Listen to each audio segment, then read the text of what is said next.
Honourable members, let us pray. Lord, the God of righteousness and truth, grant to our King and his government, to members of the Legislative Assembly, and to all in positions of responsibility, the guidance of your Spirit. May they never lead the province wrongly through love of power, desire to please, or unworthy ideals, but laying aside all private interests and prejudices, please keep in mind their responsibility to seek to improve the condition of all. Amen. Please be seated.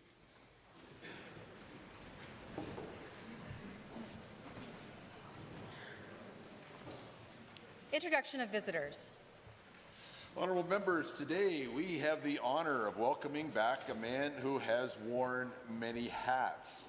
Wildrose Chief of Staff, interim leader of the United Conservative Party, and yes, even Speaker of this very House. He recently accepted a new role in Washington, D.C. as the Chief Provincial Trade Representative for Alberta. Please join me in recognizing someone who needs no introduction, Mr. Nathan Matthew Cooper.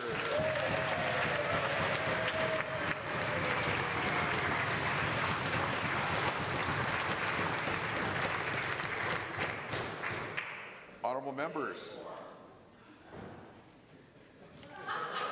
I don't usually get heckled on introductions. Honourable members, please, we have a very, very special guest who has joined us in the Speaker's Gallery. Please welcome the Ambassador of the People's Republic of China to Canada, His Excellency Wang Di. His Excellency is accompanied by Consul General Li Ying Zhao, who is based in the Consulate Office in Calgary. Joining them are several other staff from the Consulate in Calgary and the Embassy in Ottawa. I would ask that they all please rise and receive the warm welcome of this Assembly.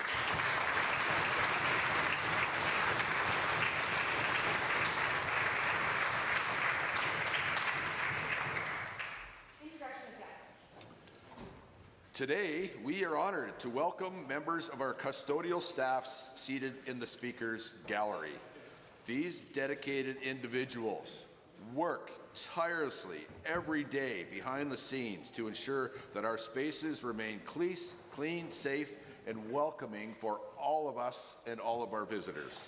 Their commitment and professionalism are essential to the smooth functioning of this institution, and we deeply appreciate the pride that they all take in their work. I ask that they rise as I call their names. Julian De Bruin, Ardiana Hoti, Rhonda Sarachin, Benevik Gabasu, Nympha Zoletu, Marcial Papino Marshall, Maura Del Rosio, Stephen Burrows, Christina Bernas, Ababek Jara, Claudia Delgado, Nelsie Mendez, Michael Ramjung, and Laura Calacalo. Please join me, members, in welcoming them and thanking them for their invaluable contributions.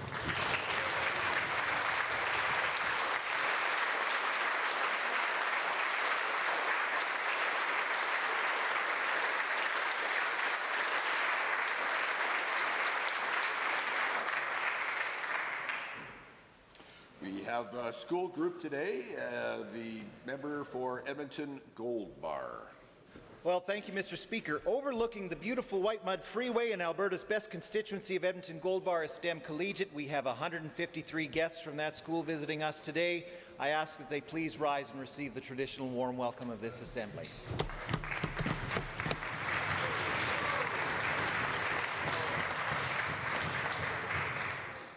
Honourable Member for St. Albert. Thank you, Mr. Speaker. It's my pleasure to rise and introduce to you and through you Pierrette and Barry Sharkey. They're owner-operators of BPS Canine Protective Services. I ask them both to rise and receive the warm welcome of this Assembly.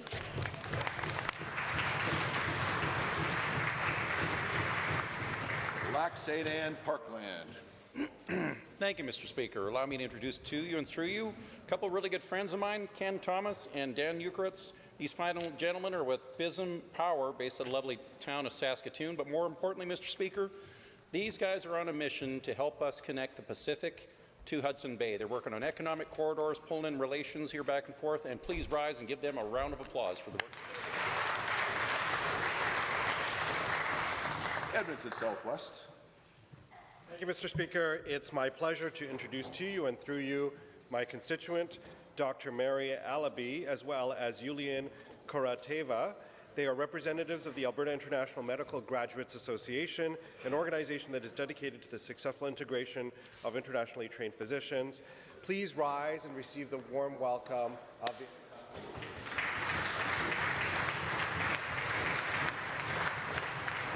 Minister of Arts, Culture and the Status of Women. Thank you, Mr. Speaker. I have the privilege to rise today to introduce to you and through you to all members of the Legislative Assembly, my mom, Josie Furr, friend Kathy Harbinson, friends and constituents Lyle Rowe and Diana Rowe, and guests Craig Brody and Debbie Roden. Please rise and accept the warm welcome of this Assembly.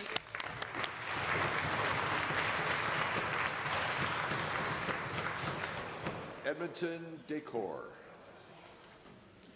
Mr. Speaker, it's a great pleasure to rise and introduce you and through you to the members of the Assembly, one of the most important individuals in my life, my daughter Taslim Mohammed, and her future husband Hamza Khadr, who is visiting us from Finland. They are getting married on the 7th of December, Mr. Speaker. I asked them if they can invite members of the two aisles, and their response was, let's observe the chamber.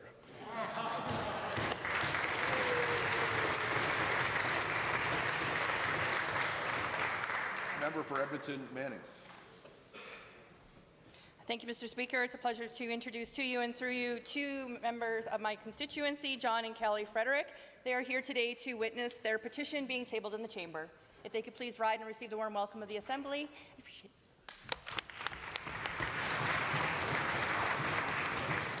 it. Edmonton Ellerslie. Three of my best friends, Huninder Man, Dalbeet Tindsa, and Lakhvir Sidhu. They have always stood by me through high and lows. They always step forward when community needs them. I'm proud to have their friendship. Please rise and receive the warm welcome of this Assembly.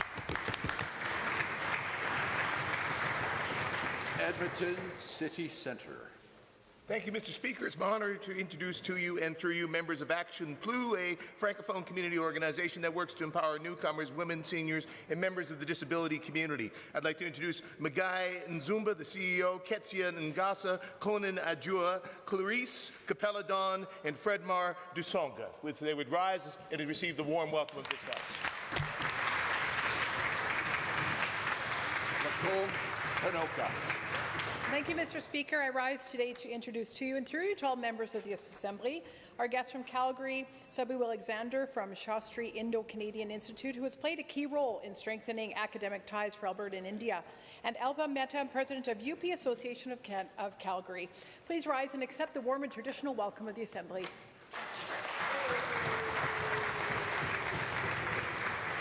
The Associate Minister of Multiculturalism.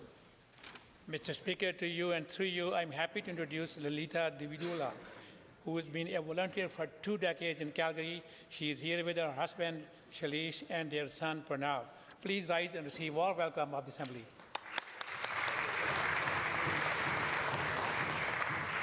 The Honourable Member for Tabor Warner.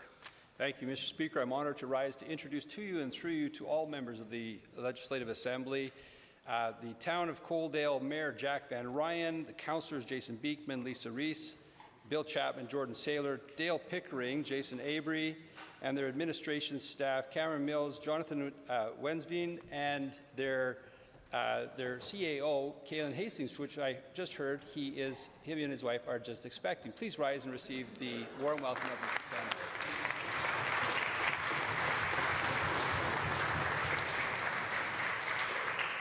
Are there any other introductions? Camrose. Thank you, Mr. Speaker. I have the privilege to rise today and introduce to you and through you and to all members of the Legislative Assembly, Robert Fernandez and Yasmin Jabraj, directors from the Alberta Foundation for the Arts. Their leadership is helping more Albertans discover and celebrate the talent of local artists. while expanding access to art programming that place creative backing to the hands of the people. Please rise and accept the warm welcome of this chamber.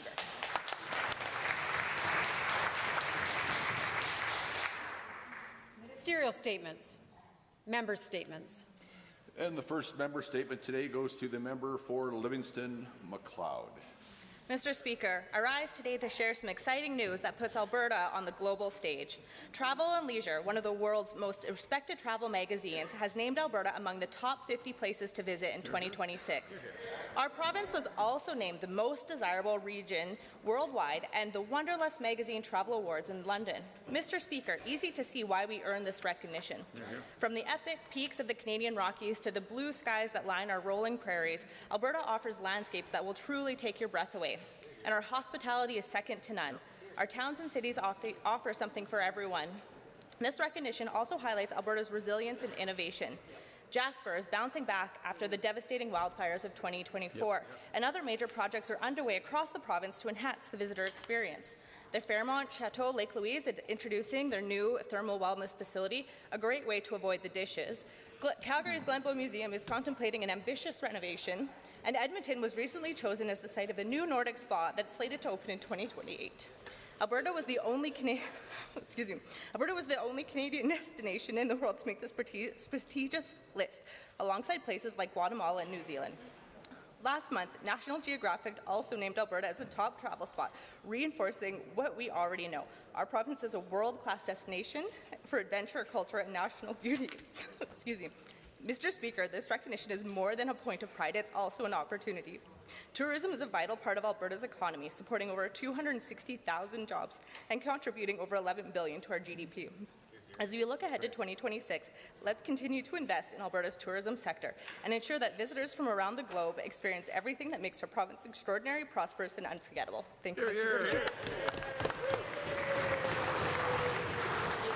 The member for Edmonton Northwest.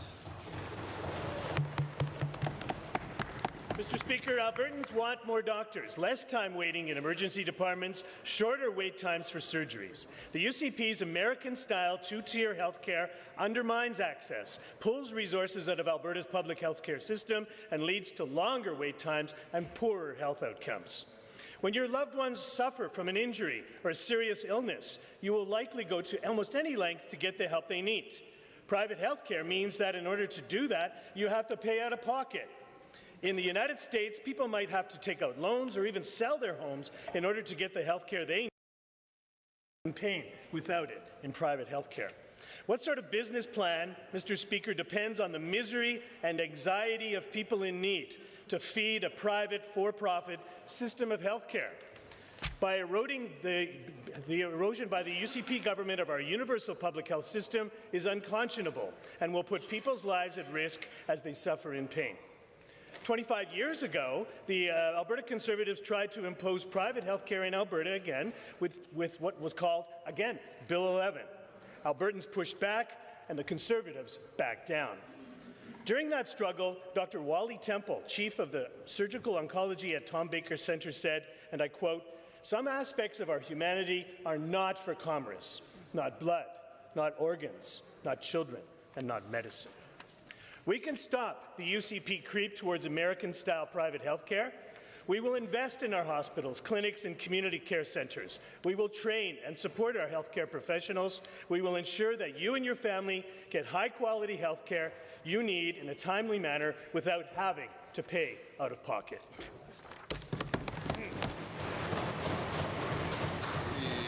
The member for Fort McMurray Wood Buffalo. To strike or not to strike? Was that the question, Mr. Speaker? As a former member of the International Association of Firefighters Local 2494, I do recall a couple of instances where our contract negotiations went well past the deadlines and resulted in us working without a contract. As we were classified as essential workers, we could not strike. I can also tell you our members had no desire to strike. We loved our jobs and our service to the community. We also knew we were already getting a reasonable compensation, enabling us to live a decent lifestyle and support our families. We also knew that when the negotiations would finish and the contract signed, that we would get our retroactive paycheck that covered the difference in salary from the time of our last collective agreement. I recognize that our educators are not considered essential workers, as there is no life risk involved in the field should they withhold their services. But I do wonder about the children. As we learned after COVID, the isolation of kids not being in school caused anxiety, depression, social development issues, and other behavioral issues. If we do recognize those impacts on children, and if we value our children, shouldn't we classify teachers as essential workers? To strike or not to strike, the challenges in the classrooms are real and acknowledged. High-need kids amongst ordinary kids was a noble effort in inclusivity. Sounds like this needs some refining. Language barriers in the classroom? Talk to Katy Perry's latest book about his immigration policies of the last decade. Kids dealing with addiction issues? Well, thank the NDP Liberal Coalition for safer supply as to where these kids are getting these drugs from. Overcrowding the classrooms? Well, admittedly, that was us. We are victims of our own success as Canadians continue to move to Alberta for hope and opportunity. But if the decision to strike is less about students and more about union executives chasing their next political headline, then they need to keep it classy. The extreme left seems determined to turn every disagreement into a street theater performance, complete with outrage and attempts at intimidation. Alberta does not need that show. We need calm heads, real conversations, and a focus on what actually helps our kids. Thank you, Mr. Speaker. The honourable member for Calgary Buffalo. Mr. Speaker, Alberta's affordability crisis is real and worsening with no end in sight. Lack of housing, rising food costs, and stagnant wages continue to put vulnerable populations and working families under severe strain. This crisis is also impacting many organizations in our vital nonprofit sector. Nonprofit organizations are the backbone of our communities, providing essential services to thousands of Albertans. Yet rising commercial rents and inflation threaten their ability to keep the doors open. For example, in the heart of Calgary's Beltline community is a historic YWCA building, or as it's affectionately known today, the Old Y. It is a century-old landmark that has long served Calgary as a vibrant hub for grassroots organizations and community initiatives. The Old Y has been a lifeline for nonprofit organizations in need of affordable, centrally located space. The organizations that called the Old Y home helped address community safety and offered frontline support for the most vulnerable in Calgary. But as of September 30th, the building has been sitting vacant. The landlord for the nonprofits in the Old Y terminated its lease with the city, requiring more than 65 organizations to relocate. Affordable rents and the location of the Old Y helped make it the grassroots hub it was. There is no permanent program that provides ongoing rent assistance for nonprofits. These organizations contribute over $5.5 billion annually to our economy and employ nearly 300,000 people, but without support, many will be forced to reduce services or close entirely. I urge this government to work with stakeholders to create solutions that ensure nonprofits have the space they need to continue their vital work. This is not just about buildings, it's about protecting community resilience and Alberta's future. The honourable member for Calgary Lougheed. Thank you, Mr. Speaker. I'd like to bring attention to the backbone of our province's economy. Those who open their doors early, stay up late, and pour their hearts into their work. Alberta's small business owners are not just running businesses, they're building communities. But they're also facing pressure like never before. Inflation is hitting them from every angle. Rent is climbing, supplies cost more, utilities are skyrocketing, and wages must be competitive. Running a business is tough, Mr. Speaker, but running a business when every dollar earned must be stretched beyond its limits, that's a whole new level of stress. A recent national survey by Abacus Data and Yahoo Canada revealed what many of us already know. Small business owners are burning out. They're constantly adapting to rising costs and staffing shortages. 78% put inflation as their top concern, but there are also worries around interest rates and operating costs. Nearly 7 in 10 feel like they're being treated unfairly compared to the big corporations. It's unacceptable, Mr. Speaker. These people work hard every day without teams of lawyers and accountants helping them navigate regulations. The resilience and commitment is what makes Alberta strong. Mr. Speaker, these hardworking people are not asking for special treatment, just a fair shot. They're asking for this government to keep pushing to support the reality they live every day and do what must be done to give them a chance to thrive. They want recognition, fairness, and relief from the constant pressure they're under. They deserve this chance, Mr. Speaker. These are the people who hire locally, sponsor schools and youth sports, and who know your name when you walk through the door. They're the same people who took a leap of faith to try and build something better for their families. We're committed to standing with them. We'll continue to reduce unnecessary costs, cut red tape, and ensure our policies support those who are trying to make a living. Because when the small businesses of Alberta survive, Mr. Speaker, so does the rest of Alberta. Thank you. Honourable members, it is 1:50, which means it is time for oral question period. And the first question goes to the Leader of the Official Opposition.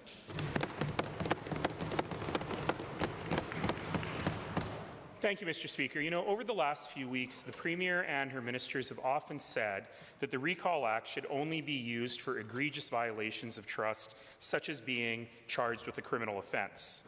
But I've been thinking that you shouldn't have to go through the whole recall process to deal with someone like that. There should be other mechanisms. And indeed, the UCP caucus has, in recent times, removed a member charged with a criminal offence. So I wonder if the Premier could clarify that she would remove from her caucus any member who's charged with an offence under provincial or federal law. The Honourable, the Premier of Alberta. Thank you, Mr. Speaker. I can tell you that none of my MLAs are at all worried about defending their record in public. In fact, our Minister of Education and Childcare, MLA for Calgary-Bow, he's investing nearly $10 billion in education, more than any other government in the history of Alberta. He reduced childcare parent fees to $15 a day, and as Minister of Advanced Education, he saw multiple universities in the province enter the top 100 global list. This is a record that my minister is going to be able to stand on, and I know he can't wait to go out there and campaign on it. The Honourable Leader of the Opposition. Well, given that lack of answer, we have to assume she's happy with keeping people charged with a criminal offence in her caucus. But certainly her members are not so confident defending their records. We've seen example after example of that. And yesterday, the Premier implied that MLAs have full access to the voters list from Elections Alberta to do with as they wish. But of course, that's not what it says in the Elections Act. Section 20 of the Elections Act clearly states what you can do with the list, which is only for communicating with constituents. So would the Premier agree that exposing personal information is a violation of the Elections Act? The Honourable Premier. Well, Mr. Speaker, it turns out the MLA was mistaken. That individual, it's publicly available, signed on saying that he was not on the voter list, but he ended up voting. And I can tell you, though, that the Minister of Service Alberta and Red Tape Reduction and the MLA for the Morinville-St. Albert constituency has a very proud record to stand on. He is overseeing a major overhaul of registries, a major overhaul of land titles. He's done a major overhaul of some of the approaches that we're taking at AGLC to ensure that more businesses have less red tape. He's doing a great job, Mr. Speaker. The Honourable Member. There were two fascinating things in that response. One, it's okay to do something illegal if you were wrong.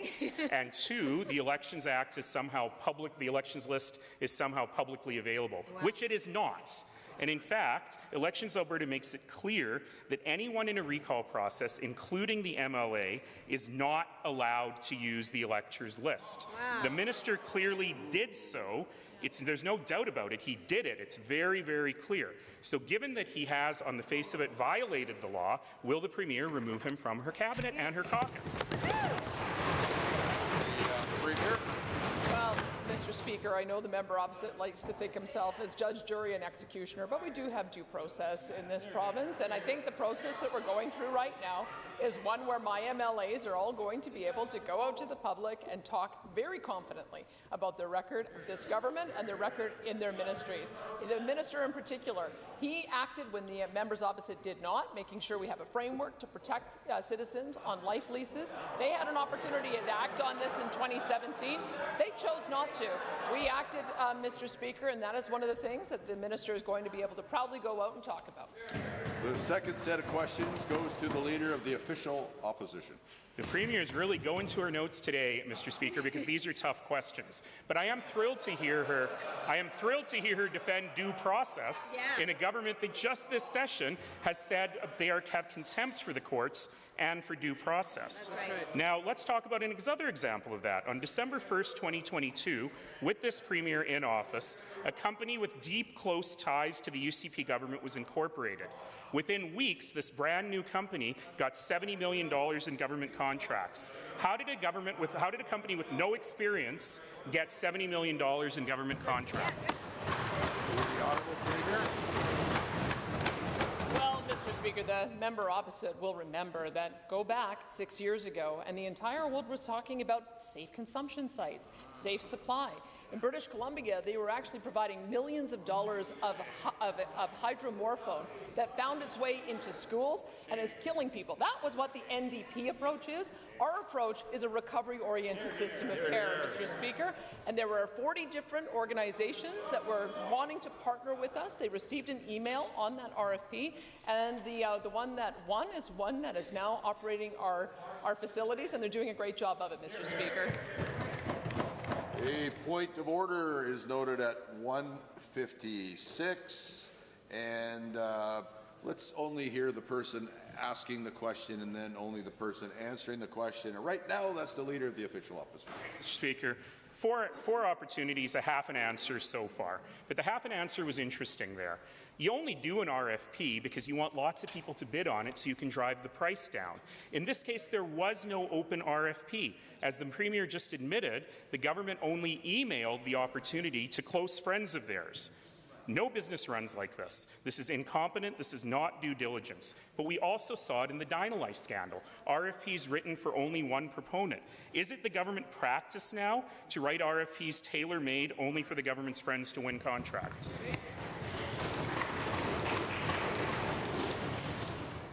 The Honourable Premier. Thank you, Mr. Speaker. Once again, this goes back to 2021 and 2022, which was when AHS was responsible for the procurement process. What happens in government is we identify a policy objective we want to achieve, not safe supply, putting illegal drugs in the hands of kids like the NDP want to do, but making sure we actually support recovery. Old members, remember that part where we hear the question and the answer? I know you do. Let's try to hear the answer, shall you? Don't have to like it. You just have to hear it. Premier. Our policy was one of recovery. There were 40 different entities that AHS thought might be able to provide this service. One of them emerged as the successful proponent, and as a result, we have continued to expand our recovery communities. We've expanded therapeutic living units. We've expanded addictions counselors, and it's working. The Leader of the Official Opposition. You know, this is odd. The Premier usually at least tries to answer the questions, and we're not seeing a lot of that today because I think she's uncomfortable with the answers. The Deputy Minister of Mental Health and Addiction said, quote, "They've got big questions about even the recovery communities and how they're connected to this SAM," unquote. SAM, of course, being the Minister of Justice's best buddy, Sam Raich. Right. We asked at Public Accounts for the investigation that theoretically cleared. We still haven't seen it. Will the Premier do the right thing and table that internal investigation today?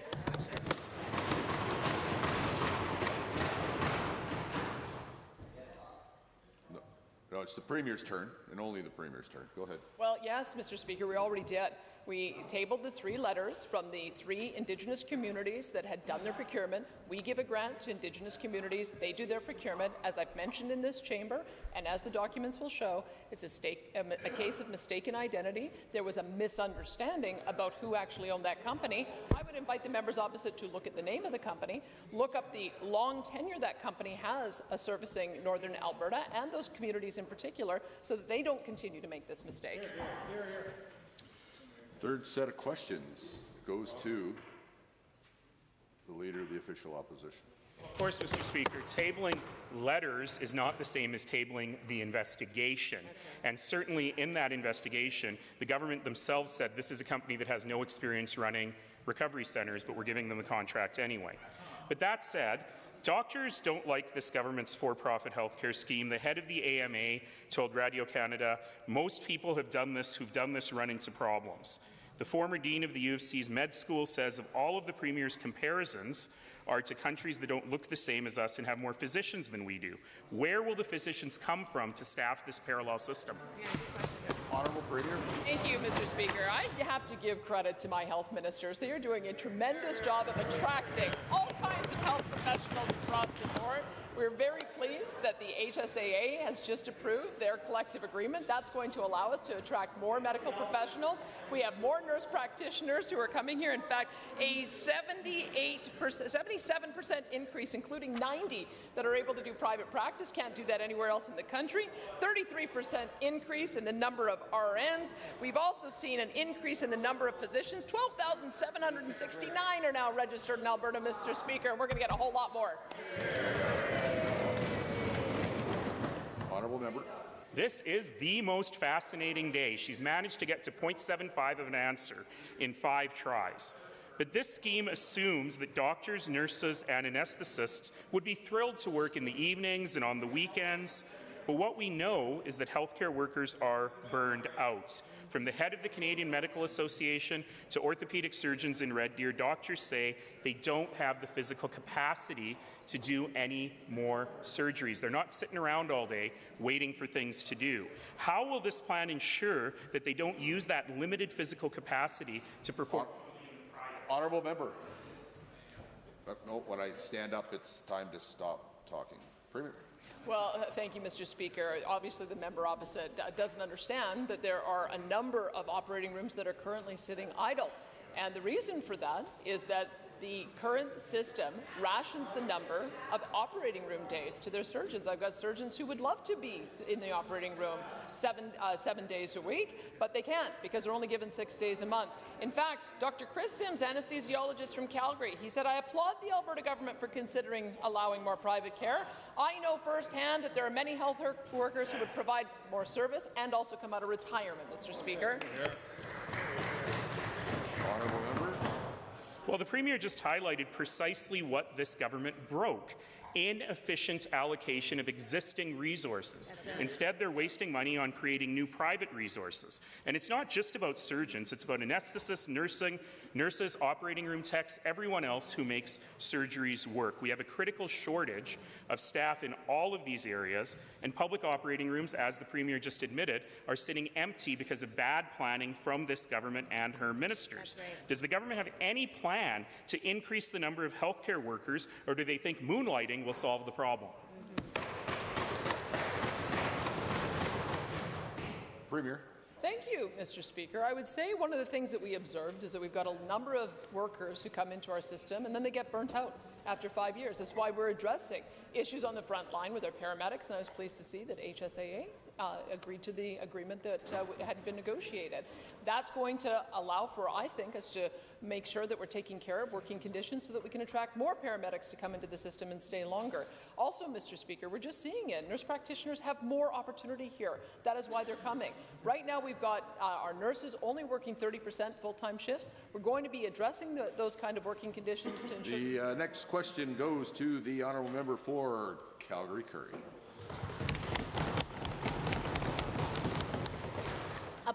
A private for-profit company named Rosk Solutions Group received 4 bundled granting contracts through mental health and addiction. They total $70 million.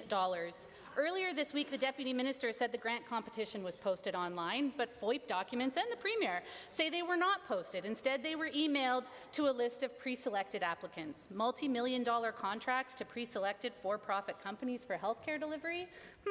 Sounds familiar. Next time the Auditor General investigates mental health and addiction, will they find shredded documents and missing emails just like they did with Dynalife?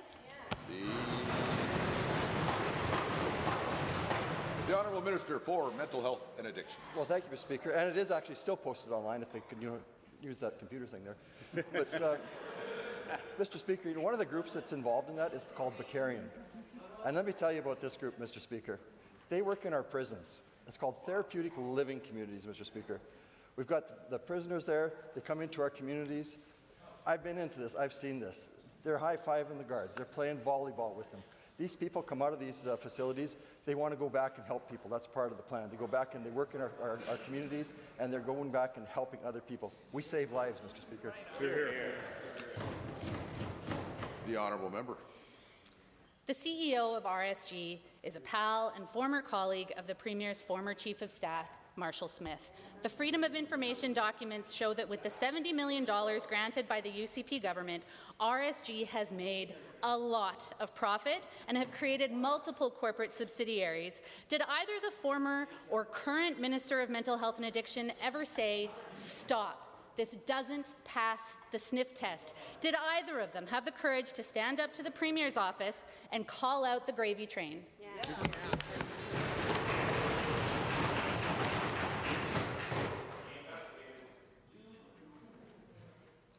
We're going to hear from the Honourable Minister now. Thank you, Mr. Speaker. They brought up Marshall Smith. Let me tell you about Marshall Smith. He's a recognized expert in the field of addiction recovery. To quote the chair of Lancet Commissions on North American Opioid Crisis and the former White House drug policy advisor to Presidents Clinton, Bush, Obama, Marshall Smith is one of the most gifted public policy experts I've ever worked with. They should listen to this. He works across the country and he's recognized in his field everywhere, Mr. Speaker.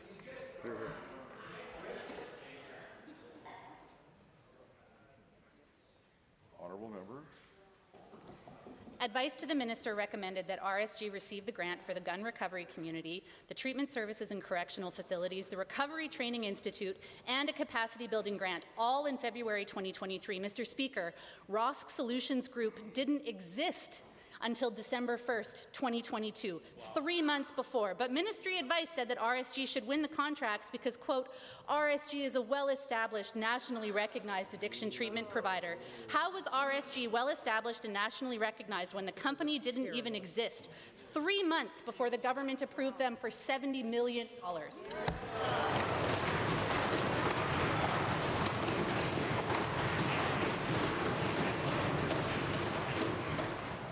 Minister. Mr. Speaker, thank you.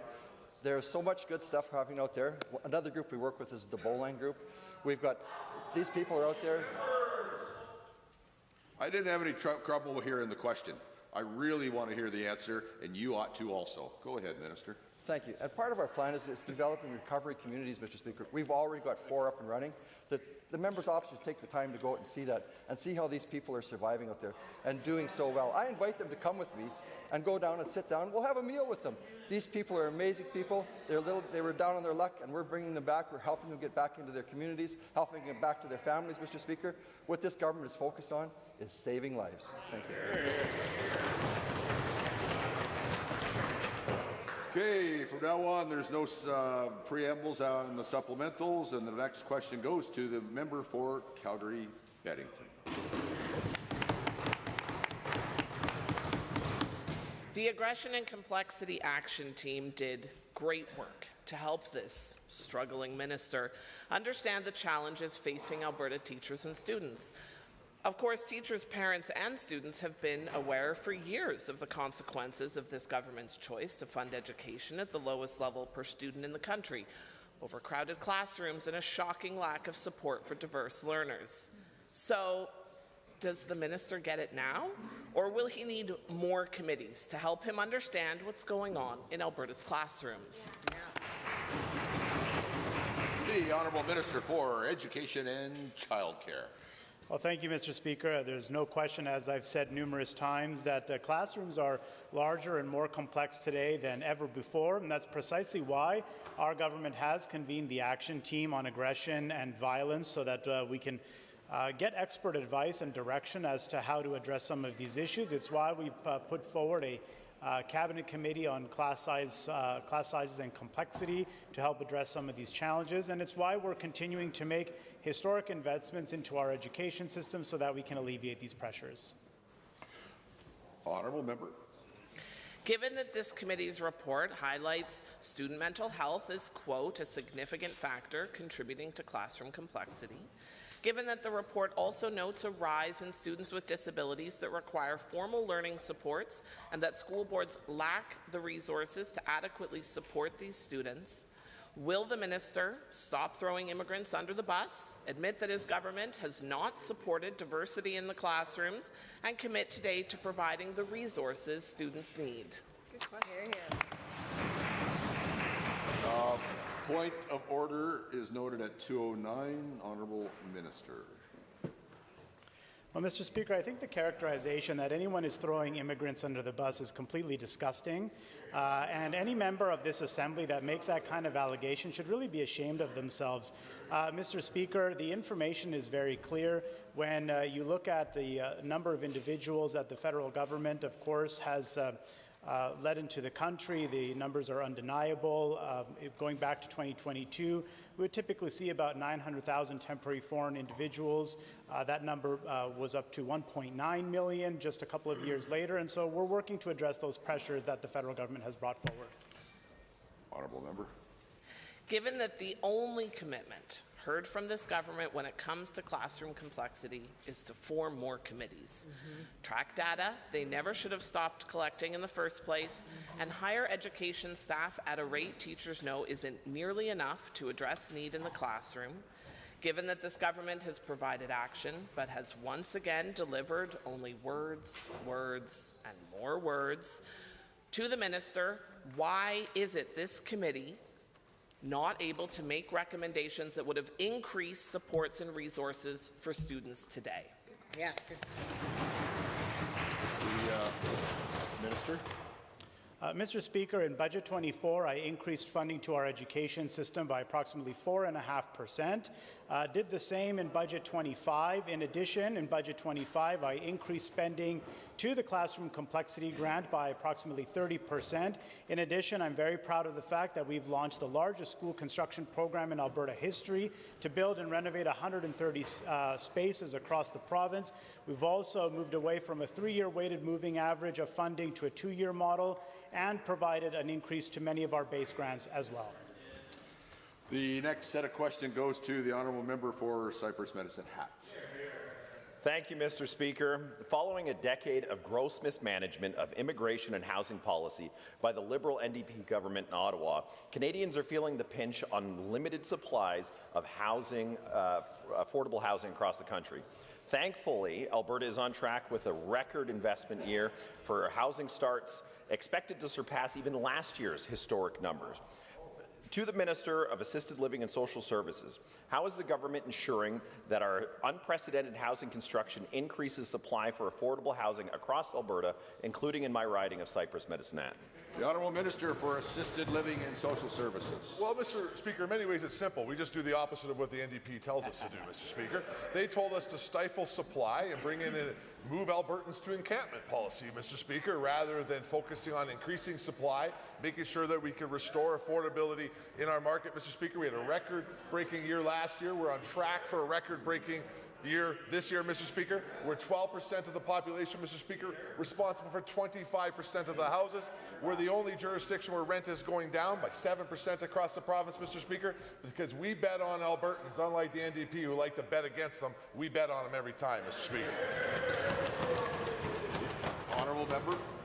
Thank you, Mr. Speaker, and to the Minister for that answer. Given that Alberta recently announced an additional $200 million commitment to building affordable units across the province through the Affordable Housing Partnership Program, and given that this commitment combined with our record housing starts present a historical opportunity for our province, can the same minister please tell this Assembly how these projects will complement the private sector housing construction and guarantee low-income families benefit from the increased affordable housing availability? The Honourable Minister. Well, Mr. Speaker, Alberta already has 90,300 affordable housing units that we work and run with our partners here in the Alberta government. We're also investing right now $9 billion with our partners between now and 2031. We're halfway through that process of creating another 82,000 affordable households across the province. I'm proud to say, Mr. Speaker, we're 50% of the way complete, so right on track being able to make sure that that work takes place, which is creating tens of thousands of units all across Alberta. They're going to continue to help make life more affordable for Albertans. The NDP, unfortunately, when they were in power, Mr. Speaker, made no new affordable housings, and affordable housing wait lists went up under them, Mr. Speaker. The honourable member. Thank you, Mr. Speaker, and to the Minister for that answer. Given Alberta's record housing starts are driven by faster approvals and fewer regulatory barriers than any other province, and given that experts say reducing red tape is key to improving affordability of the housing supply, can the same minister please explain what additional steps his government is taking to sustain the momentum, reduce costs, and ensure Albertans can have access to homes that meet their needs without facing delays or skyrocketing costs? Honourable Minister. Well, Mr. Speaker, as I started out saying, the number one thing that we're doing is doing everything opposite of the NDP, Mr. Speaker, who oversaw one of the largest decreases in housing all across this province, Mr. Speaker. We went the opposite way, again, betting on Albertans, investing in reducing red tape, Mr. Speaker, which has resulted in record-breaking housing years year after year after year underneath the leadership of this government, Mr. Speaker. We are going to continue to work with our municipalities. As an example, just recently with the City of Edmonton, working on repurposing school lots for housing, Mr. Speaker, which is why the Edmonton Journal called Alberta a mecca of housing in Canada, Mr. Speaker. The Honourable Member for Calgary Glenmore.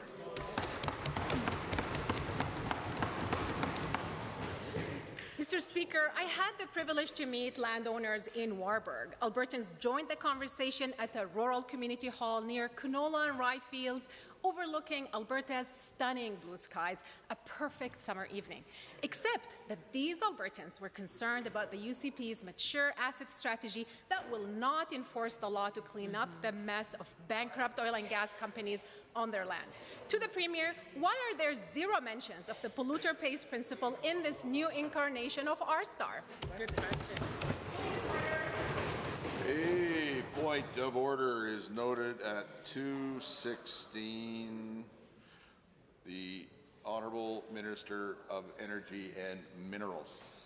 Thank you, Mr. Speaker, and I thank the member for the question. I'm not sure what she's talking about. The last folks that were talking about using government money to clean up the mess was the NDP when they're in government, Mr. Speaker. We're not going to allow taxpayers' money to go to clean up a mess from corporations. Corporations are going to bear that responsibility, Mr. Speaker, because Albertans have been clear to us that they should pay for that. They will. Hear, hear. Honourable Member. Given that the AER CEO cancelled hearings, directed project applications to the Energy Minister's Chief of Staff and Deputy Minister, given that there should never be correspondence between the regulator and the Chief of Staff in relation to a current application before the AER, this is political interference. Again. How can rural Albertans trust that this CEO has the public's interest in mind when he should be enforcing the law to clean up the mess? And when will the Premier start an investigation into this interference in the regulator? Minister. I'm so sorry to laugh, but I'm amused because the last time they were in government, Mr. Speaker, was the only time, and in fact it was a one-and-done government. They actually let the AER run a scam inside of the AER, Mr. Speaker, using taxpayers' money for personal purposes. Mr. Speaker, we're not going to allow that to happen. We have the best regulator in the world, Mr. Speaker. The AER is. It's internationally recognized for doing good, independent work for the people of Alberta, and that's what they're going to continue to do under this government. Excellent. Honourable Member.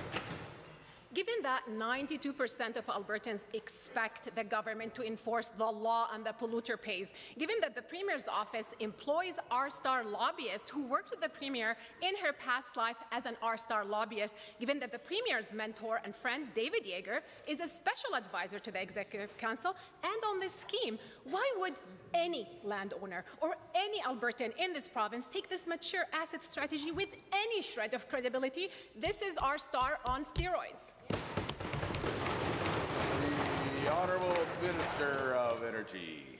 I find the description very interesting indeed, Mr. Speaker. It's just not it's simply not true, Mr. Speaker. We've talked to Albertans, we've clearly talked to industry, we've talked to stakeholders, we've talked to municipalities. We have come forward with a plan, Mr. Speaker. That plan is very detailed. We continue to develop that plan. Nothing's perfect, but we found some really good steps forward. We've taken those steps forward. We continue to do more steps forward, Mr. Speaker, but Dave Yeager is an internationally recognized expert in the field, Mr. Speaker, and that's who we rely on, the people that actually know what they're talking about, unlike the NDP. Here, here. The Honourable Member for Edmonton City Centre.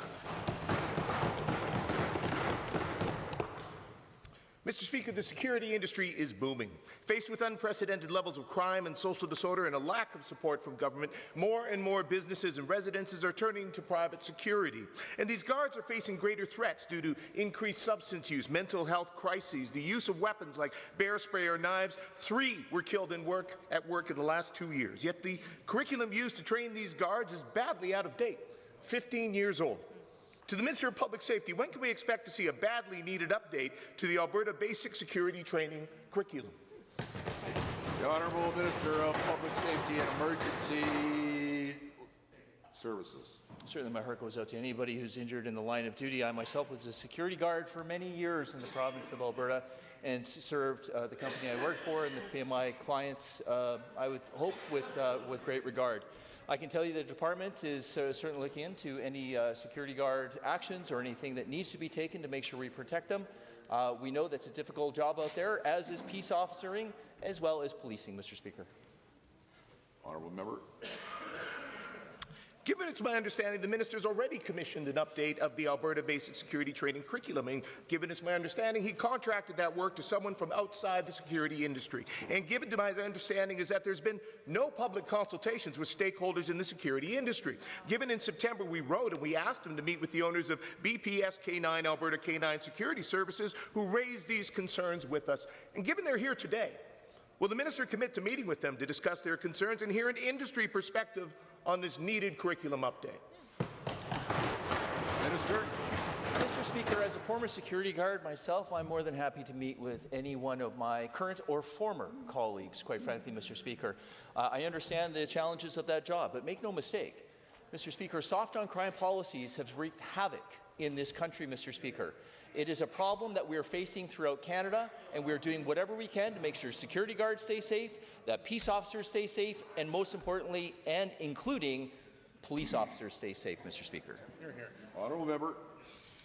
Well, given I don't understand why the minister won't speak to the fact that he's already started this review, and people want to know about it. And given training for security guards is handled by private contractors who rely heavily on self-directed online learning over in-person classes, and given I've heard concerns this approach allows trainees to game that system, rely on friends, share information online, and do more to skip through the coursework and cheat on tests. And that means that people with inadequate training are being put in increasingly dangerous situations without the skills to handle them. To the minister, when will he take action to hold training contractors accountable to ensure guards are properly trained?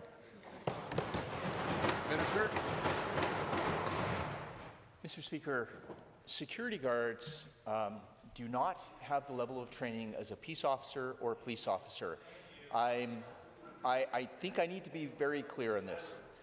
Their job is certainly to observe, to report. Certainly, if they do engage in something where a situation might be dangerous, I encourage anyone, as any citizen who has had the same power as a security guard, to call the police for assistance. But, Mr. Speaker, I can tell you that we will make sure that we keep our security guards safe. The honourable member for Bonnyville, Cold Lake, St. Paul. Mr. Speaker, our government is committed to increasing the standard of living for all Albertans. As part of this mission, we're investing in the well-being of senior citizens across the province, including my constituency of Bonnyville, Cold Lake, St. Paul. Many constituents have spoken to me about the outdated facility at the St. Paul Seniors Lodge. To the Minister of Assisted Living and Social Services, what is our government doing to improve the life of seniors in Northeast Alberta? Good question.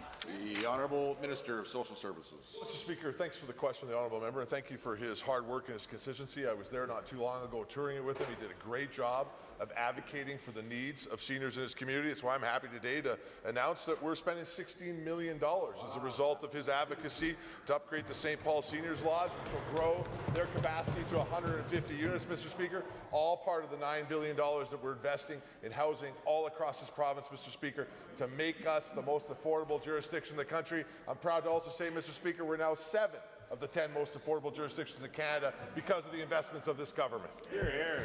Honourable member. Thank you, Mr. Speaker, and that's great news, Minister. Given the rural nature of my constituency, the St. Paul Seniors Lodge provides vital services not only to the residents of St. Paul, but also to the residents of the surrounding region. And further, given that increases we make to our local infrastructure means increases in their quality of life, To the same minister, what are some of the benefits we are investing in these important facilities and others like it? The Honourable Minister. Well, Mr. Speaker, we've already invested in 90,300 units of affordable housing. We're working right now to create another 82,000 affordable households all across Alberta, Mr. Speaker, including in the north. Those include senior lodges, continuing care spaces, and affordable homes that help with low-income individuals, Mr. Speaker, as well as the work that we do with the homeless to create emergency spaces. One of the biggest investments we're doing, Mr. Speaker, that unfortunately was not kept care of by many previous governments is we're investing significantly in continuing care, Mr. Speaker, to make sure our seniors are not abandoned in the hospital anymore like they were underneath the NDP government. Hear, hear. Honourable Member. Thank you, Mr. Speaker. And again, thank you to the Minister for that response. Given that senior citizens have contributed greatly to this province and our local governments respect and honour these contributions, and further given that many seniors have unique needs that require assistance to live well, to the same Minister, what is our government doing to support these seniors to live happy, healthy lives they so greatly deserve? The Minister. Well, Mr. Speaker, we're investing $6 billion this year alone inside our senior population, Mr. Speaker, helping with things like housing, helping with access to food and services, Mr. Speaker, helping with access to medical supports and social supports all across Alberta. The number one thing, though, we're doing, Mr. Speaker, is we're investing in continuing care spaces. We're rejecting the NDP policy of leaving our grandparents and our parents abandoned in the acute care system, blocking those beds from future patients, Mr. Speaker, and instead making sure that money goes to making sure it goes to proper continuing care homes so both systems can do their job going forward, Mr. Speaker. Highlands, Norwood. I spend a lot of time listening to Albertans, hearing constituents' concerns, and knocking on doors all across our province. And one of the top issues by far is health care. As Canadians, we are so proud of public health care and a system that prioritizes people and not profits. Public health care is something that distinguishes us from the United States, and it's something that we as legislators should be strengthening, not forcefully dismantling. We know that this Premier idolizes Trump, but how can she possibly, in good conscience, put forward Bill 11 and attack a cornerstone of what it means to be Canadian, and that's public health care? Point of order is noted at 2:26. The Honourable Minister of Health. Mr. Speaker, and the members once again have it incorrect. We are not looking at the U.S. We are in fact looking at Europe, where they have excellent health care. They have a universal health care system that in fact is augmented by the nonprofits and the private system, Mr. Speaker. That's what we want. That's what Albertans deserve. And in fact, dual practice also exists in Quebec as well as New Brunswick, Mr. Speaker. I don't know why the members opposite don't want the best for Albertans. Honourable Member. Given that this UCP government has a horrendous track record on healthcare after dismantling AHS, awarding sketchy contracts to their friends, and wasting hundreds of millions on failed experiments like DynaLife. And Albertans have been clear, they do not want American-style healthcare. They do not want to pay out of pocket just to see a doctor. And given that this government campaigned on protecting public healthcare, and now they've shown with Bill 11 that they are shredding that promise. So will they call an election today and let Albertans decide? Yes. Hear, hear. There was some doubt about whether I announced the point of order at 2:26, so I just re-announced it. The Minister of Health. Go ahead. Thank you, Mr. Speaker. And Albertans did decide. In fact, Mr. Speaker, they fired the members opposite. And you know why they fired them, Mr. Speaker? They fired them because under their watch, health care actually got worse. In 2014, before the NDP, Albertans waited an average 204 days for a hip surgery. After, in 2018, 265 days, Mr. Speaker. In 2014, Albertans waited an average 44 days for CT scans. In 2018, 113 days under the NDP, Mr. Speaker. Honourable Member. Given that the UCP keeps asking Albertans to trust them when it comes to healthcare, we've seen their record. Millions wasted on useless Turkish Tylenol, ballooning surgical wait lists, the use of the notwithstanding clause to restrict charter-protected rights to healthcare. Shall I go on? And given that they claimed they'd fix healthcare in 90 days, but instead of solutions, it's more chaos, more corruption, more privatization, and more folks waiting in our ERs. Where will it end? Why has this government made a mess of everything they touch in healthcare?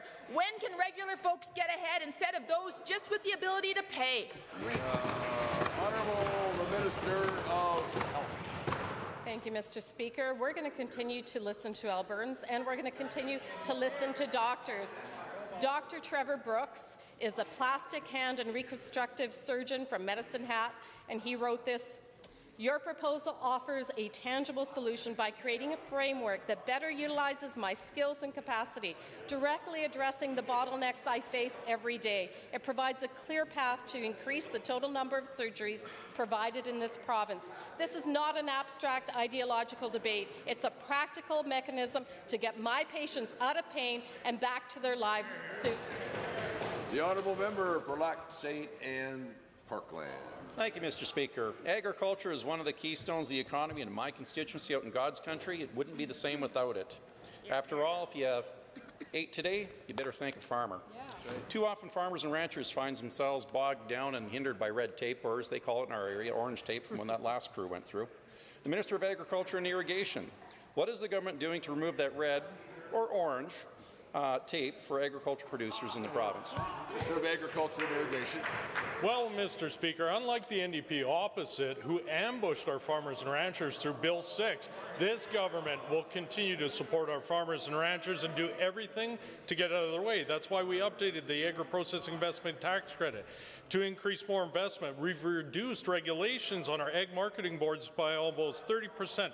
But most importantly, Mr. Speaker, the Premier has tasked me with developing agricultural first legislation to further reduce red tape, remove barriers, and improve the competitiveness of our ag sector. This work is vital, and I look forward to getting this done for our farmers and ranchers. The Honourable Member.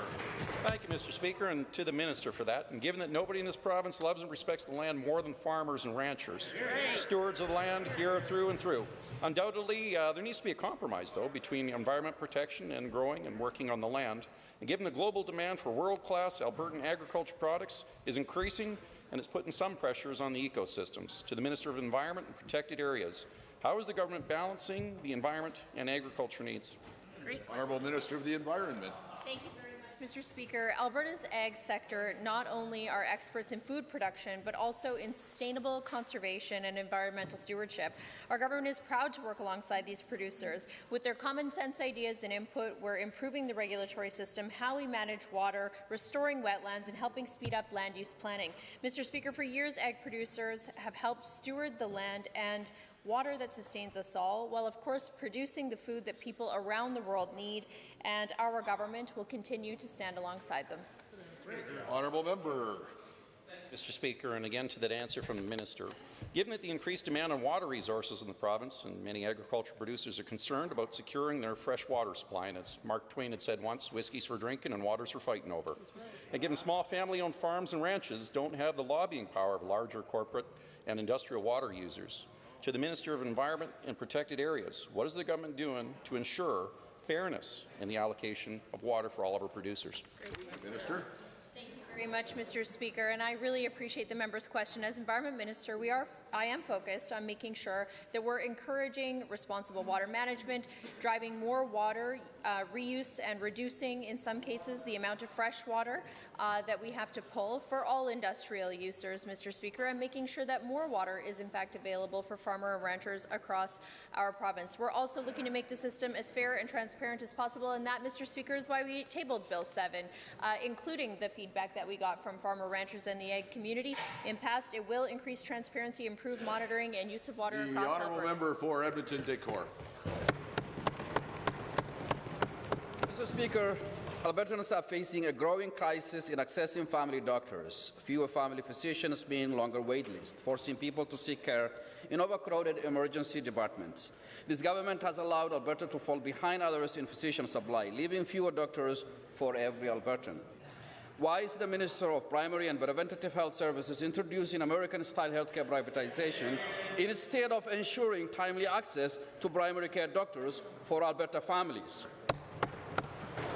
The Honourable Minister for Primary Care. Thank you, Mr. Speaker. And the member opposite is absolutely incorrect, as usual, Mr. Speaker, because when we look at the numbers, family physicians have gone from 2018 5,244 to 6,216 and climbing.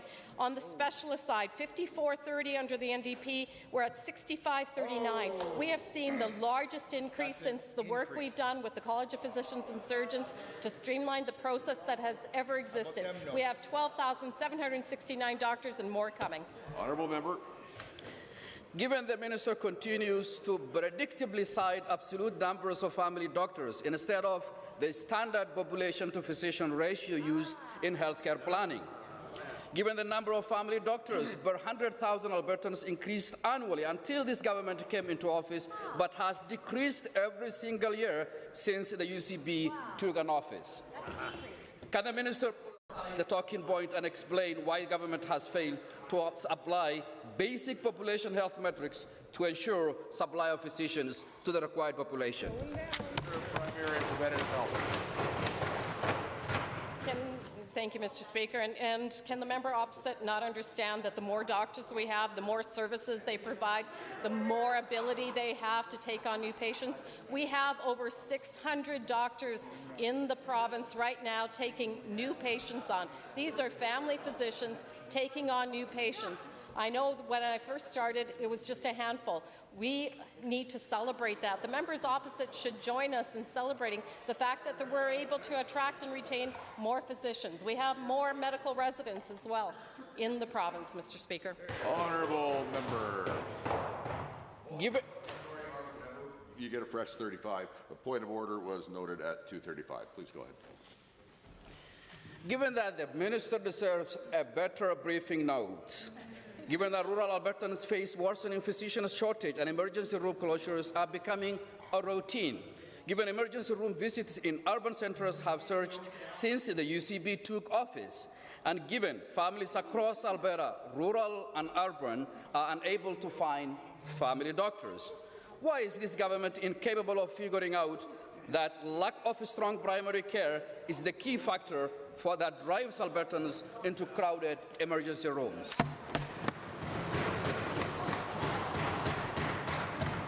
There's some back and forth that's more than needed. Honourable Minister.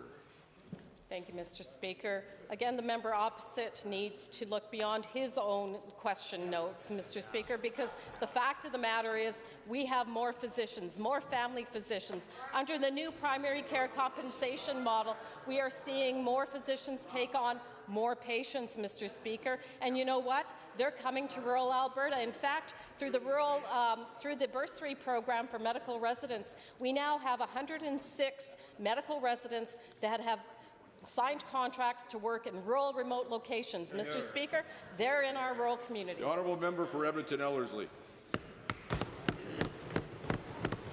Thank you, Mr. Speaker.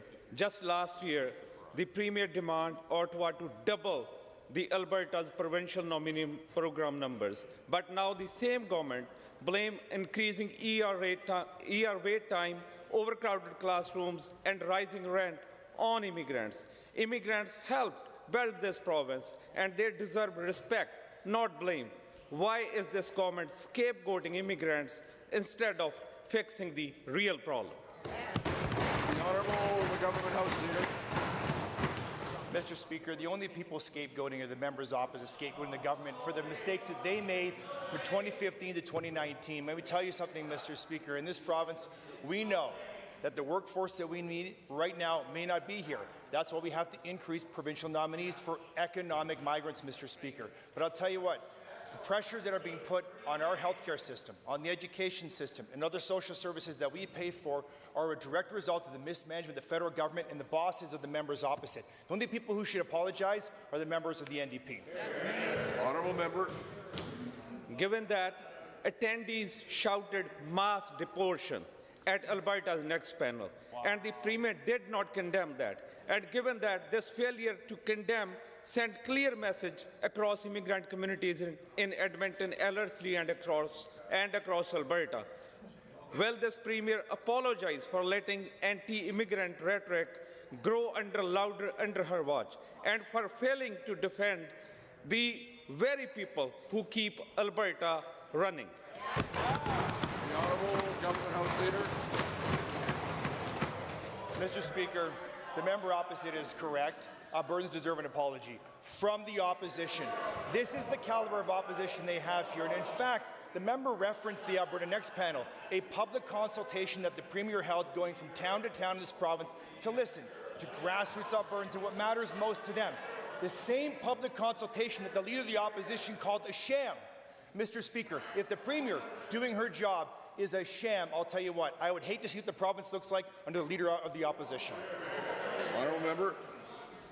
Given that hatred toward immigrant communities is already rising under this UCP government, and given that now the UCP plan to put a citizenship mark on driver's license and diversity, equity, and inclusion program in Alberta, which only serves to cause more division in our province, Albertans are asking, why is this UCP government taking Alberta in direction of anger, hate, and division?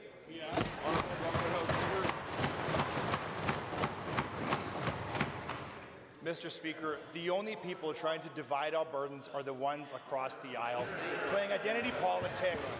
I can tell you, we will take no lessons from the members opposite who spent 4 long years in government while we waited here and made sure that we could create a plan to make Alberta the most prosperous jurisdiction in the country. We're world players, Mr. Speaker, and I can tell you the numbers speak for themselves. We're winning. The Honourable Member for Fort Saskatchewan, Vegreville. Mr. Speaker, as an elected official, I know firsthand the reality of online bullying, which has become an increasingly serious issue here in Alberta that impacts many of my colleagues and many Albertans. My concern is for the innocent children who witness adults engaging in ridiculous and harmful bullying online.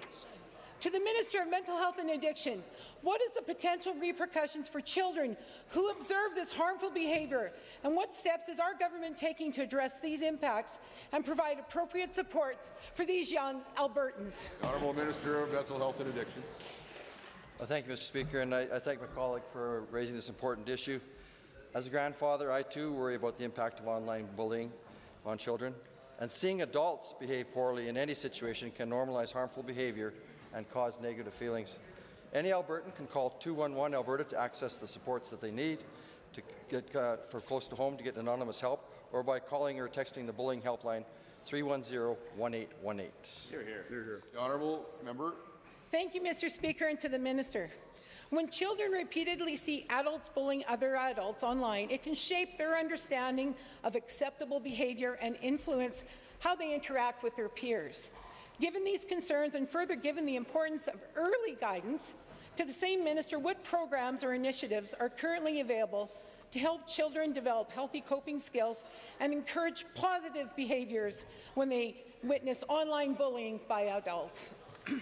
The Minister. Thank you, Mr. Speaker. Children should never be bullied, of course, and whether that is happening online or elsewhere, and not by adults or by peers. It weighs heavily on me, as it should on all members of this chamber, that any child would be subject to this. There are some programs our government supports that are tailored to meeting the needs of youth. This includes our Kids Helpline, which is available 24/7 via call, text, online chat, or we've got Kickstand Youth Hubs, which are available both in person or virtually, and we're putting more of those across the province. Hear, hear. Hear. The Honourable Member. Thank you, Minister, and thank you, Mr. Speaker, and thank you, Minister. Given that parents often struggle with the impact of online bullying, which is even worse when children see adults being bullies, and further given the growing influence of social media and the need for family support, can the same Minister please outline what services, educational resources, or partnerships exist to assist families in helping children navigate these situations and promote respectful, safe, online environments for all? The Minister Minister of Mental Health and Addictions. Thank you, Mr. Speaker. Families and parents are often the first line of response when it comes to the mental health and the well-being of our children. And Recovery Alberta offers caregivers resources to help children and teens deal with these mental health topics. Counselling Alberta offers affordable, no-wait counselling options, and 211 Alberta is a conduit to a variety of supports and services in communities across the province. The message is, help is available. Reach out if you need it. Hear, hear. Honourable members, in 30 seconds, we will continue with members' statements.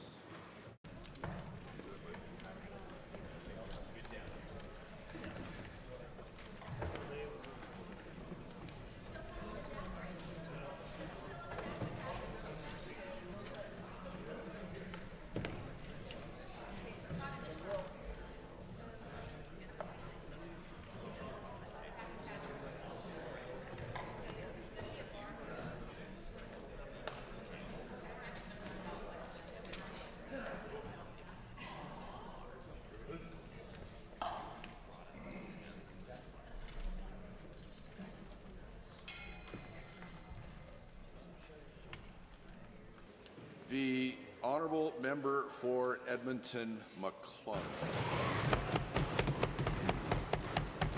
I rise today to speak on behalf of a Calgary resident who has been waiting years for knee replacement surgery. Astrid lives with daily pain as she watches this government dismantle AHS, award questionable contracts and waste hundreds of millions of dollars on failed privatization efforts. Instead of investing in public health care, the UCP government has already contracted private surgical services that did nothing to address the long-term challenges of our health care system. It just allowed people to pay to jump the queue and took health care workers out of the public system. And now the UCP is asking Astrid to trust them with Bill 11, their attempt to bring in an American-style health care to Alberta. On January 3rd, after years of waiting, Astrid thought she'd won the golden ticket, an appointment with the Alberta Hip and Knee Clinic. She was told she'd get an appointment within 3 to 6 months. 10 months later, she has yet to receive a call. But while waiting in August, Astrid fell and ended up tearing her rotator cuff. She had already been waiting for years in pain. She struggles to sleep and walk, and she's developed bowed legs as a result of prolonged deterioration. The constant pain leaves her in a foul mood. How can Astrid trust the UCP on health care? She's living with their failed track record daily. Bill 11 does not increase access to health care for people like Astrid, who can't afford to pay for immediate private surgical care. It doesn't bring in more doctors, more anesthetists, more nurses, more people to do the surgeries. It does mean that Albertans will have to pay out of pocket just to see a doctor or have a procedure done. What we really need is a strong public health care system where patients are not treated like a commodity, where Albertans can see their family doctor and get the treatment they need without having to pay out of pocket. Sustainable, universal public Medicare is achievable if we have a provincial government which actually supports it. Alberta's NDP government is waiting.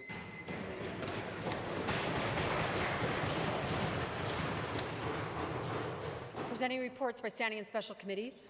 Presenting petitions. The honourable member for Edmonton Castle Downs. Thank you, Mr. Speaker. It's a pleasure to rise today and enter a petition that's collected signatures from all across the province. It is asking that the government create a bill and pass regarding protecting children and vulnerable people online, the petition for mandatory social media literacy classes for all elementary students in Alberta. Thank you. The honourable member for Edmonton Manning. Mr. Speaker, it's a privilege to rise on behalf of the constituents of Edmonton Manning to table a petition urging the government to take all necessary steps to lighten the load for patients and families by reducing additional costs to cancer care, including lab fees, transportation, prosthetics, onconal fertility treatments, incontinent products, cooling caps, and so much more. The honourable member for Calgary Boular-McCall. Thank you, Mr. Speaker. I also rise to table a petition. This petition is started by one of my constituents, Karima Alibai, and is signed by over 300 Albertans. And it's asking this legislature to urge the government to propose a law that protects vulnerable seniors from being transferred between continuing care facilities and keep them to age in the same continuing care facility that they call home, and asking for safeguards for seniors from significant distress, confusion, and mental trauma when they are forced to move to a different facility. So, Mr. Speaker. Okay. Notices of motions, introduction of bills. The honourable member for Edmonton Manning.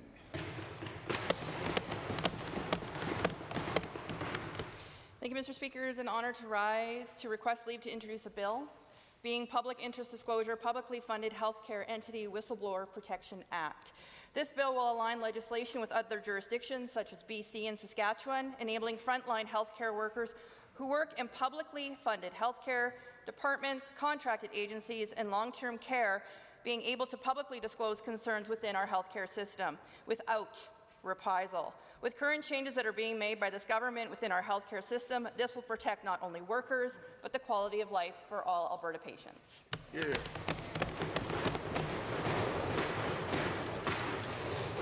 Honourable members, the honourable member for Edmonton Manning has moved first reading of Bill 204, Public Interest Disclosure, Publicly Funded Health Entity Whistleblower Protection Act. Does the Assembly agree? If so, please say aye. Aye. If opposed, please say no. The ayes have it. That's carried. Bill 204, Public Interest Disclosure, Publicly Funded Health Entity Whistleblower Protection Act is now read a first time. Tabling returns and reports. The member for Leduc-Beaumont. Speaker, I have two tablings today. As chair of the Standing Committee on Legislative Offices, in accordance with Section 4-7 of the Election Act and Section 4.2 of the Elections, Finance and Contributions Disclosure Act, I'm pleased to table the 24-25 annual report of the Chief Electoral Officer. In addition, pursuant to Section 4, Part 6 of the Election Act, I'm pleased to table the 2024 by-election report for Lethbridge West. The honourable member for Edmonton Goldbar. Thank you, Mr. Speaker. I have two tablings today. First is an email from Liam. Liam works at the Red Deer Save On Foods. He earns minimum wage and can't even afford the groceries that he stocks on the shelves at that store. And then the second tabling is from the correspondence from the Environment and Protected Areas Ministry to one of my constituents, telling them that they won't be getting any more emails from the department. Thank you. The honourable member for Cypress Medicine Hat. Mr. Speaker, I rise to table 5 copies of a Newsweek article where a VP of a food production company discusses the 3D printed meat they use in their products. Member for Calgary Buffalo. From Calgary Buffalo constituents who are uniformly horrified with the government's use of Bill 9, which tramples the human rights of Albertans, particularly trans youth. Are there any more Edmonton, the Honourable Minister of Preventative Health. Table the requisite number of copies of a letter that I received from Dr. Trevor Brooks. I actually had quoted him earlier today, and he supports our structural reforms and dual practice. Honourable member for Edmonton Highlands Norwood. Mr. Speaker, I'm tabling a letter from a young person, a Jen Zetter, who's lived in Alberta their entire life, and they're urging the UCP to listen to the voices of youth across this province. Yeah. Honourable member for Edmonton City Centre. Mr. Speaker, two tablings, a couple of letters. The first from myself and the member for St. Albert to the Minister of Public Safety and Emergency Services, requesting that he meet with Pierrette and Barry Sharkey of Canine Protective Services to discuss their concerns. And then secondly, the letter that we received from the Minister declining to meet with them, but I will note that he agreed to meet with them after question period today, and I thank him for it. Any other tablings? Seeing none. Links to the clerk. I wish to advise the Assembly that the following document was deposited with the Office of the Clerk on behalf of Honourable Ms. Furr, Minister of Arts, Culture and Status of Women, pursuant to the Alberta Foundation for the Arts Act, Alberta Foundation for the Arts 2024-25 Annual Report.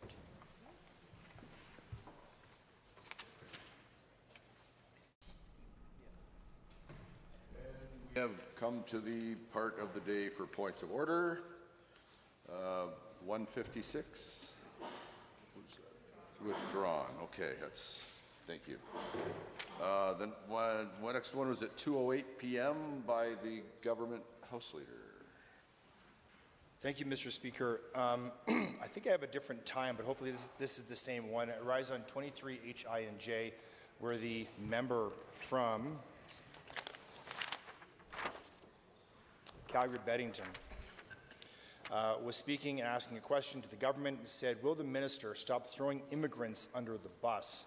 Mr. Speaker, yesterday a point of order was ruled when we suggested that the government of Alberta was blaming South Asians for the crime problem in this province, and that was ruled out of order. This is clearly an insinuation of racism on behalf of the government. In this particular instance, the member from Calgary-Beddington directed that comment at the Minister of Education, suggesting he is throwing immigrants under the bus. Now, that is, of course, a metaphor. At least I pray it's a metaphor, Mr. Speaker. But even then, the visual of that is really quite disturbing. That kind of language, I think, when referring to a member and suggesting that they're blaming immigrants for anything.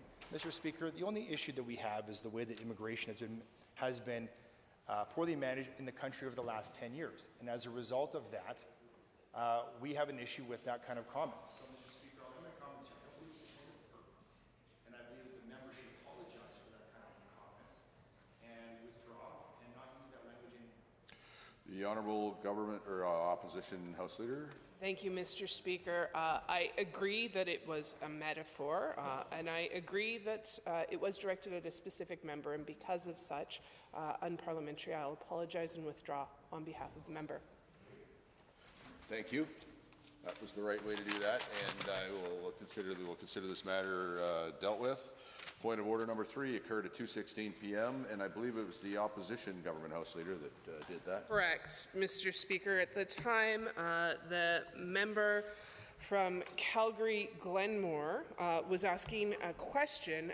The government House Leader, who was not who she was asking the question to, chose to yell across the aisle, "What do you know about rural Alberta?"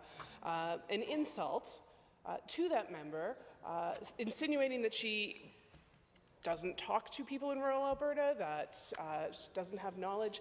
It was a direct insult to another member, unparliamentary and unhelpful, for similar reasons that the official opposition just apologized and withdraw. I think that the government House Leader should as well. Yeah. Government House Leader. Thank you, Mr. Speaker. I would disagree in this instance. The comment was directed at the caucus as a whole. I don't believe that the NDP caucus, with the exception of the member from Edmonton Manning, has any credibility in rural Alberta. And as a result, I think that there's not a whole lot to be said coming from that opposition side. Now, I will defend this point of order as I am venturing into the waters of debate while the members opposite continue to heckle and murmur. But what I would say is the comment, it appears that the comment created disorder, though it was directed at a caucus as a whole, and for that reason I will apologize and withdraw. Okay. Takes us to point of order number 4 at 2:27 p.m.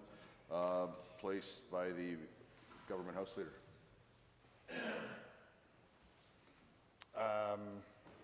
Yeah, this is lame. Withdraw. Okay, well. Self-reflection is always a positive, healthy thing. Point of order. Next one is at 2:35 p.m. by the opposition House. Thank you very much. In an exchange back and forth between the member for Edmonton Jacor and the Minister of Primary and Preventative Health Services, the Minister in response on the record said, as part of her response, can the member opposite not understand?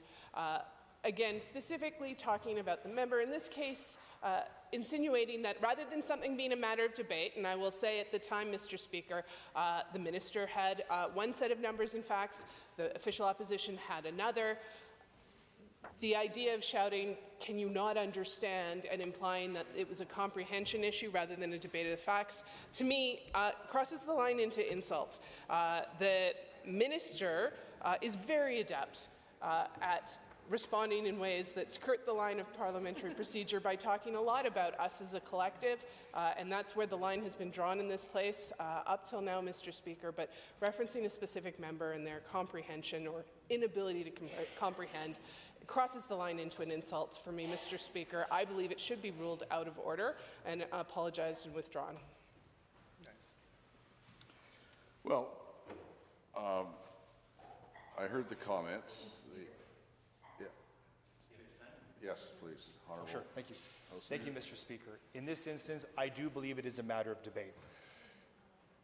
Countless times in this chamber since we have reconvened the legislature and since the throne speech, the Leader of the Opposition and several members in the opposition benches have claimed that this government and specific members of the government benches are incompetent. They don't know their file. They've asked for 4 ministers to resign. They've called for elections, Mr. Speaker. I can tell you that if we're going to go down this water, we're going to straight into this water, rather, Mr. Speaker, and talk about whether someone does or doesn't know their file and whether they don't have the right information, and in this instance, the member doesn't understand, I would suggest the members in the opposition benches look inward at the comments they are making, because though they may not be a point of order, they are incredibly condescending, and they certainly rise to what I think would create disorder in this chamber. Mr. Speaker, not even just in this chamber, but the Leader of the, and I hear a member opposite has something to say, and they will have their chance should there be whenever I finish my remarks. They are more than welcome to, and I believe it's the same member that accused government members in a member's statement of making a Holocaust comparison. But Mr. Speaker, what I will continue on my remarks is this. Leader of the Opposition is guilty on multiple occasions. In fact, I've started keeping track of it, of calling the Premier and government bench members incompetent. Incompetent. That is out of order. This is not the Calgary City Council chambers, where I've seen the member do it there as well. This is the government of Alberta. Not a point of order.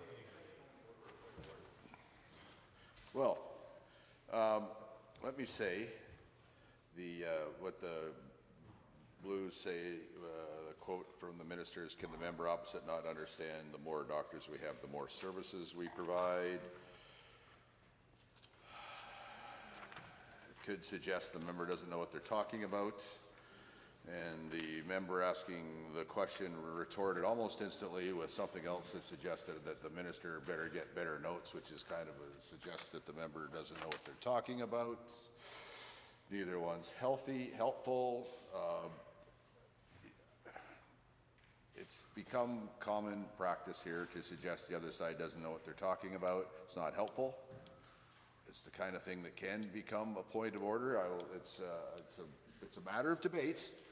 I think it's kind of common practice to suggest that one side, the side that the speaker is on, understands the issues better than the other side, collectively or individually. It's not helpful. I would caution both sides, because it does happen regularly, and frankly, it doesn't make the debate in here any better or any more useful. So, well, it's not a point of order. I'm certainly not complimenting the remarks or the behavior, because it's not helpful, and it happens on both sides. So I will suggest to both government House leaders who are debating this thing to now talk to their own members and suggest they do less of what is not helpful. And that now takes us to orders of the day. Government bills and orders for third reading. Bill 7, Water Amendment Act 2025. Honourable Ms. Schultz. The Honourable Minister. Thank you very much, Mr. Speaker. I am so pleased to rise today in the House to move third reading Bill 7, the Water Amendment Act. Mr. Speaker, this act will update Alberta's water management system, encourage water recycling and reuse, and therefore make more water available for growing communities, for farmers, for ranchers, businesses, and maintaining our aquatic ecosystems. Now, Mr. Speaker, the Water Act hasn't meaningfully been updated in over 25 years, and in that time our population has almost doubled. It's led to increased demand for water from communities across our province and all sectors of our economy. The amendments we're proposing will help Alberta's water management system meet the challenges of today and tomorrow. For example, the split between the Peace and Athabasca basins can sometimes be a barrier to more practical and efficient water sourcing. By merging these basins together, Madam Speaker, we align the Peace Athabasca Slave Basin with how the South Saskatchewan Basin is managed. This in no way changes existing water allocations, watershed planning, or the work of watershed planning and advisory councils. Throughout debate over the last few weeks, we have heard some over-the-top and inaccurate descriptions of our strong regulatory systems and the process for project approvals. Madam Speaker, there's been some fear-mongering and speculation around how approvals move forward, specifically around interbasin transfers, lower-risk interbasin transfers, and I want to be clear. Strong and effective measures remain in place to protect Albertans and our environment. Any interbasin transfer requires an application, evidence of need, Madam Speaker, risk assessment and mitigation of potential impacts. First and foremost, all applications submitted to my department, they undergo rigorous review. That includes public notice, consultation, and the opportunity for those directly affected to submit a statement of concern where that's appropriate, Madam Speaker. Only after an application has addressed regulatory, technical, and environmental requirements and considerations would it then be referred for a final approval decision. Applications that don't meet our high standards would not come forward for approval.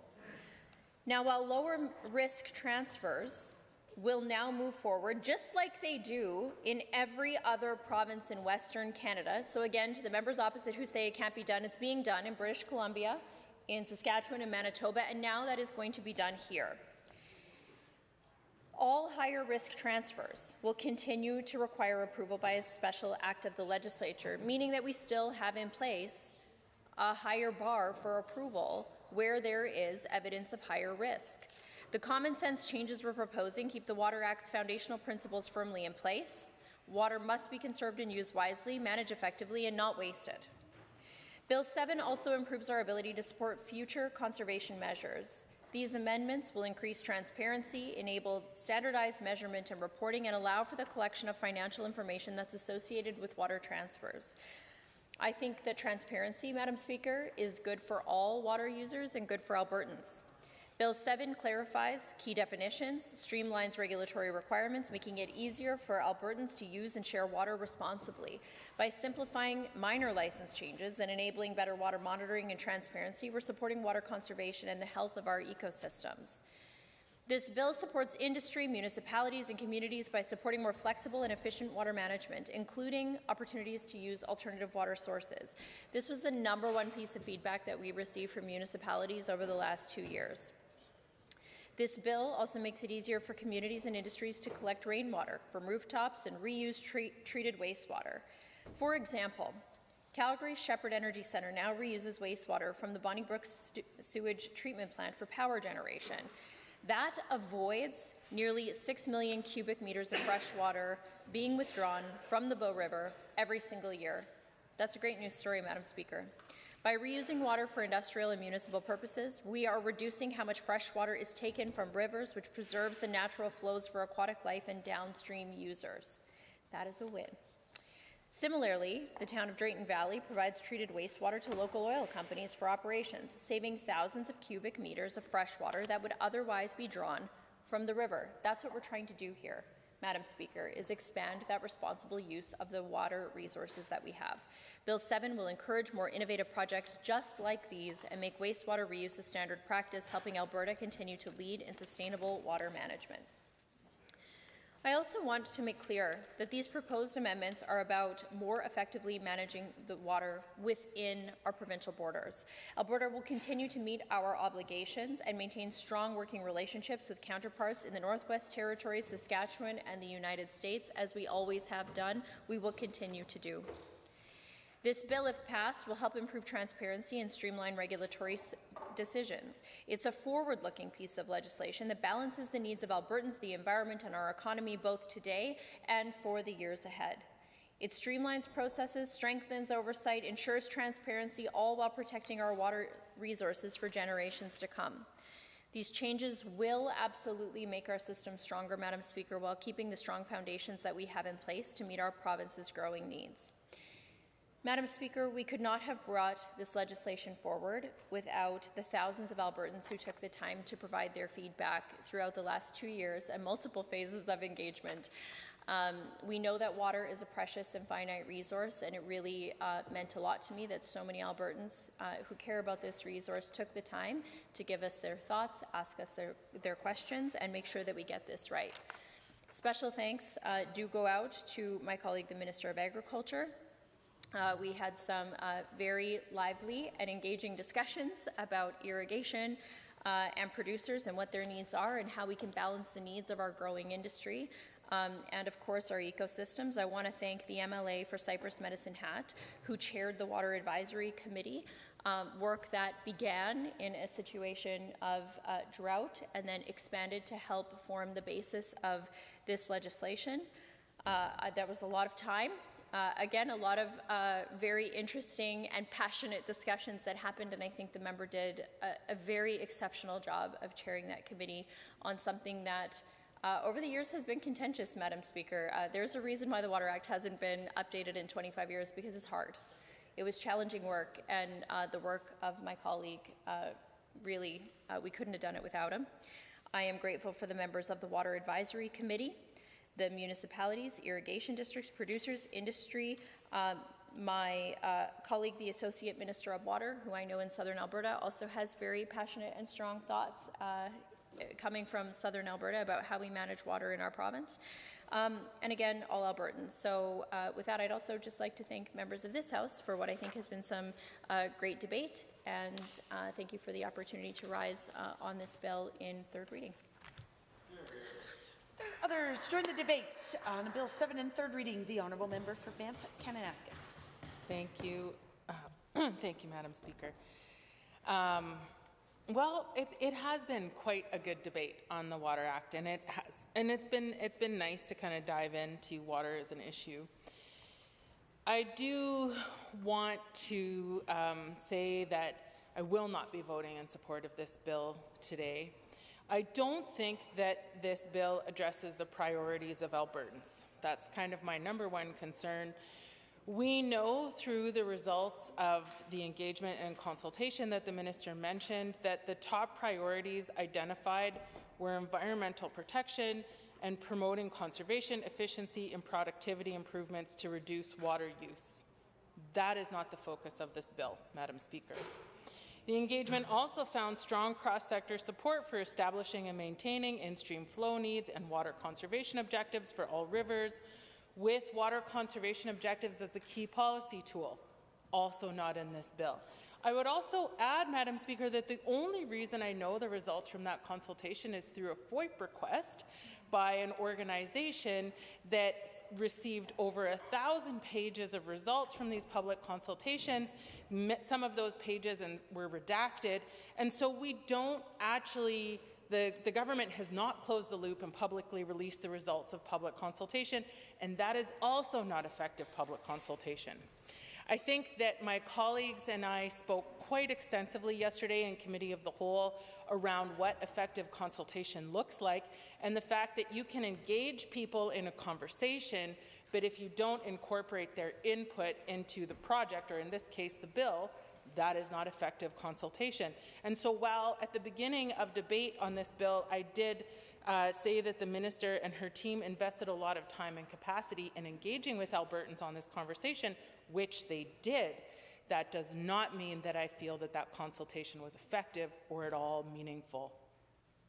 There were concerns raised about the public consultation when I went back to my stakeholders to ask about it. So, for example, the public surveys that were online were very onerous to fill out. The first one was scheduled over the holiday season. I had to ask the minister to extend that deadline so people didn't have to fill out an hour-long survey about water over the holidays. The second survey had little to no lead time. The consultation revealed some large policy shifts were being considered in how water is managed and shared in Alberta that people didn't know was coming. Results of engagement were never summarized and shared publicly, and a FOIP result was the only way we found out. That FOIP result from the first survey revealed some major differences in what was being proposed versus the feedback that was actually collected through the public engagement. And so that's not effective consultation either. One of my constituents also commented that there wasn't enough information in the public survey for people to make an adequate decision. This bill and the minister's mandate in general has been about making more water available, which this bill does by increasing bureaucratic efficiencies, which I am in support of, Madam Speaker. But the emphasis of making more water available removes an emphasis on water conservation efforts, and that is what Albertans want to see in updated Water Act amendments, Madam Speaker. We are in multiple years of drought. Drought is affecting all parts of the province, even in the north where we have this perception that water is infinite. There's lots of water and fewer people. There is drought in the north. The snowpack is not what it once was. And people really feel that this government is not addressing the key issues, which are the fact that we have less and less water. And we definitely have less water available throughout the spring and summer, which raises the issue of water storage quite often. But we shouldn't be talking about water storage without ever talking about water conservation as well. So people really feel that the government is not getting to the heart of this. This bill improves monitoring requirements, which is great, but small and medium license holders will need support to do this work, and I look forward to hearing about how that will happen when the regulations are shared. Water should be the first consideration when exploring any new project, and that requirement is not in this bill.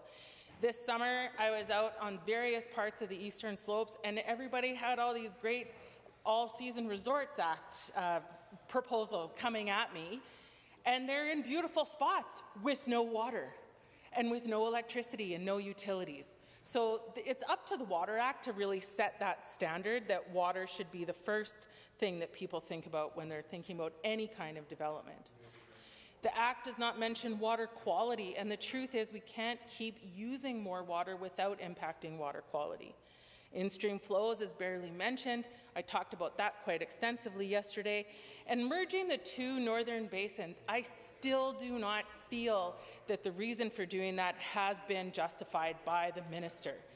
That is not about management. The minister said multiple times yesterday, all of the existing management plans in the two northern basins will continue to be as they are. So if this isn't about management improvement or management effectiveness, Madam Speaker, it sounds to me like it's actually about allowing unlimited interbasin transfers between the two northern basins. And then, of course, this bill does not mention maybe one of the biggest issues on the minds of Albertans right now, and that is coal mining in our headwaters. It does not provide guaranteed protection of water quality or quantity in the face of coal mining proposals. One of the biggest things missing from this Act, Madam Speaker, is that it doesn't talk about nature-based solutions. And I will continue to stand here and champion that ecosystems can do the work for us. Water is climate, and addressing and mitigating climate impacts is about water management just as much as it's about emissions, Madam Speaker. Adapting to climate change and mitigating those impacts is about managing water. We know that we have more extreme weather events coming. Nature-based solutions can be part of the solution. So what are those solutions, Madam Speaker? Beavers. I've said it in this House before, I'll say it again. I love them. They're cute, they're fuzzy, they just are chomping at the bit to get the work done. And beavers create wetlands, and wetlands hold water, Madam Speaker. They can hold a lot of water, and beavers will do that work for free. If you're interested, I've got a book in my office, a child's book about how they actually parachuted beavers in, like literally by parachute as part of a reclamation effort once, which is just a funny story, but also very successful. There are rumors that the minister is talking about changing regulations around wetlands, protection on private lands, but the Water Act requires approval for any activity that affects a wetland. So I was kind of surprised that there's no mention of wetlands in this bill. There's also no mention about working with forestry to change how we do forestry in the headwaters, to protect headwaters, to protect the forestry industry, and to provide ecosystem services through this incredible partnership that could exist, but again, is not mentioned here. I love it when that government House leader stands up and says we don't have anybody who's aware of rural issues, and yet here I am as a rural MLA connecting with rural Albertans every day, Madam Speaker, and talking to rural Albertans who live west of Sundre and Nordegg, not even in my riding, but I'm happy to chat with them. They're talking to me about concerns with temporary diversion licenses and fracking. And they're not against fracking, Madam Speaker. They love it. It provides jobs. It's great. But they also don't like having dry wells in August. The reality is that temporary diversion licenses are for up to 10 years, and that hardly feels temporary. These constituents are concerned about a lack of transparency with the AER, the fact that there's no monitoring of fracking in their area, there's a lack of reporting, there's no defined mitigations, and those that exist are not monitored, and municipalities have limited enforcement in this space, Madam Speaker. This bill doesn't say anything about temporary diversion licenses or making sure that the good people west of Sundre and Nordegg actually have any kind of guarantee or comfort and knowledge in knowing that their water is protected. The reality is that the creeks are very low and getting lower every summer, and these rain-fed creeks and tributaries are very important for well water. This bill does not talk about protecting the headwaters, Madam Speaker, which arguably is probably the most important thing when it comes to water right now. All of our water is coming from glaciers, not all of it, except in the north there's some that are not glacial fed. Those glaciers are shrinking, which means that our ability of the ecosystem to provide us water is decreasing year over year. We need to have a very serious conversation in this province about how we're going to be prepared for the future with less water coming from our glaciers. And how we are managing our headwaters right now is a critical part of that conversation, Madam Speaker. That is what this bill should have been doing. This bill should have been creating the hard conversations for Albertans to come together to talk about how we meaningfully protect our headwaters. There are no commitments to new science or data collection or programs to measure groundwater or surface water to inform management. And while I respect that that's not always reflected in legislation, legislation does set the priorities for that work, and that's not here. I know that there's less actual water monitoring stations in the headwaters because I talk to people on the ground in rural Alberta, and that is what they're telling me. So there's no commitment to improve monitoring or government-sourced monitoring of water stations or headwaters. The WPACs are an incredible resource of information, and this bill does nothing to make sure that the great work that they do to create State of the Basin reports is actually reflected in on-the-ground decision-making, whether that's happening at the municipal level, the provincial level, or at the private landowner level. These WPACs are supported by the government, Madam Speaker. They exist because the government creates them and partially funds them. They do good work, and their work is not reflected in this act, and there's no requirement for it to feed into decision-making. It's a massive gap in our system. There's no commitments to work with environmental organizations, academics, volunteer groups to reclaim headwaters or restore impacted landscapes. The reality is there's no commitments to addressing cumulative effects again. Did you know, Madam Speaker, that Alberta used to have the strongest restoration economy in Canada? Did you know that?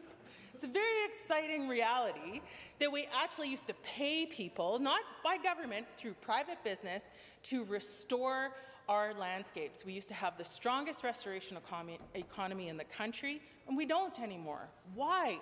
Because we don't have pieces of legislation that incentivize that kind of innovation and creativity in the private sector to repair and restore our landscapes.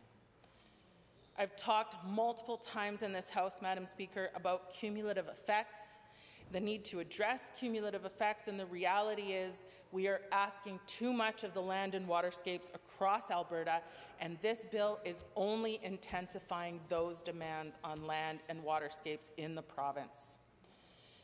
Of course, I appreciate the need to sustain industry. I also appreciate the need to sustain tap water coming out of my tap so that I may drink it.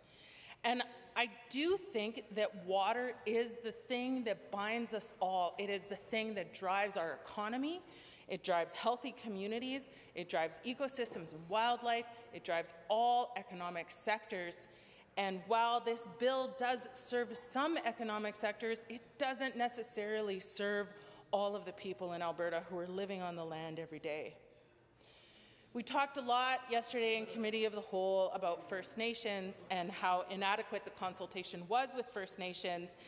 The minister created a list or cited a list of nations and Métis settlements that she consulted with, and I appreciate that. But if myself and my colleagues are getting letters from First Nations chiefs being upset that they weren't consulted, to me that means that that consultation was not effective. When I think about working with First Nations on water, Madam Speaker, I think about thinking 7 generations ahead. And what will we be doing with our water now to prepare our children and our grandchildren and our great-grandchildren to live a healthy, prosperous, beautiful life with beautiful, clean water available to them? I don't think that this bill takes us there, Madam Speaker. This bill is short-sighted. It doesn't really think about the future. It only thinks about right now. We need to get water back into the soil to improve overall moisture. We can do that with nature-based solutions. We can do that by working together with landowners and industry and citizens to just generally improve the health of our watersheds. We need to enhance ecosystems and their functions, Madam Speaker, not shy away from that conversation. And the truth is, as a conservation biologist and as a landscape ecologist, I'm pretty used to having this conversation, Madam Speaker, and trying to convince people to conserve things for the future. Water is life. Without conserving it, we will literally have nothing. Thank you. The honourable member for Cypress Medicine Hat. Well, thank you, Madam Speaker. You know, I rise in support of Bill 7. I think that it is certainly needed to modernize our current Health Act. I want to start by thanking the Minister of Environment and Protected Areas for allowing me to chair the Water Advisory Committee, something that started off as drought concerns, and as it evolved, it became a 18-month committee focused on all things water. I also want to thank the Associate Minister for Water as well. His focus and dedication to making sure some of our driest parts of this province have meaningful access to land, meaningful access to the water the land needs is wildly important, and I thank you to that member for your dedication to making sure our part of the province is seeing the water that we need. You know, when I chaired the committee, it was made up of urban municipalities, rural municipalities, irrigators, ranchers, industry, Indigenous groups, and environment and water scientists. Every single month we met, they brought a very unique perspective that has helped form some of the feedback that has gone into making this bill. Our water sustains our community, drives our industry, and demands that we manage it responsibly. Shockingly, the rules, however, were found to be inadequate on how we govern our water. And that was some of the feedback that we got from folks that came and spoke to the committee and from the committee members themselves. We had some great meetings with folks just like the Environmental Science Department at the University of Calgary, who brought a very unique perspective on the water management, as well as the folks at WaterSmart. We haven't seen any vital or meaningful updates since 1999, and it's time that in that time, Alberta's population has grown, our economy has diversified, and we have faced droughts, and in my riding, we have faced a number of declared states of agricultural disaster. And it's a constant reminder for me of just how precious our water is.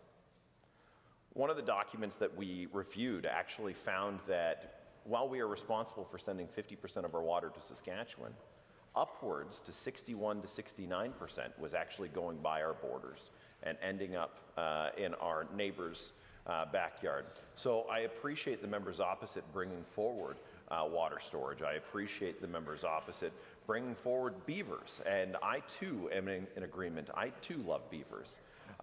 It is a great resource that we have, whether it's their use of making dams or really good hats. It's why I think Bill 7 is so important. It provides a forward-looking set of changes to modernize Alberta's water management system. It also aligns with lines up with much of the feedback we've received during the 18-month advisory committee. It's also information that I hear from my constituents on the regular. I've had a number of folks bring forward a number of concerns for on-site storage, and I think that this is a great starting point where we can begin to talk about on-site storage. We can talk about more additional means of storing water on our streams like the South Saskatchewan, whether with a dam or a weir, something that I've advocated both to the ministers, or I should say all three ministers, with the Minister of Environment and Protected Areas, Minister of Irrigation, as well as Transportation and Economic Corridors.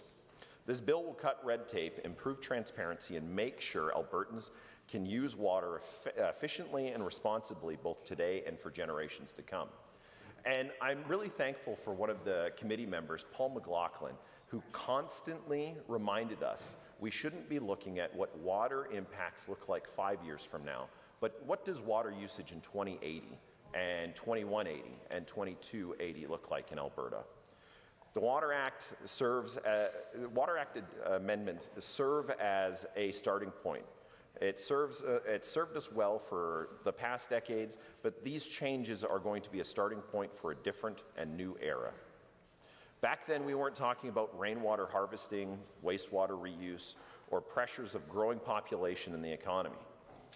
Now, Madam Speaker, they say hindsight's 20/20. And I truly believe that the folks that have come before us in this chamber should have been looking at those issues, but it gives us a great starting point now.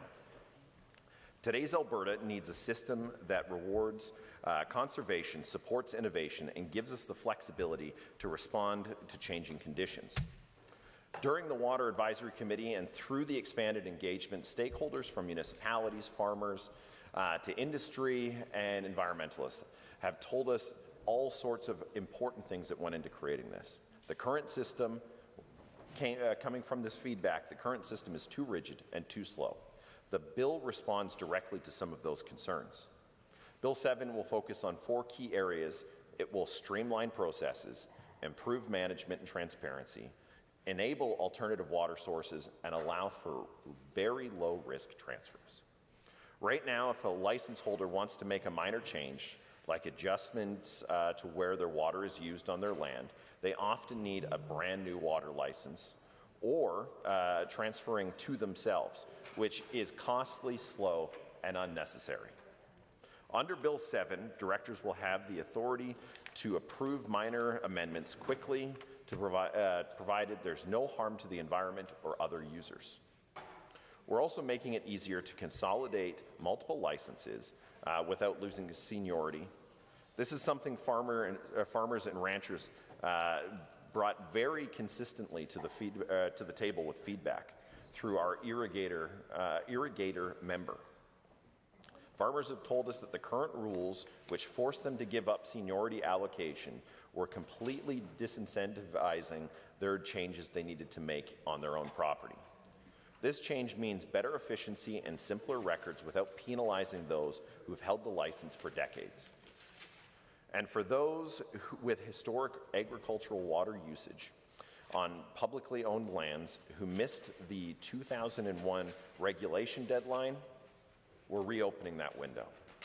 This was a clear ask from the Alberta Grazing Lease Association, and it ensures fair treatment for all agricultural users.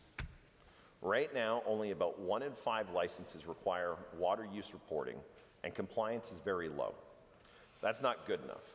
Bill 7 gives us the authority to set consistent measurements and reporting requirements all across the basins. Why does this matter? Well, one thing we heard loud and clear through the committee and meeting with stakeholders was that better data allows for better planning, especially in closed basins where new allocations aren't available.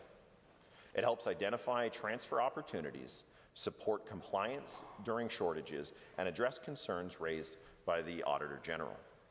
We're also introducing transparency on water license transfers. For the first time, Albertans will be able to see what water is being used, and what price is being paid for transfers. This increases fairness, clarity, something this government continues to push in all aspects of our environmental policy. Publishing this information will help discipline costs, encourage conservation, and support investment decisions. Madam Speaker, Albertans are innovators. They want to capture rainwater and use or reuse treated water to make the most out of every single drop. The current Water Act does not clearly allow that in Bill 7, or in the Water Act. That's why Bill 7 fixes it. We're defining water for reuse and expanding the definition of water to include precipitation. That means we can create exemptions for rooftop water collection and set policies for stormwater and wastewater reuse. These changes will help reduce pressures on freshwater sources while protecting environmental objectives. Alberta is the only province that requires a special act of the legislature for every interbasin transfer, even small, low-risk projects like regional drinking lines. That's not a very effective approach, and many of the Water Advisory Committee stakeholders and board members felt that just the same. Bill 7 introduces criteria for low-risk transfers that can be approved by the minister while keeping high-risk transfers under legislative oversight. These criteria are strict. Transfers must be between adjacent basins, cannot introduce invasive species, and must meet environmental standards and are subject to limits on diversion rates. These changes will save time and money for municipalities, industry, and near basin boundaries without risking environmental protection. This is a practical fix. It's a process in which stakeholders have called for. And frankly, Madam Speaker, it's something that addresses concerns that stakeholders have called expensive and wasteful. Let me be clear, Madam Speaker. Alberta's first in time, first in right priority system isn't going anywhere. Licensed allocations will not be reduced. There will be no royalties, no bulk pricing, and no volumetric changes of water. We remain committed to the Water for Life strategy and its goals. We will continue to manage water for our communities, our economy, and our environmental needs. And any proposed changes for large or high-risk interbasin transfers will still require the approval of this chamber, just as it does today. So, Madam Speaker, I urge all members to support the Water Amendments Act so that together we can ensure Alberta's water management system is strong, flexible, and transparent as the province and people it serves. Thank you. The Honourable Member for Edmonton Manning. Thank you, Madam Chair. So I'm rising to speak to the bill because I do think it's an important conversation. It's a conversation that I know the Minister and I have been having often over the years around water management, the fact that we continuously are seeing more and more drought across the province. Unfortunately, I don't think I will be supporting the bill in the way that it is currently written, mostly because of the feedback that I've been receiving from stakeholders.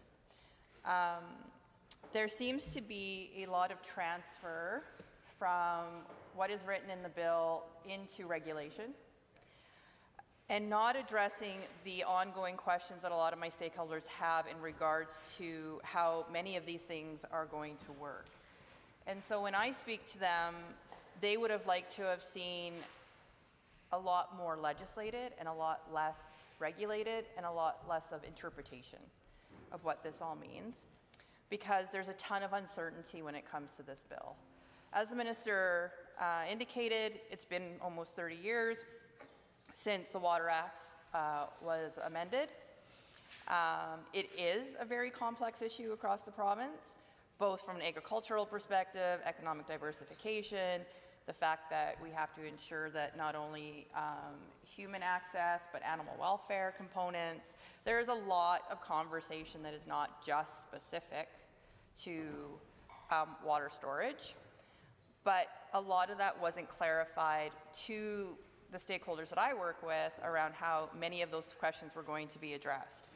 So they're nervous, to say the least, around what this is all going to mean.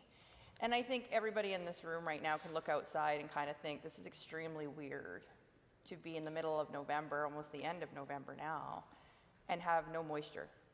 Like, we haven't really, I mean, except for, sorry, the southern folk who had snow this weekend and had to drive up from Calgary in it, we haven't really received any moisture. I would say a couple weeks ago we got a little bit of ice rain. We have a little bit of moisture this morning, but it is extremely rare to not have snow on the ground right now, which is not a very good indicator of what our spring is going to look like. And we've been here before, but I haven't really heard from the government talking about different strategies around how we can manage our water from the north to the south. This bill didn't actually talk about regions. It didn't come up with a regional plan. It didn't look at amending those pieces of legislation, some of which, again, haven't been looked at since the 30s.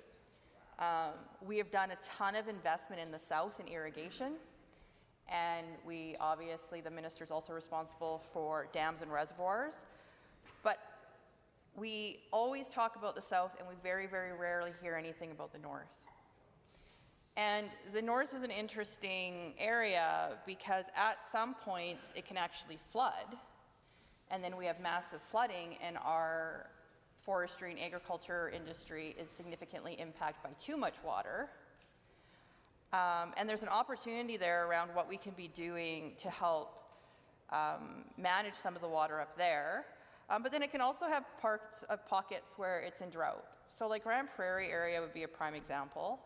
It's been known to have way too much moisture, but then last year they didn't have enough. And a lot of crops were failing.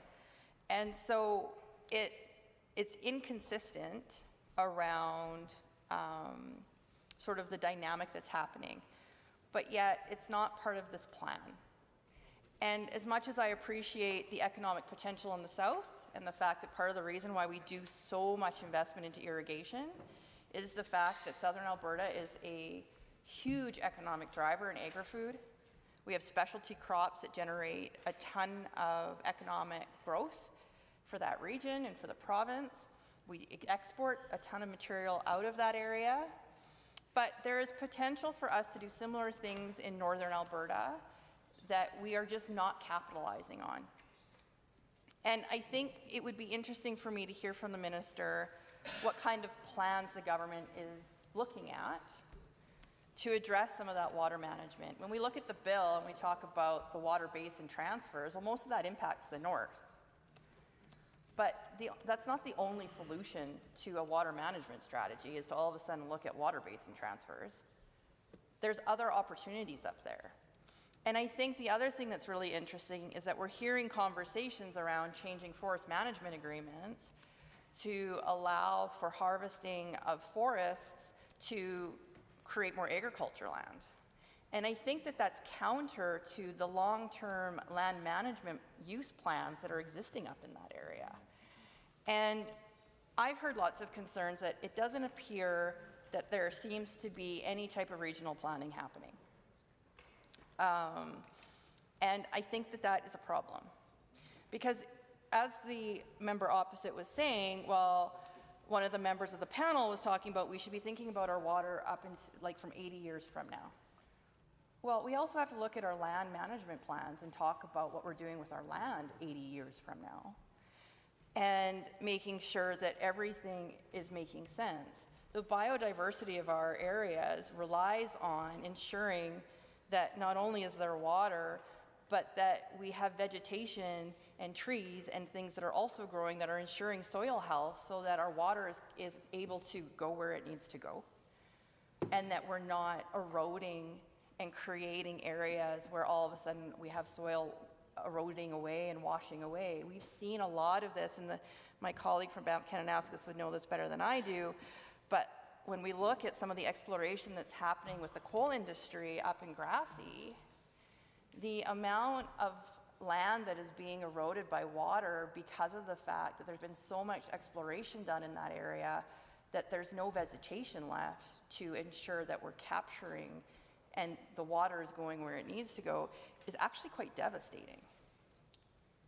Like, there are literally rivers running down the sides of Grassy that shouldn't be where they are because of the fact that water isn't being captured by the trees and the vegetation and all of the things in that region.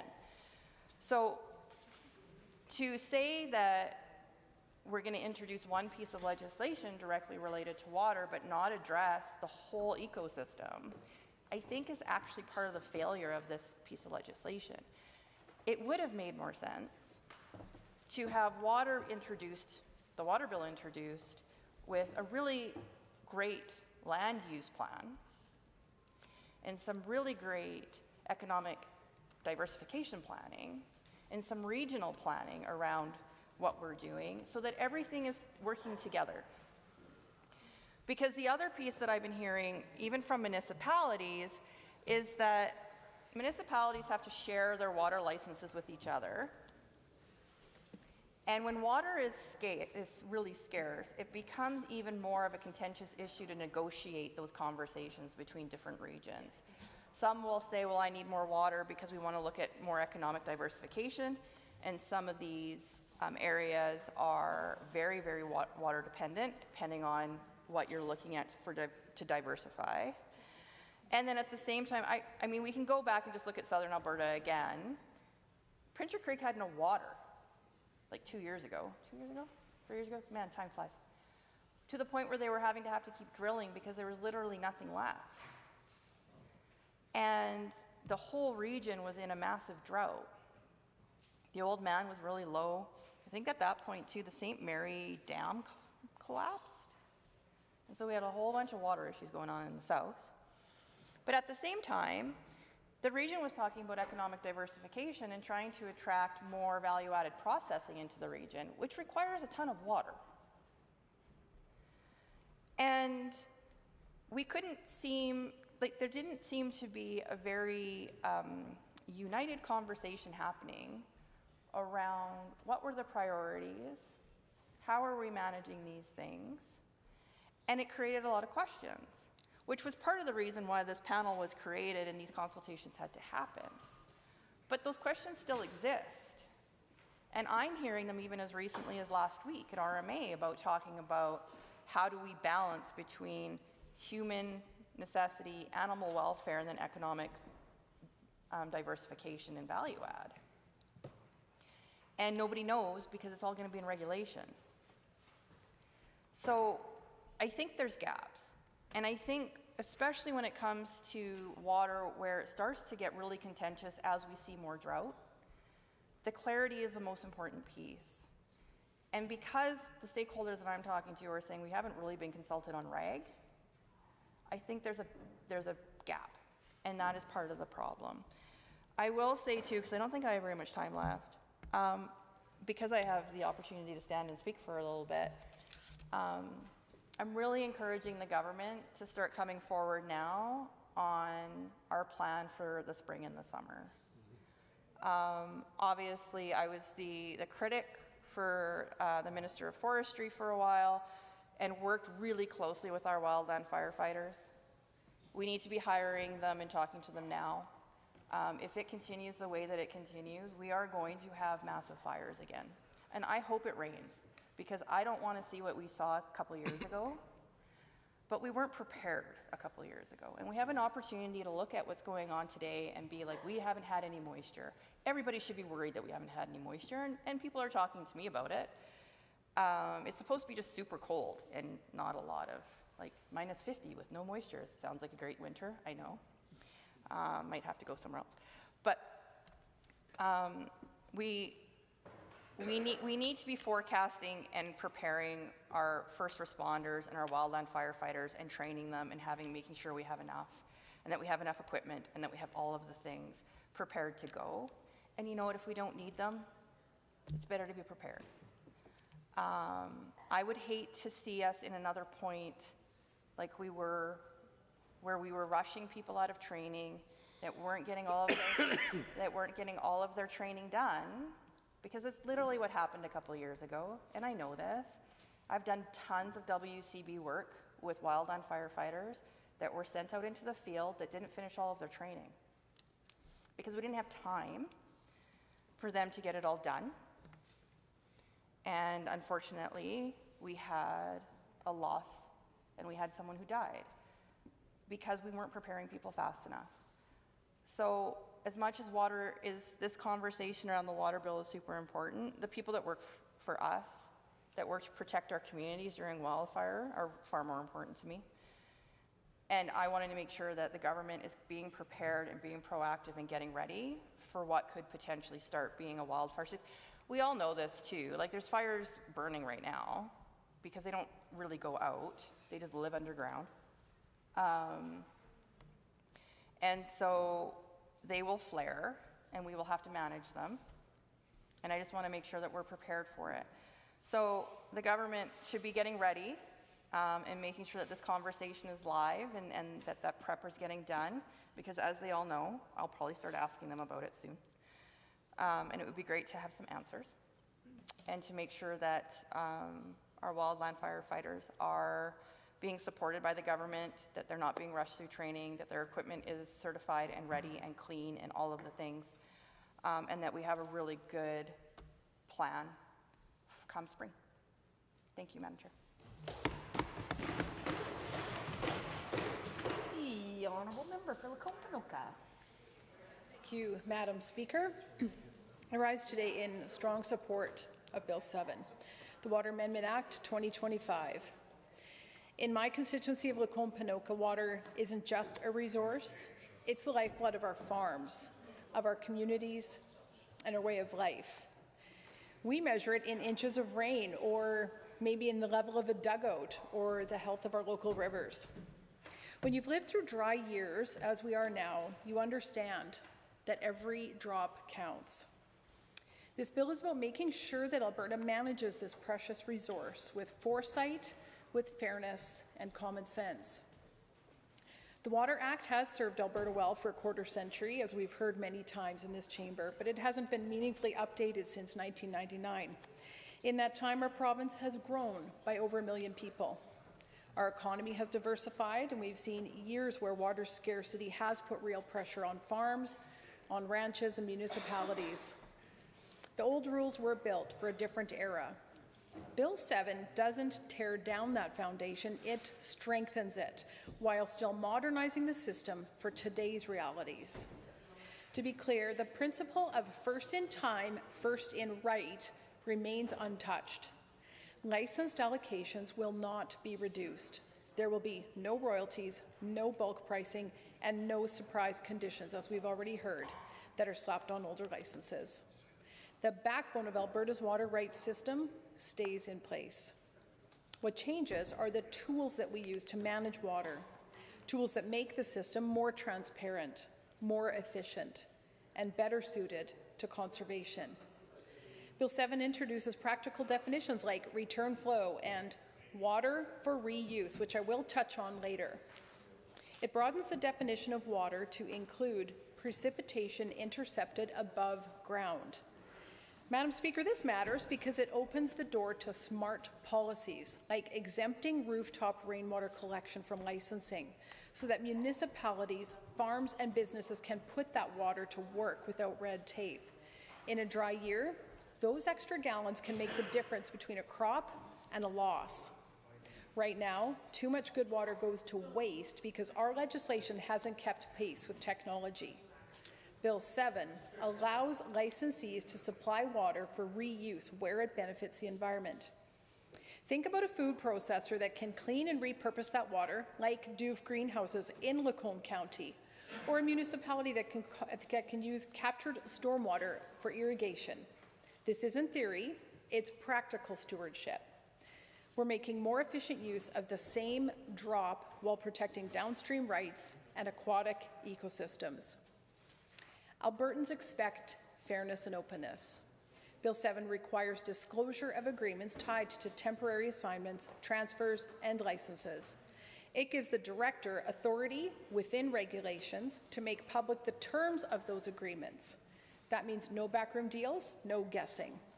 Sunlight builds trust and helps users make informed decisions about investing in technology or pursuing transfers. If you've ever tried to amend a license for a minor change, you know the frustration of waiting months for an answer. Bill 7 sets mandatory timelines for application reviews and limits unnecessary requests for additional information. It simplifies minor amendments and allows an amalgamation of licenses while preserving original allocations and priority numbers. This is about predictability so that farmers, ranchers, and businesses can plan ahead instead of waiting on bureaucracy. To be crystal clear, this bill does not open the floodgates. Transfers between major river basins still require legislative approval, except in emergencies. What Bill 7 adds is a framework for lower risk transfers between adjacent basins under strict conditions, for smaller diversion limits, for invasive species safeguards and ministerial oversight. That is rural pragmatism. Fix what's reasonable to fix and keep strong guardrails everywhere else. When moisture is scarce, you plan every acre around the water you have, not the water you wish you had. A more predictable, transparent, and flexible system helps producers manage risk. If a rancher can reuse processed water or capture rooftop rain without an administrative maze, well, that's real value. If timelines are firm and expectations are clear, people can invest in better irrigation or adopt new conservation technologies. These changes don't just sound good in Edmonton, they make sense in Clive, Alex, in Mirror, and in Gull Lake, and every rural community in Alberta that faces the imminent risk and reality of a dry year. The Water for Life strategy remains in place. We continue to rely on environmental objectives to sustain ecosystem health and meet transboundary obligations. By integrating rainwater, stormwater, and reuse streams into the management toolbox, and by requiring consistent measurement and reporting, we protect the environment while unlocking efficiency gains. This is not a trade-off, it's a win-win that reflects Alberta's tradition of practical conservation. Madam Speaker, this is careful work, and the ministry is proceeding in that spirit. And on that note, I applaud and thank our Minister of Environment and Protected Areas and her team for the hard work that they have done in consulting Albertans, in identifying gaps and building regulations that make sense before implementation. Bill 7 gives us the legislative framework. The regulations will put muscle on those bones. That stepwise approach means we keep talking to farmers, to municipalities, to Indigenous communities, and to industry to make sure the rules fit the land and the people who live on it. I'll close where I began. Water is life, and we've heard it many times. We believe this on this side of the House as well. Bill 7 respects the habits that have served us well: priority rights, property rights, and environmental stewardship. It trims bureaucracy where it's thick, it adds transparency where it's thin, and it opens the door to practical reuse of a resource we can't afford to waste. It's forward-looking, without forgetting where we came from. It's balanced, it's workable, and it's built for the Alberta we live in today. For the sake of our farms, our towns, our industries, and the rivers that tie them all together, I urge all members to support Bill 7.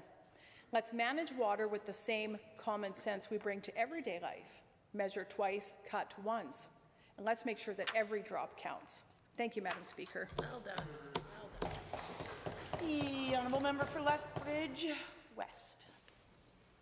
Thank you, Madam Speaker. I'd like to begin today with a letter sent to me by someone who has concerns about Bill 7. I've been reading a lot about Bill 7, the Water Amendment Act, and I want to express my concern about this bill and the implications. As I lived and worked on the banks of the Slave River for many years, I know how special this watershed is and already impacted by development and regulation.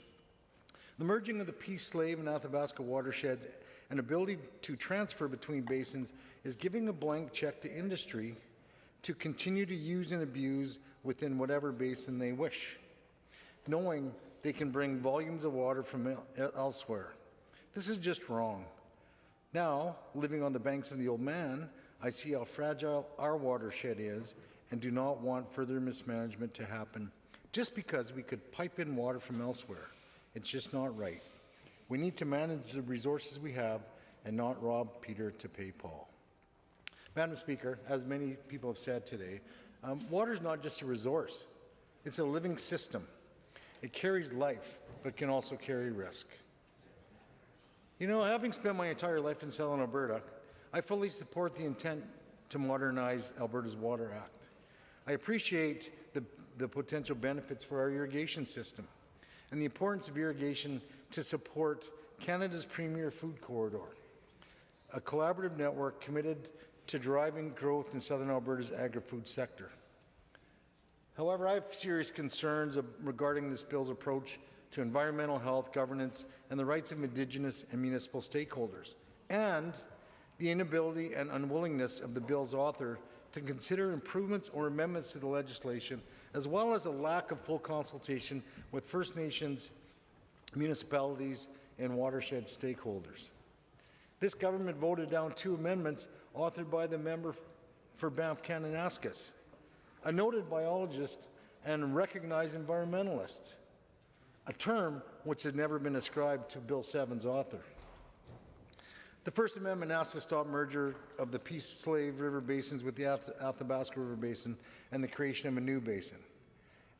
And they ask for it to prevent risk of ecological damage and to address, again, calls from First Nations, Métis, and the public for full consultation on this proposal.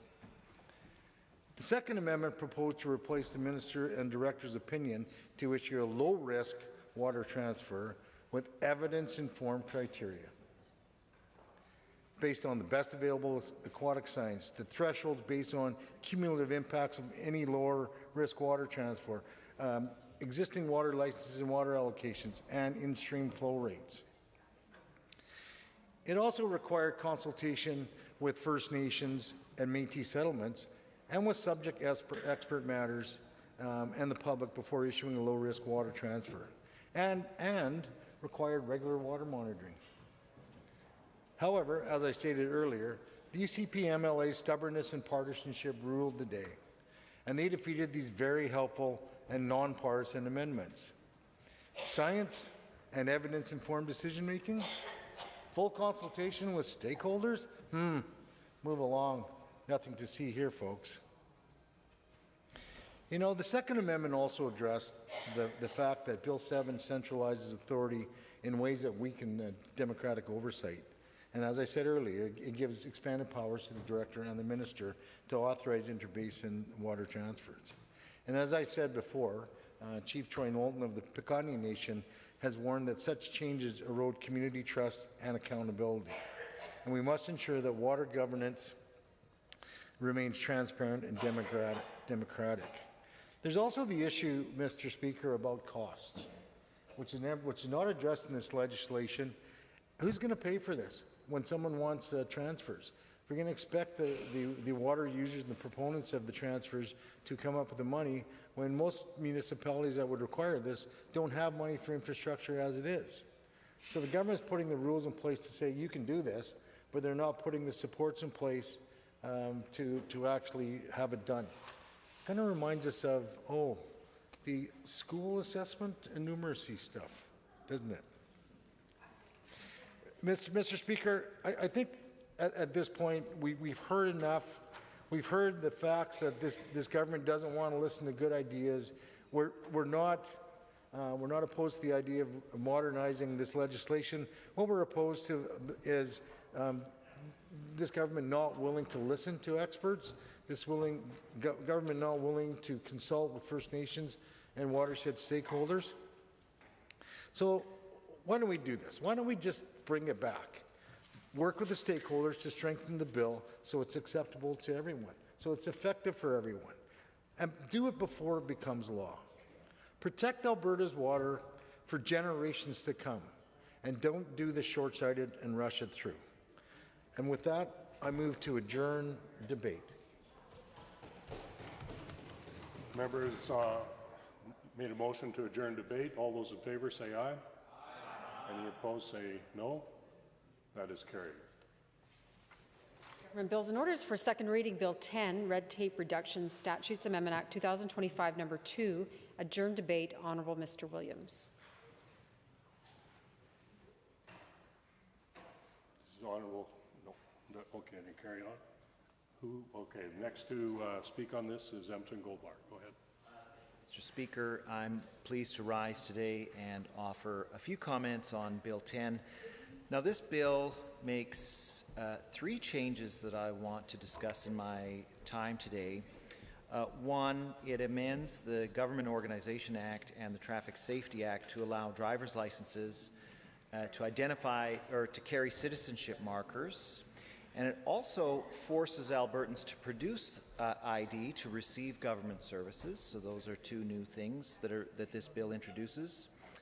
The second thing that I want to address is the amendment that it makes to the Livestock Industry Diversification Act to allow elk hunting on elk farms. And the third thing that I want to address is the amendments to the Fair Registration Practices Act to prohibit regulatory bodies from requiring Canadian work experience. Now, with respect to the citizenship markers, Mr. Speaker, I have a lot of concerns around the changes that this makes, requiring IDs now to identify whether or not the holder of that ID is a Canadian citizen. And that just made, you know, I had an exchange with my friend from Edmonton, Glenora, a few weeks ago. She was attending a citizenship ceremony in her riding, and was asking us whether any of us in the NDP caucus had family or friends who had immigrated to Canada from other countries. And I have a number of great-grandparents who moved to Canada from different countries, and that's how our family ended up living in Canada.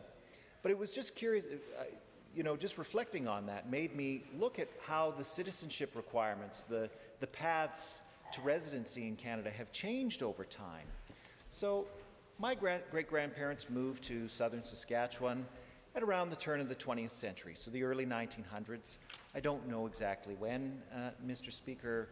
I haven't actually delved that deeply into my family history, but at the time that they moved to southern Saskatchewan, they only had to do two things.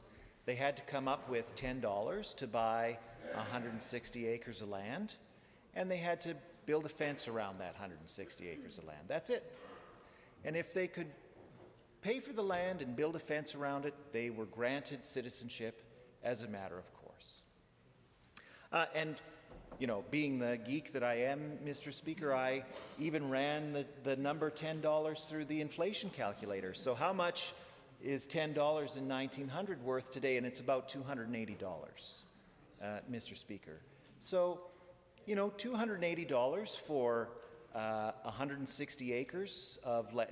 Forgive me, I think that's 64 hectares of land. Even in southern Saskatchewan. Even in southern Saskatchewan, that is a low price. That you would pay probably $1,900 an acre in southern Saskatchewan for an equivalent piece of land today. So extremely cheap, extremely easy to come to Canada. My great-grandparents didn't have to demonstrate that they spoke English, and in fact, none of them, I assume that none of them did. One of them came from somewhere in Eastern Europe. We know that the boundaries of Eastern Europe countries changed dramatically in the early 19th century, so I don't even know what country he was born in, but I assume that he didn't speak English.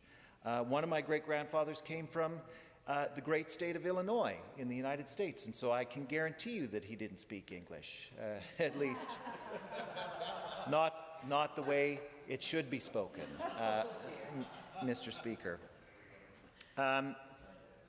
But not only did they not have to prove that they could speak English or French, they didn't have to have any Canadian work experience. They didn't have to have any skills other than the ability to buy 160 acres of land and build a fence around it.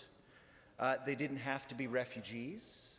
They didn't even have to have family or friends who were willing to sponsor them to come to the country. And all of those things are now requirements for people who want to seek permanent residency in Canada. And in fact, I was looking at the Canadian immigration website today, to apply to be a skilled worker in Canada, you need $1,500 just to file your application. So 7 times the cost to buy 160 acres of land 120 years ago, just to file the application. No guarantee that anybody will even look at it, much less have it approved. And so, you know, I just want people to keep these things in mind when they question whether or not the people who move to Canada are worthy of being here. Because the requirements for becoming a Canadian are so much more stringent than they were 120 years ago when my great-grandparents moved to this country. And I think that we need to keep in mind that we require so much more of people who are permanent residents than we used to, and that the people who come to this country and are legally allowed to live here absolutely deserve to be residents here. They have the skills, they have the competency, they have the will, and we need to treat them with the respect that they deserve. And I'm really afraid that putting the citizenship markers on government IDs will take away that respect.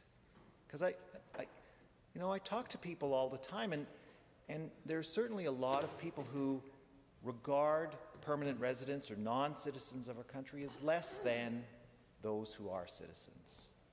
And I think a lot of people have forgotten their own family histories and don't realize that, you know, if you've been a 3rd or 4th generation Canadian like me, that coming to Canada was much easier 120 years ago than it is today.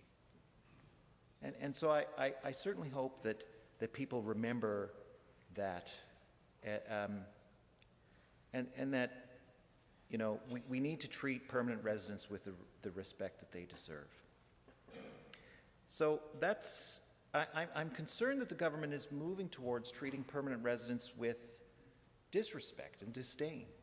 And that's why they're amending the Government Organization Act to require people to produce IDs when they apply for and receive government services. Now, the bill doesn't actually say what government services they'll have to produce ID to receive, so we can only question, will it be to get health care?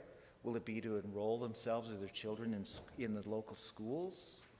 Will it be to even apply to purchase a house or a piece of land through the land titles, or to seek redress from a landlord through the Landlord and Tenancy Board, Mr. Speaker, to apply for a job, all of these things. And I also ask, what other types of discrimination are we opening people who have permanent resident listed on their IDs, Mr. Speaker? You know, a few weeks ago I had the opportunity to travel to Texas, and it was hot.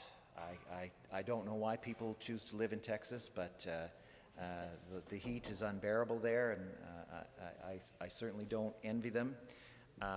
But we were going out to Texas. I made a rare visit to a bar, and before we were allowed to go into the bar, the bouncer at the door asked to see my ID. And when we produced it, okay, all right. Point of order, Mr. Chair. No, I'm just kidding. But the member from Calgary-Curry is laughing at the suggestion that somebody would see my ID or want to see my ID to be admitted. Yeah, the legal drinking age, just for the House's knowledge, in Texas is 45 years old. And so I'm right on the cusp. No, I'm sure the bouncer was just humoring me when he asked for my ID, but when he saw that I was from Canada, he gently made fun of my accent and where I came from, but let me into the bar. But what I'm really afraid of, though, Mr. Speaker, is that when permanent residents are asked to produce their IDs to go into bars or clubs here in Edmonton, that they're going to get much more hostile treatment than just playful ribbing for where they happen to come from. I'm really afraid that a permanent resident will be denied entry to a bar or club based on citizenship marker that's indicated on their ID. And it could happen at other places too, Mr. Speaker. You know, every time, or many times when we go to liquor stores or buy cigarettes, we're asked to produce identification to show that we're eligible to purchase those products. Well, what will happen if the person who operates those stores just doesn't feel like selling liquor or cigarettes to a permanent resident? What redress will they have? They won't. They will just have to put up with those minor acts of discrimination, because there will be no process for them to make an appeal or seek any kind of fair treatment from people who just decide not to serve somebody because looks to me like you don't deserve to be served here. Please move on. That's what I'm really afraid is going to happen.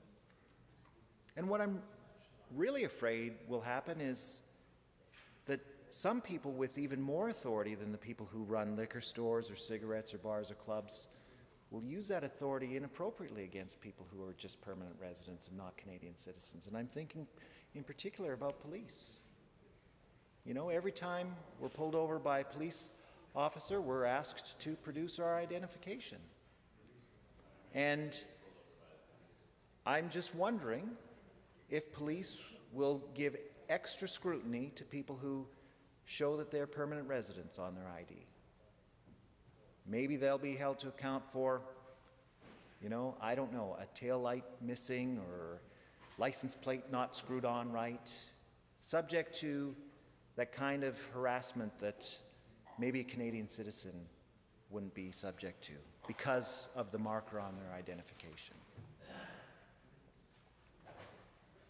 So for those reasons, I certainly hope that members of this House vote to reject this bill, because permanent residents deserve to be here, and they deserve to be treated with the dignity and respect that everybody else is afforded here in this country. With the time remaining, I want to make a couple of comments about the changes to the Livestock Diversification Act and the Fair Practices Act. With respect to the Livestock Diversification Act, Mr. Speaker, this bill allows for the hunting of elk on elk farms. And I hear the Minister from Transportation cheering that on. I assume that he's not a very good hunter, and so the only way he can shoot anything is if it's caged into an area that's small enough for him to be able to track it down and shoot it. So, yeah, like shooting fish in a barrel. All we're arguing now about, Mr. Speaker, is how big is the barrel, right? It is absolutely immoral to shoot animals in cages. Nobody would regard that as a fair and ethical treatment of animals. All we're discussing is how big that cage can be. And for that reason, Mr. Speaker, alone, I think, is enough to reject these changes to the Livestock Diversification Act. It's an immoral hunting practice that is being introduced to Alberta. But more importantly, from a biological standpoint, this will also increase the spread of chronic wasting disease in Alberta. We know that chronic wasting disease increases in other parts of the world where these hunting preserves are in place, and that problem will continue to grow here in Alberta once these elk hunting farms are allowed to operate. The final thing that I want to address is the Fair Practices Act, Mr. Speaker, and I know that our side is in favour of this, but I do want to highlight one concern, and that is the ministerial approval of prohibited requirement. So what the large print giveth, the small print might taketh away in this case.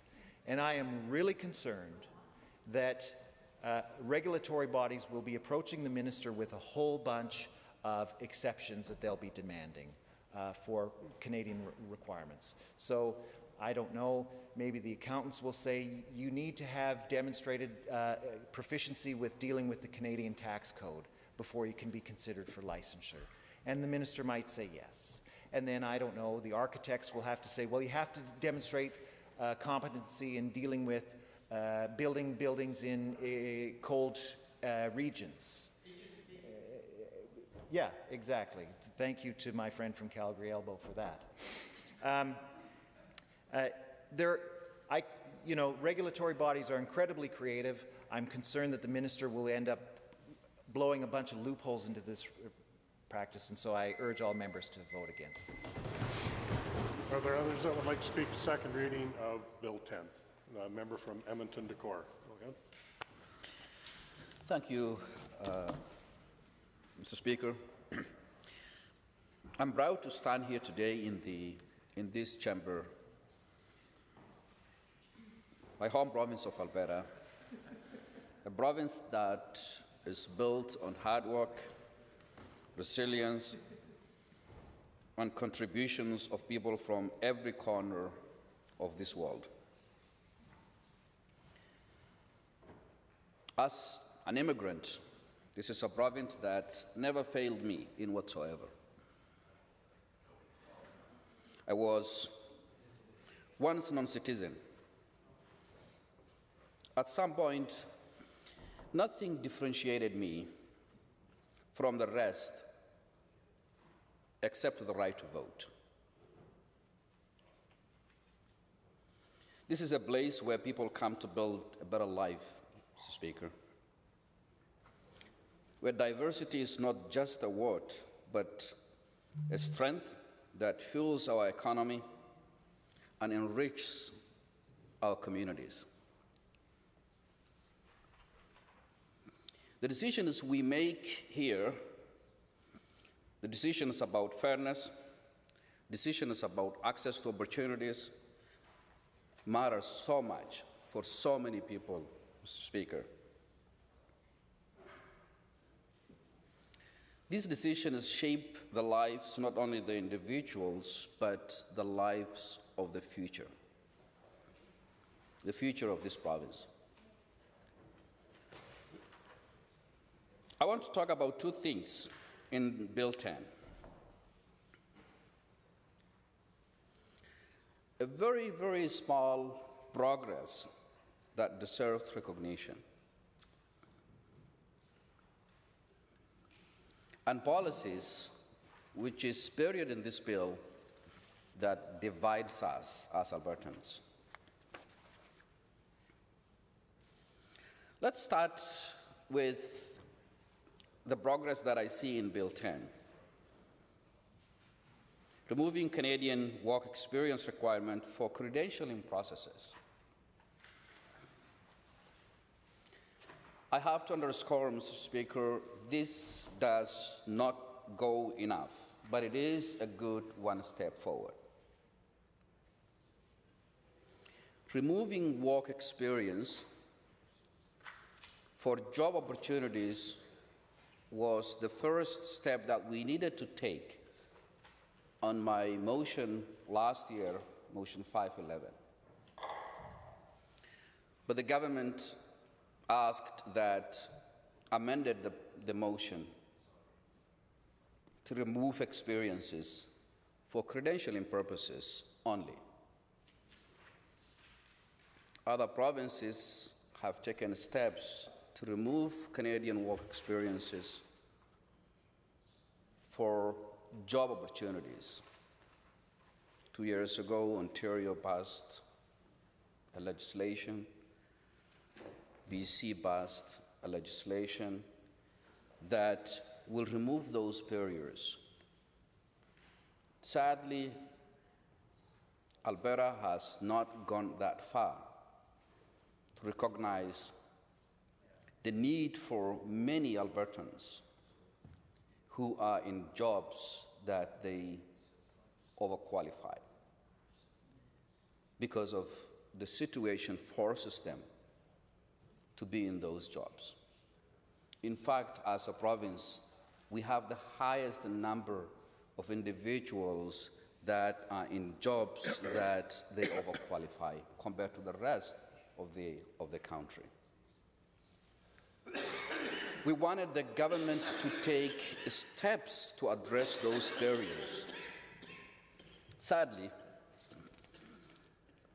that did not happen in Motion 511.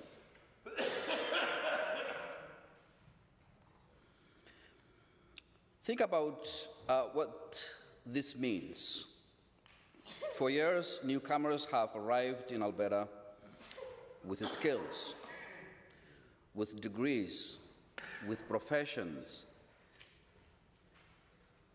with experience.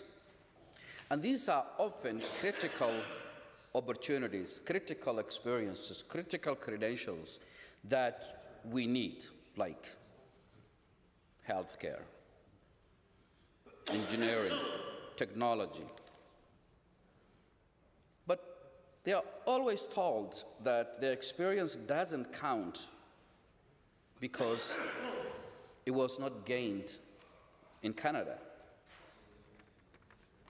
That barrier has forced many to take jobs far below their qualifications, struggling to make ends meet while their talents go unused. Economically, it is a loss for our province. On this side of the House, we've been advocating for a change on this issue for a long, long, long time. The UCP government is spending a lot of time in terms of creating committees after committees for credential recognition without taking the necessary steps to address the underlying problems that prohibit people to be in the professions where they were trained on and where they would love to work in. Mr. Speaker, newcomers deserve the chance to contribute fully.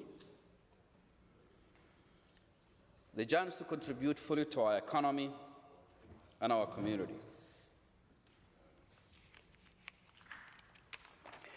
On the citizenship marker, which is also in Bill 10, the first time when I saw the bill having two components, I was, why has this been put together under the name of red tape reduction?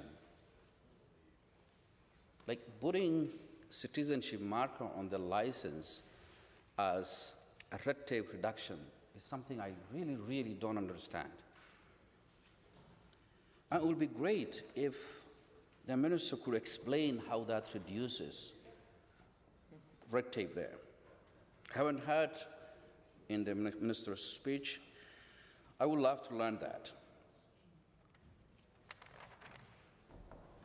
This is unnecessary.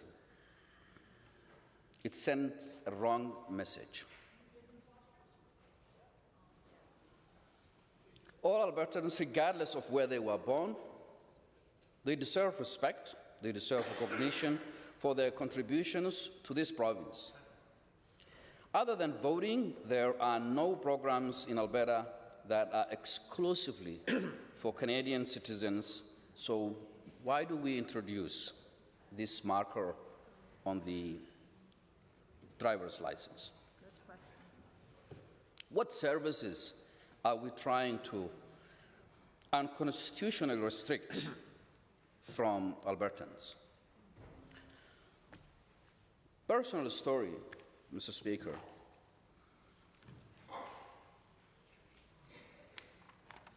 My wife was Canadian government-sponsored refugee that first landed in Ontario, and she only stayed in Ontario 2 weeks. She chose to leave Alberta. She started working in her second month and paying taxes in her second month. So, fast forward. When I was working in the provincial government, there was a colleague of mine who was 2 years old when she came to the country as a refugee from Vietnam, the boat people. She told me that she was going to the Mennonite Center for Newcomers one day, and I said, "What's happening there?" It's a profound story, Mr. Speaker. She told me that she was sponsored by Canadian government. her and her family when she was 2 years old. She came and she built her life here. And she said she wants to give back. So she was sponsoring a Syrian refugee in 2015 when Syrians were going through a very, very difficult period of time. I shared this story with my wife. She said, why don't I also do the same? We ended up sponsoring a refugee family. They have 8 years old. They live with us. The 8 years old is a BR. The mom and the dad are learning English. She goes to grade 3 now. When this came, and there was a signal of restricting some of the government services, the 8 years old, her name is Yasmin. I thought about Jasmine. Will she be accessing services? Will she be able to get to the education that she deserves? The decisions that we are making and the signals that we are sending already send some shockwaves to those who are trying to start their life here, Mr. Speaker. When she goes to medical services, because of it doesn't show citizenship, what happens? The family is still not on their feet because of many go through that first step in life when they land here, and there is Canadian taxpayers, Alberta taxpayers that support to build a community in this province. So during that period of time, what services are we restricting? Because it doesn't benefit us. It only harms us because of you're not fast-tracking those individuals to navigate, integrate, and contribute. Holding them back doesn't help in any means. So imagine what this marker could mean in practice. A citizenship ID could lead to unequal treatment. And when we send signals of a two-tier population based on the markers that we create, we are actually creating a narrative that there are two tiers of populations. Let me go back to the story of Jasmine and her parents. When they are asking a job or submit a resume, and they are asked to send their ID, and they either email or fax, the ID card doesn't show that, will they be deprioritized for jobs? I'm thinking about that, because if they don't, I will still have to sponsor them and support them. So the markers on the driver's license, Mr. Speaker, is something that divides us. It creates two tiers of community. It will create a narrative that makes non-citizens to struggle with jobs.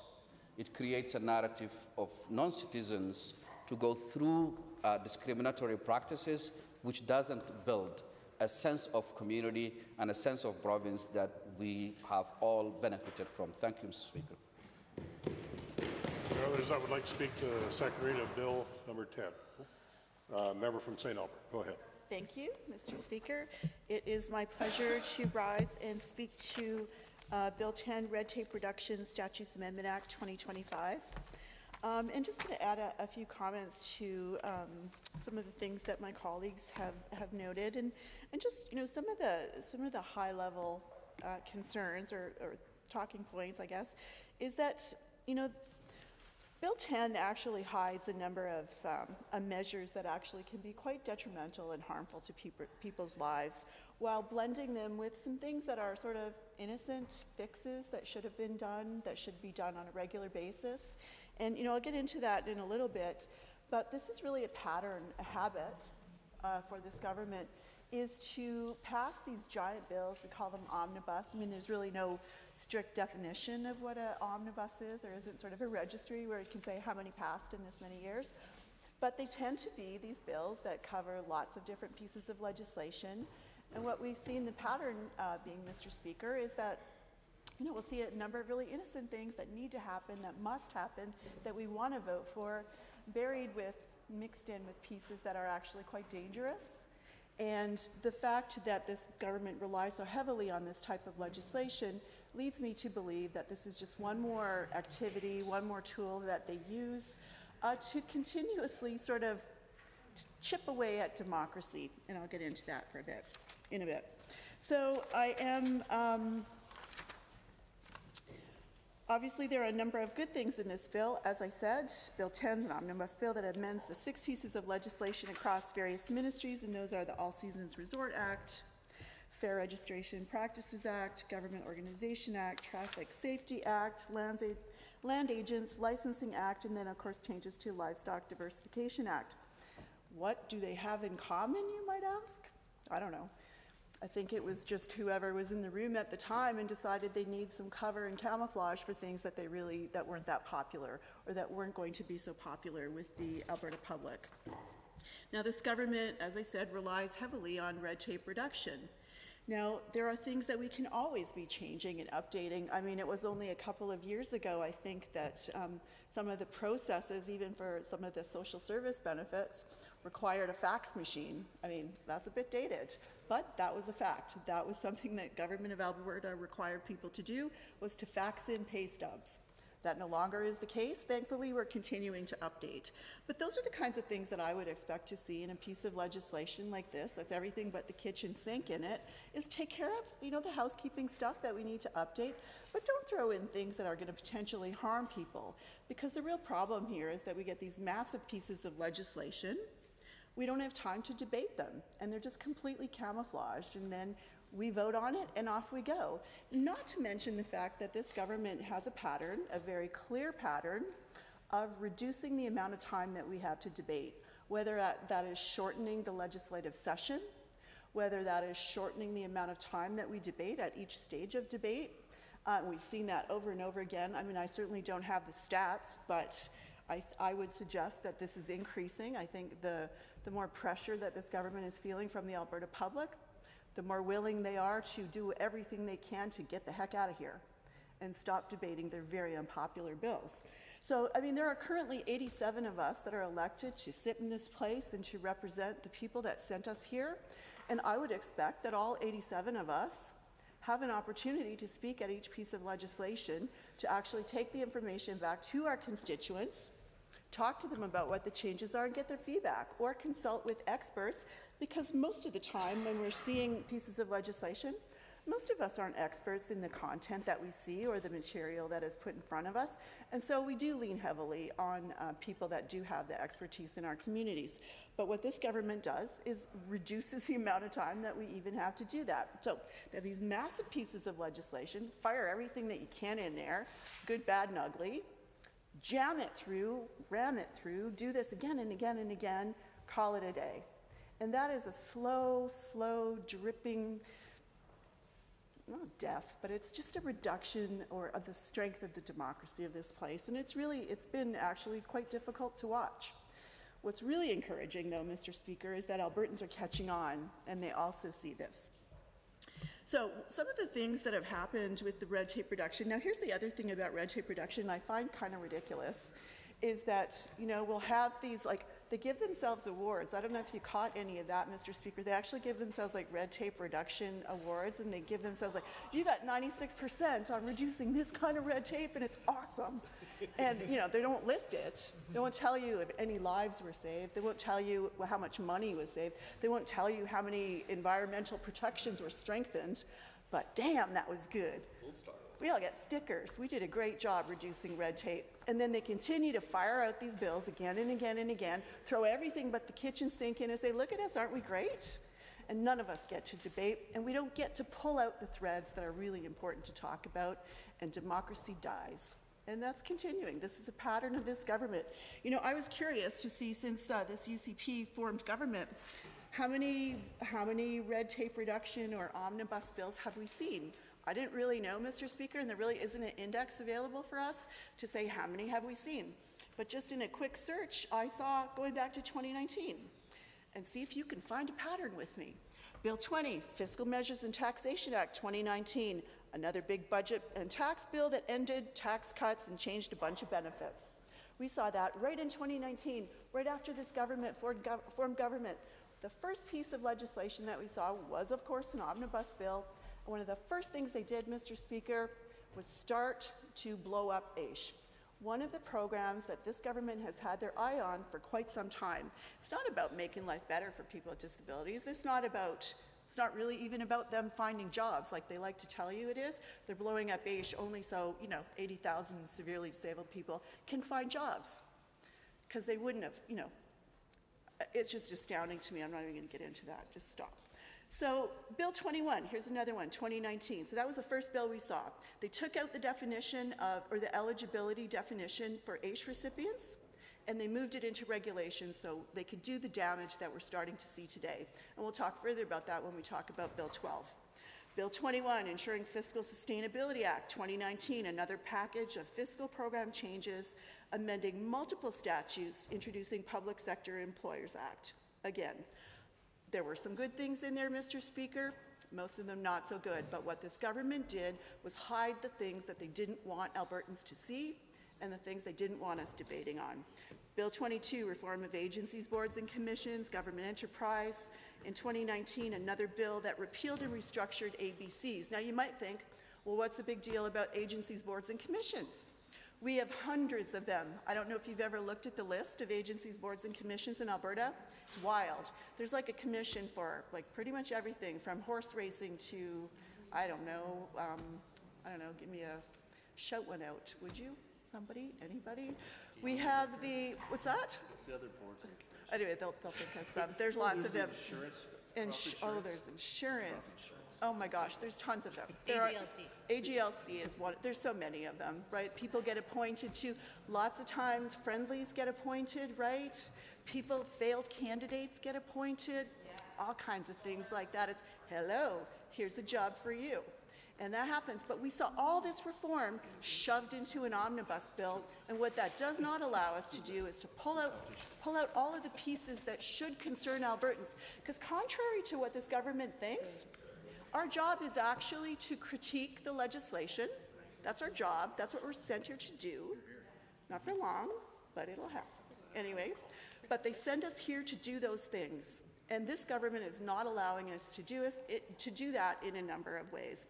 We go on. We see Bill 30, Health Statutes Amendments. Seems to me we're going to see another one of those. Red tape reduction in 2019, 25, 62. Red tape reduction in Implementation Act 2021. 2025, we see another host of red tape reduction. Now that seems kind of weird that we have so much red tape in this province that we consistently have to bring in legislation to address red tape. I don't know, is this government so completely incompetent that they just can't take care of red tape? Why is it they have to keep bringing in this legislation to bring all of these other pieces of legislation in when really they should be focusing on the things that need to be updated and removed? And not just that, the most important piece of that, Mr. Speaker, is they need to report back to Albertans. Now they'll tell you, oh yeah, we did 85%, 90%, 70% reduction here, 37 here.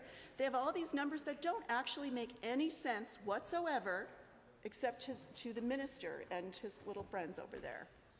They don't actually mean anything to Albertans. What we would like to see is tell us all of the areas that they were removed and what was the result. How did that make life better for anybody? How? I'm going to give you an example of one of the things, and red tape can be, again, very innocent, changing some rules that are really outdated, that really do need to be changed, but it can also weaken any kind of authority to oversee or to provide oversight.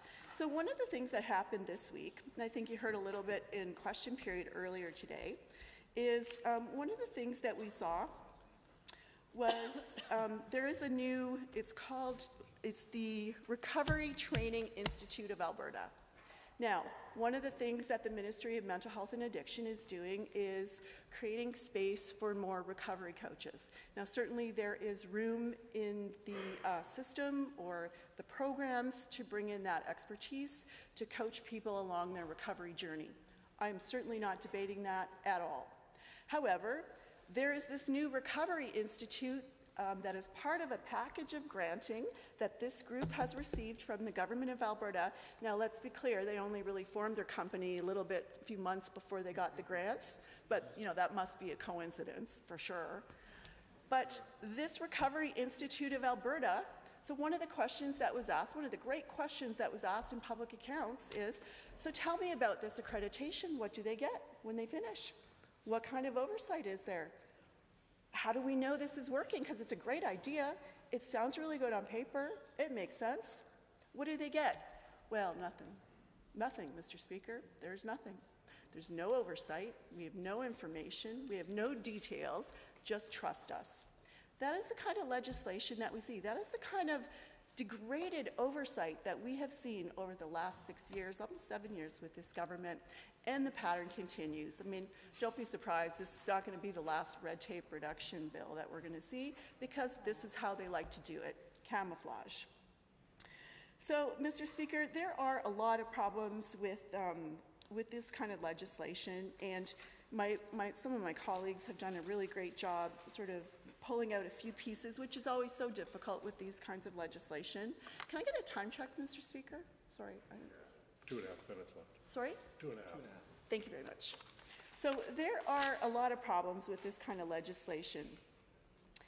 So what it does is it does lean heavily on just sort of eroding democracy, as I said. It leans heavily on confusion, because if I were to say to somebody, a constituent of mine, oh yeah, it's in Bill 9 or 10, it's in the red tape reduction bill, they're not going to have any idea that we're talking about, shooting animals on a farm or putting a marker on your driver's license. They're not going to have any idea whatsoever. They're going to think red tape reduction, what is it, like getting rid of a fax machine or something, or updating a plan for something. They don't understand the kind of damage that is going on and the kind of changes that are going on under the guise of, we're making life better by reducing red tape. Because I think all of us can agree, red tape has kind of a negative connotation. We think of red tape, we think of barriers that are put in front of us. But unfortunately, what this government has chosen to do is use that vehicle to make some really dangerous changes. Not only does that continue to erode democracy, they also cram dozens of unrelated changes into one package, making meaningful scrutiny almost impossible. So again, as I mentioned earlier, this government has systematically, deliberately, on purpose, cut the sitting days that we have. They have cut our time for debate, and they have actually eroded the clarity of the legislation as they continue to rely on this type of bill that does nothing but cloud what they're actually trying to do. But I would suggest, Mr. Speaker, that aligns perfectly with the behavior that we've seen from this government. They are all about hiding. They are all about obfuscating. Like, look over here. Oh, look, hey, fancy new license plate. Don't be upset about healthcare. We have a license plate. It'll be awesome. So a lot of dangerous changes happen under the guise of red tape reduction. And it is unfortunate that this government has so little respect for all of our constituents that sent us here to do their good work, and that is to pull these pieces of legislation apart, to have the time to fully debate them, and consult back with our constituents to find out what they actually think about the bills. But we don't have time to do that, not at all, Mr. Speaker, and that is the kind of erosion that I am against. So, thank you very much. Take my seat. The others that would like to speak to the second reading on Bill 10, member from Edmonton Meadows. Go ahead. Thank you, Mr. Speaker. It's my pleasure to rise in this House to add my comments to Bill 10. Red tape reduction Statutes Amendment Act 2025, number 2. Mr. Speaker, I actually like to note in the beginning that I do oppose this bill. So there are a number of reasons, and there are very strong reasons why we do oppose this bill.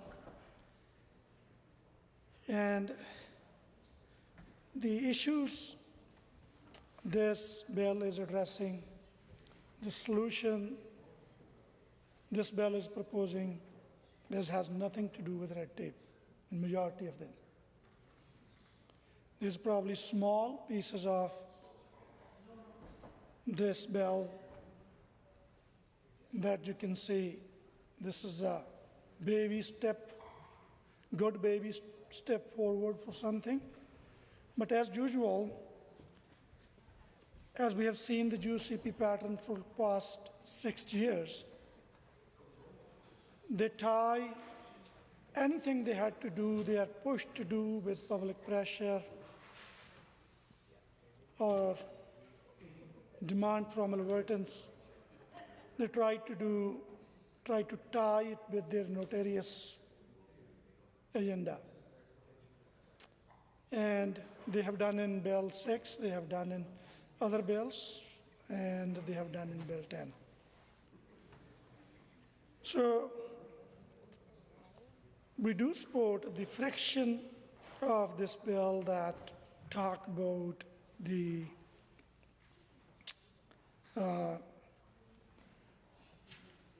kind of providing a solution to streamline foreign credentials, where it is legislating to eliminate the requirement for regulatory bodies to require Canadian experience to get recognition of their educations. So, Mr. Speaker, I served as a critic to multicultural and anti-racism file in earlier term, and I worked with my colleagues in serving labor and immigration portfolio. And I participated in consultation that was province-wide consultations. So all the stakeholders, professional bodies,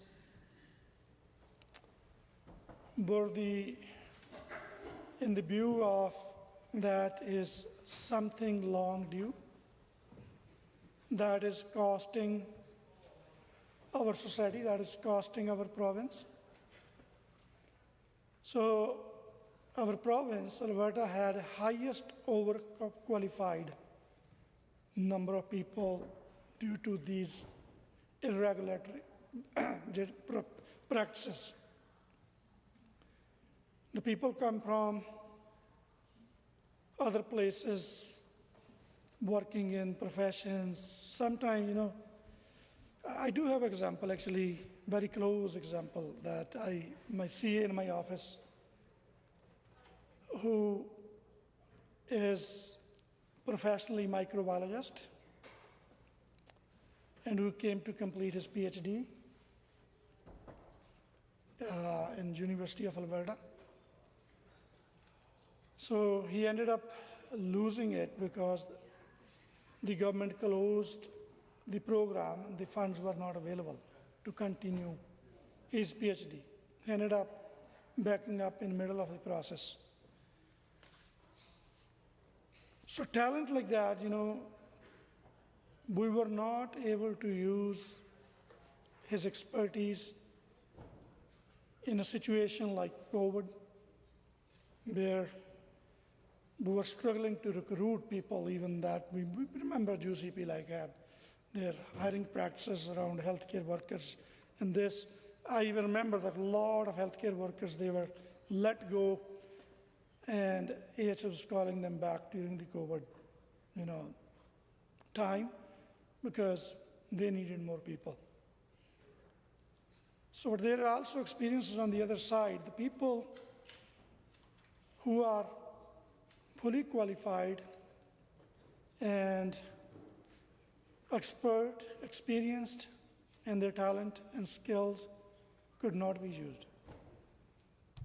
I know individuals in my community who have PhD in their subjects, but they spent all their life working in labors. I know individuals who had masters in their profession in teachings, even in English, not any other language. They were not able to pursue their education and practice because of systemic barriers we have. And one of that individual even ran for us back in 90s. The Edmonton Journal actually published a huge report on him. His qualifications and his work experience and his contributions to the community till today. But he could not be, it was lost to us. You know, I was reading the data that we are losing 13 to 17 billion in financials annually, like in Canada, due to overqualified individuals not being properly able to contribute to our society. So that is a fraction of what that was recommended. I have consultations in rural Alberta, I had consultations in Lethbridge, Calgary, Edmonton, and all the professional bodies were on board to address this issue.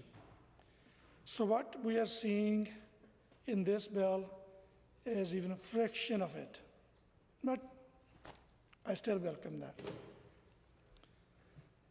But what has been tied to it? Oh my God. I don't know, this will not be surprising for the government caucus members at all, given what we are debating in the House, Bill 9, Bill 1, or was it Bill 2? Another notwithstanding clause, taking away the democratic rights of the organization.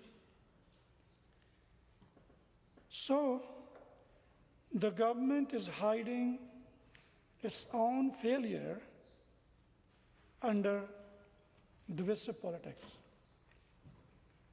Same old rule, when you have nothing in hand to focus on real problems or serve your province, then you play a bridge politics. And this government has been doing so far successfully until the election is called. I can say they can feel good. But the feedbacks we receive from constituents in the calls I have during the session, people want to talk about the issues. Albertans are speaking up, and they're fed up. The government, specifically this UCP government, cut funding to post-secondary education. And the post-secondaries heavily relied on Jason Kenney's modern slavery policy to an influx of international students to catch up with the loss of the fundings they have from these governments. And I know the government wants to always blame Ottawa for not doing this, not doing that. But this is the policy. Jason Kenney always, took victory clap that he is the narrator of this policy when he cut down immigration based on human, compassionate ground. The family class, the other categories that existed he slashed it and opened new temporary foreign and international student policy, and he claimed that he's bringing many more immigrants to Canada than even Trudeau Liberals. That's what he was claiming. He claimed in press conference and media. He claimed in community meetings. And now, because these governments and this UCP government could not keep a pace with the population growth, they did not invest into public services, they did not invest into hospitals, they did not invest into schools, and now are blaming the immigration, the new immigrants. On the other hand, I know that they go to so many small businesses, they go to so many entrepreneurs, and they brag about the skilled laborers and the employees they're providing to them. And then the hypocrisy on the other side is that to appease their fringy, ultra-right-wing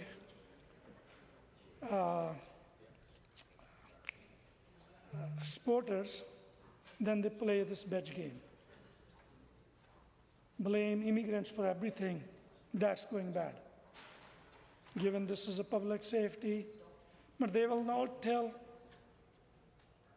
once in this House what they have done to improve these services. When was the last time they went to the community to listen to the issues firsthand from the community members? They didn't. But what is clear, we know that the $700 million in one budget that was taken away from the post-secondary institutions by this UCP government. And they had to cut down so many programs. One college told me that they had to cut like 42% of their programs because of that. And on top of this, I hear from stakeholders, the immigration consultants, and they're all complaining about growing tuition fees and, injustices and unfair practices. And I remember actually attending the event of one university, I would not name it.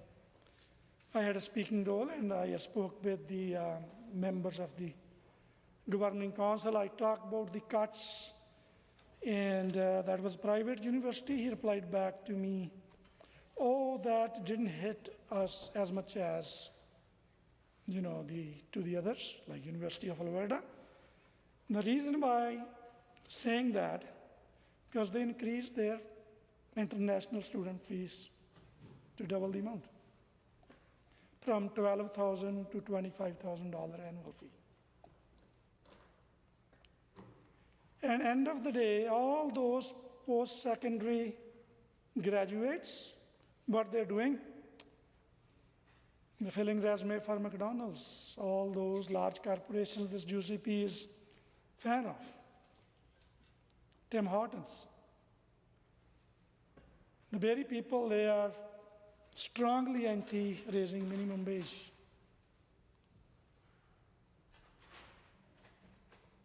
And post-secondary labor to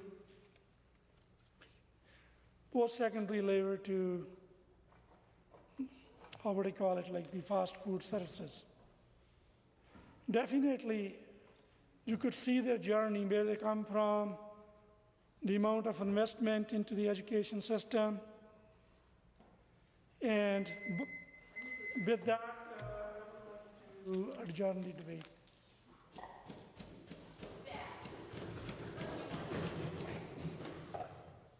The honourable member for Edmonton Meadows has moved to adjourn debate.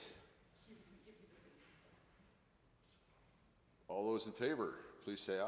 Aye. All those opposed, please say no. That motion is carried. Under Government Bills and Orders for second reading, Bill 9, Protecting Alberta's Children's Statutes Amendment Act 2025. Debate adjourned. Honourable Mr. Sabir speaking. Honourable member, would you like to carry on? Yes, how much time, Mr. Speaker, do I have? What time do you have? Pardon? 12 minutes. Okay. Thank you.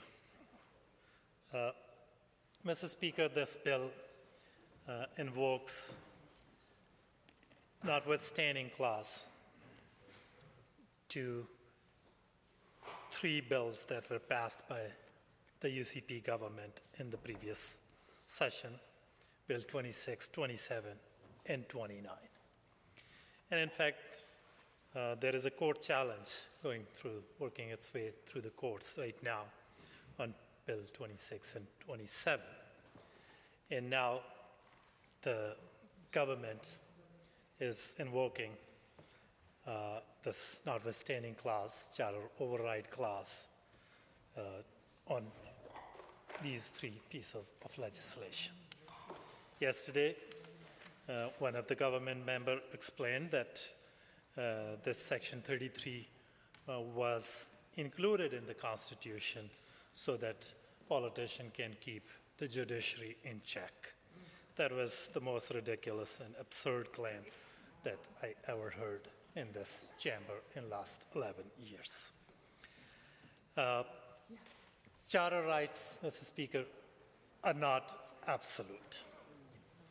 And in fact, the very first section of the Charter, which reads that the Canadian Charter of Right and Freedom guarantees the rights and freedoms set out in it, subject only to such reasonable limit prescribed by law as can be demonstrably justified in a free and democratic society. So clearly, Charter allows legislatures, Parliament, to pass law that may infringe the rights and freedoms contained in the Charter, but those infringements need to be demonstrably justified in a free and democratic society. So clearly, government is not confident that the infringement contained in Bill 26, 27, or 29 will withstand the Charter scrutiny. They are not confident that they can demonstrably justify those. Intervention. Thank you to the MLA, and I just I'm really mindful of the fact that MLA and a number of our MLAs on this side of the House have a very good understanding of the law and of the Constitution, and so you know, the Charter of Rights, as the member is starting to talk about, we're talking about inherent human rights here, and I would ask the member if he could outline a little bit what those rights are, and also which sections of the Charter are being impacted, because I think it's important that Albertans and Canadians understand just what an egregious attack this is on the rights of our community. And so I ask the member if he doesn't mind giving a little bit of an outline there to help us all understand just how egregious that this is. Thank you. And thank you, member, for that question, and I will certainly touch on the rights that are impacted and attacked in these pieces of legislation.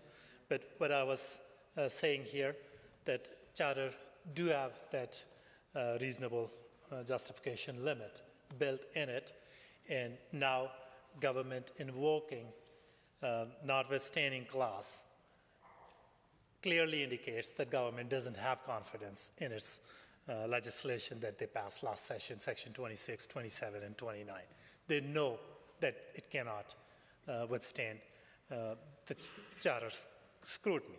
So what they are doing here is that they are invoking, notwithstanding clause that this bill shall operate, notwithstanding Section 2 of the Charter and Section 7 to 15 of Canadian Charter and Freedoms, the Alberta Bill of Rights, and the Alberta Human Rights Act. That's coming from a government that takes, I guess, pride in freedoms, freedom not to wear masks and all those kind of things. So let me get a little bit into what these sections are. Section 2 guarantees 4 fundamental freedoms for everyone in Canada. No exception. Everyone in Canada has a freedom of conscience and religion, freedom of thought, belief, opinion, and expression, freedom of peaceful assembly, and freedom of association, which also includes a right to strike and collective bargaining. That's Section 2 that government will override by invoking this Section 33 of the Charter, Section 33 of the Constitution. The next one is Section 7, which says that everyone has the right to life, liberty, and security of the person, and right not to be deprived thereof except in accordance with the principles of natural justice. Again, important right to life, liberty, and security of the person. And clearly, the way government is trampling on Albertans' right, that's not in accordance with the principles of natural justice. That's why they need charter override. Then 7 to 15, there are other rights to unreasonable search, right to bail, and all those things that are also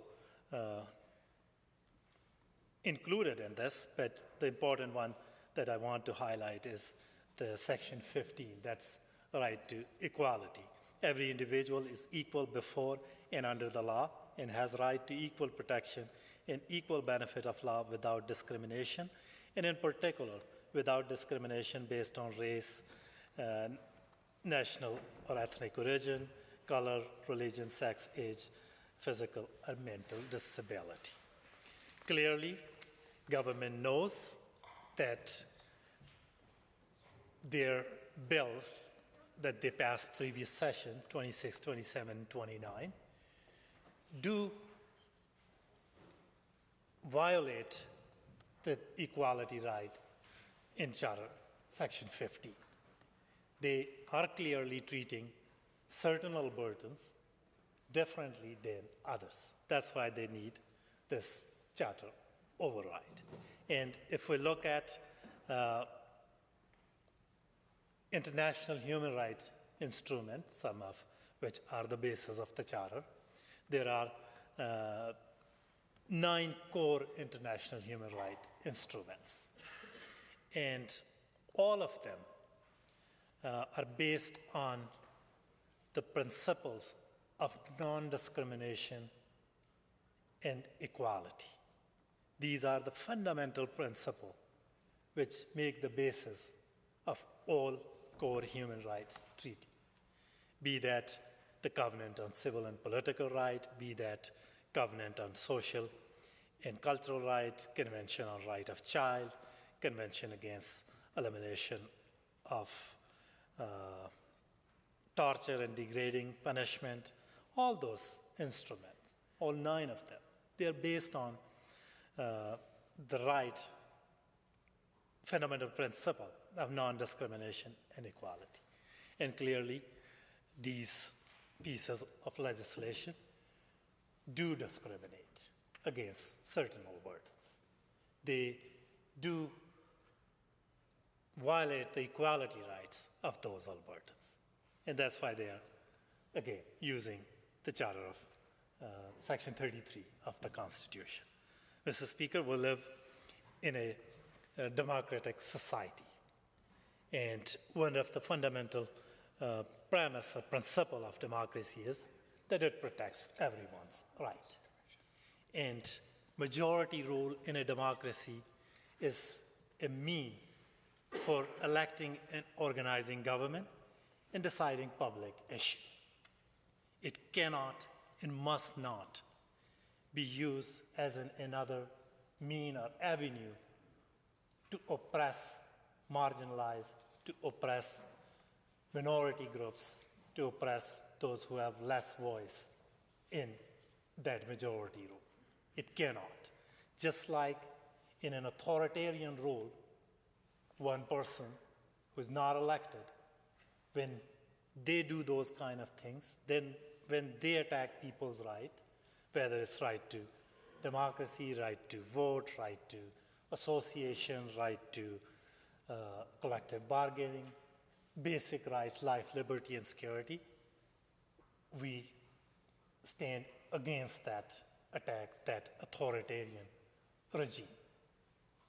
That's what we do. When we talk about authoritarian regime around the world, that's the basis of our differences. That's why we oppose those regimes, that no one should be allowed to trample over people's right.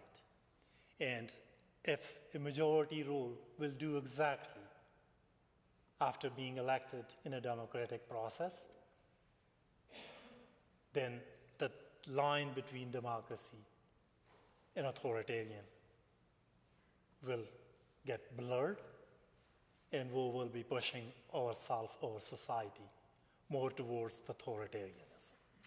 In a society like ours, which is diverse, which is comprised of people of many different faith background, cultural background, religious background, ethnic background, I think it's inevitable that there will be differences of opinion. There will be differences of views, and there will be differences of values. And what Charter does, that it guarantees everyone, no matter what their faith background is, no matter what their religion is, no matter what their beliefs are, it guarantees them that they should be able to exercise their rights and be who they are. As a person of faith, Charter gives me that right, that I can be who I am. But Charter doesn't extend to anyone to impose their views, their values onto somebody else. That's also a limitation of Charter. It gives everyone equal right, but gives no one the right to impose their views, their values on somebody else.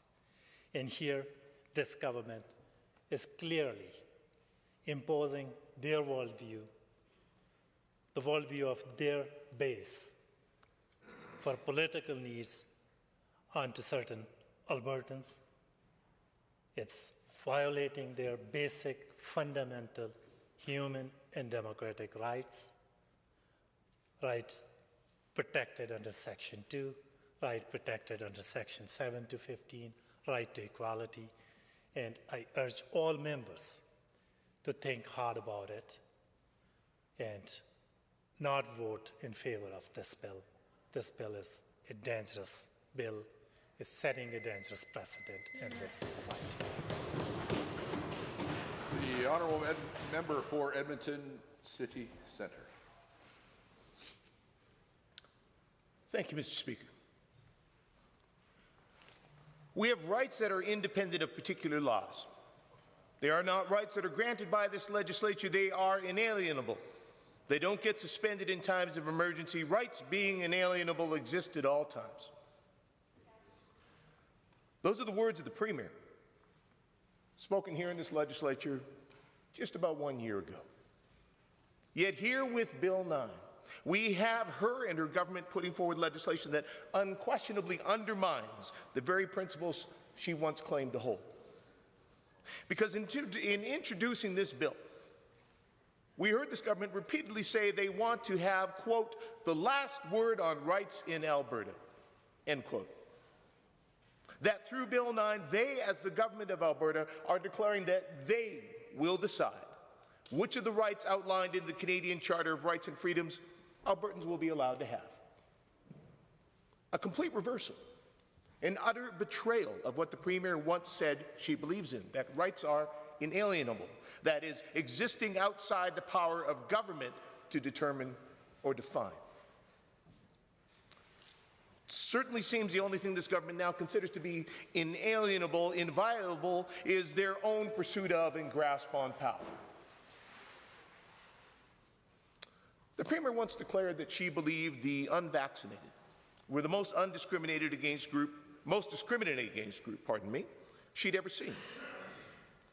She believed this enough that she went so far as to, as determined by the Ethics Commissioner, attempt to interfere in a criminal case involving a far-right anti-health measure activist. Yet here she is today, leading a government that is stripping the right to choice of medical care from Alberta parents and their children. A government stepping into the doctor's office and inserting itself between Alberta families and their doctors in determining what medical care they're allowed to pursue for their children. The Premier, who declared herself a champion of freedom, is leading a government that is violating every one of the principles and ideals she once professed to hold.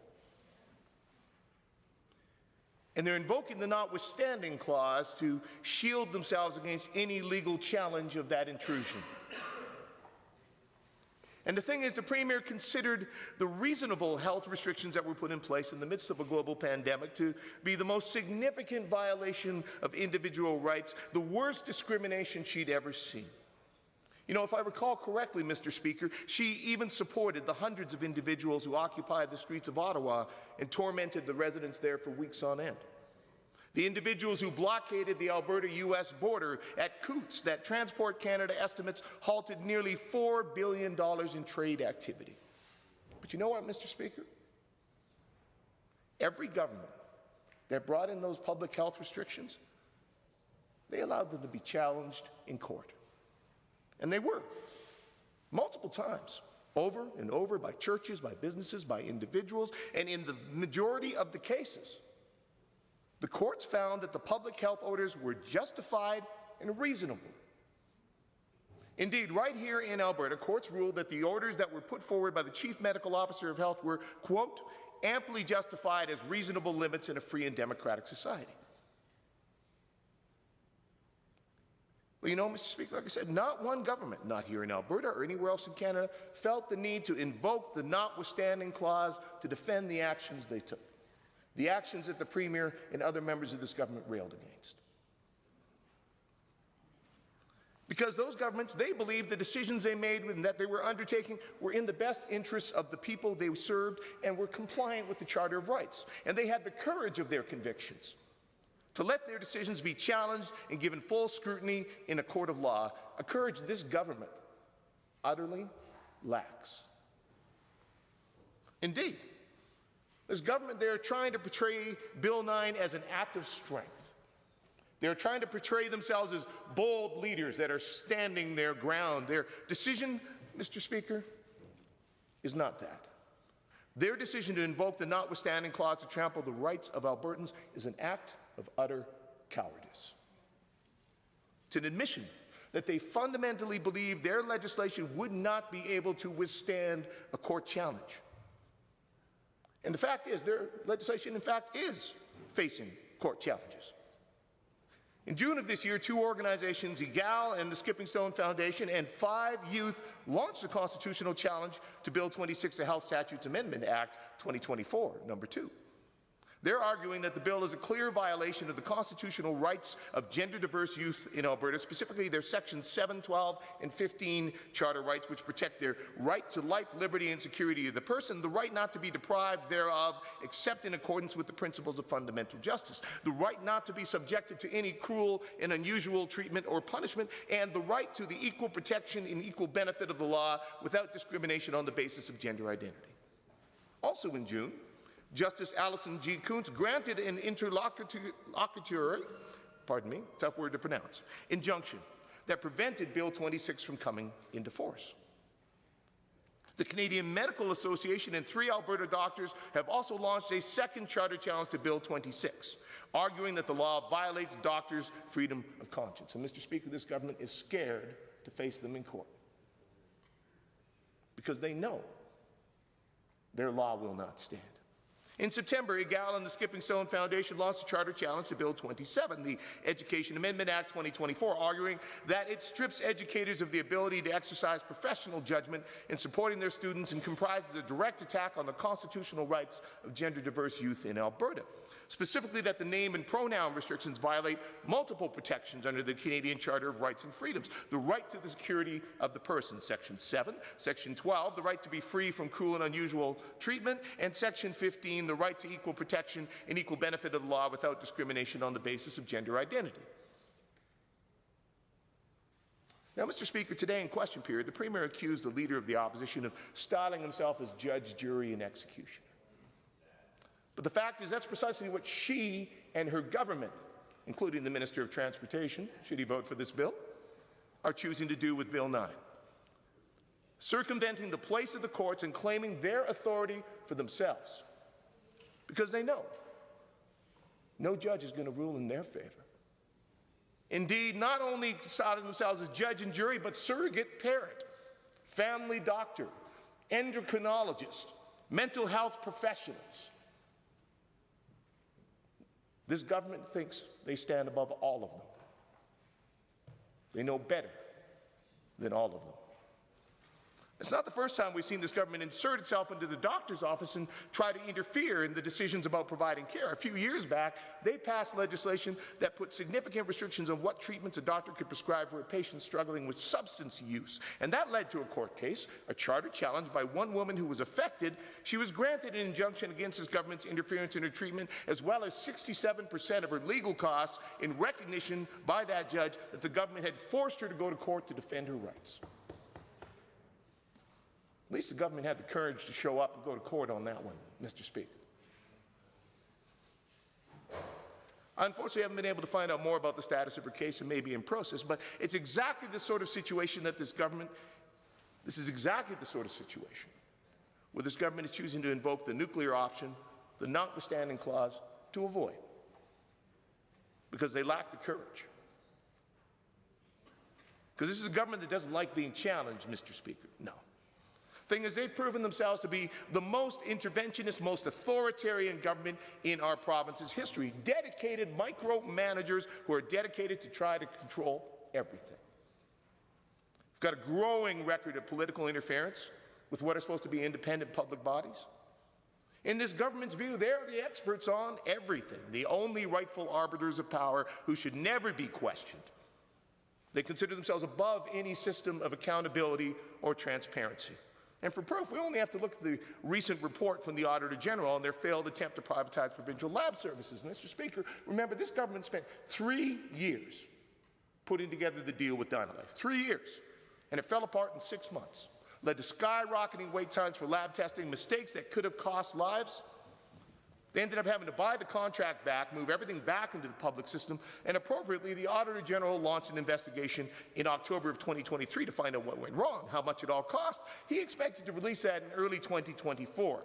Instead, it dropped this month, 2 years later. And you know why, Mr. Speaker? Why did it take so long? Well, according to the Auditor General, this government, the UCP, tried to claim legal and cabinet privileges over a wide range of documents without, in some cases, any clear rationale or evidence for doing so. They had a team of lawyers conduct a line-by-line review of over 10,000 documents involved before they would hand them over.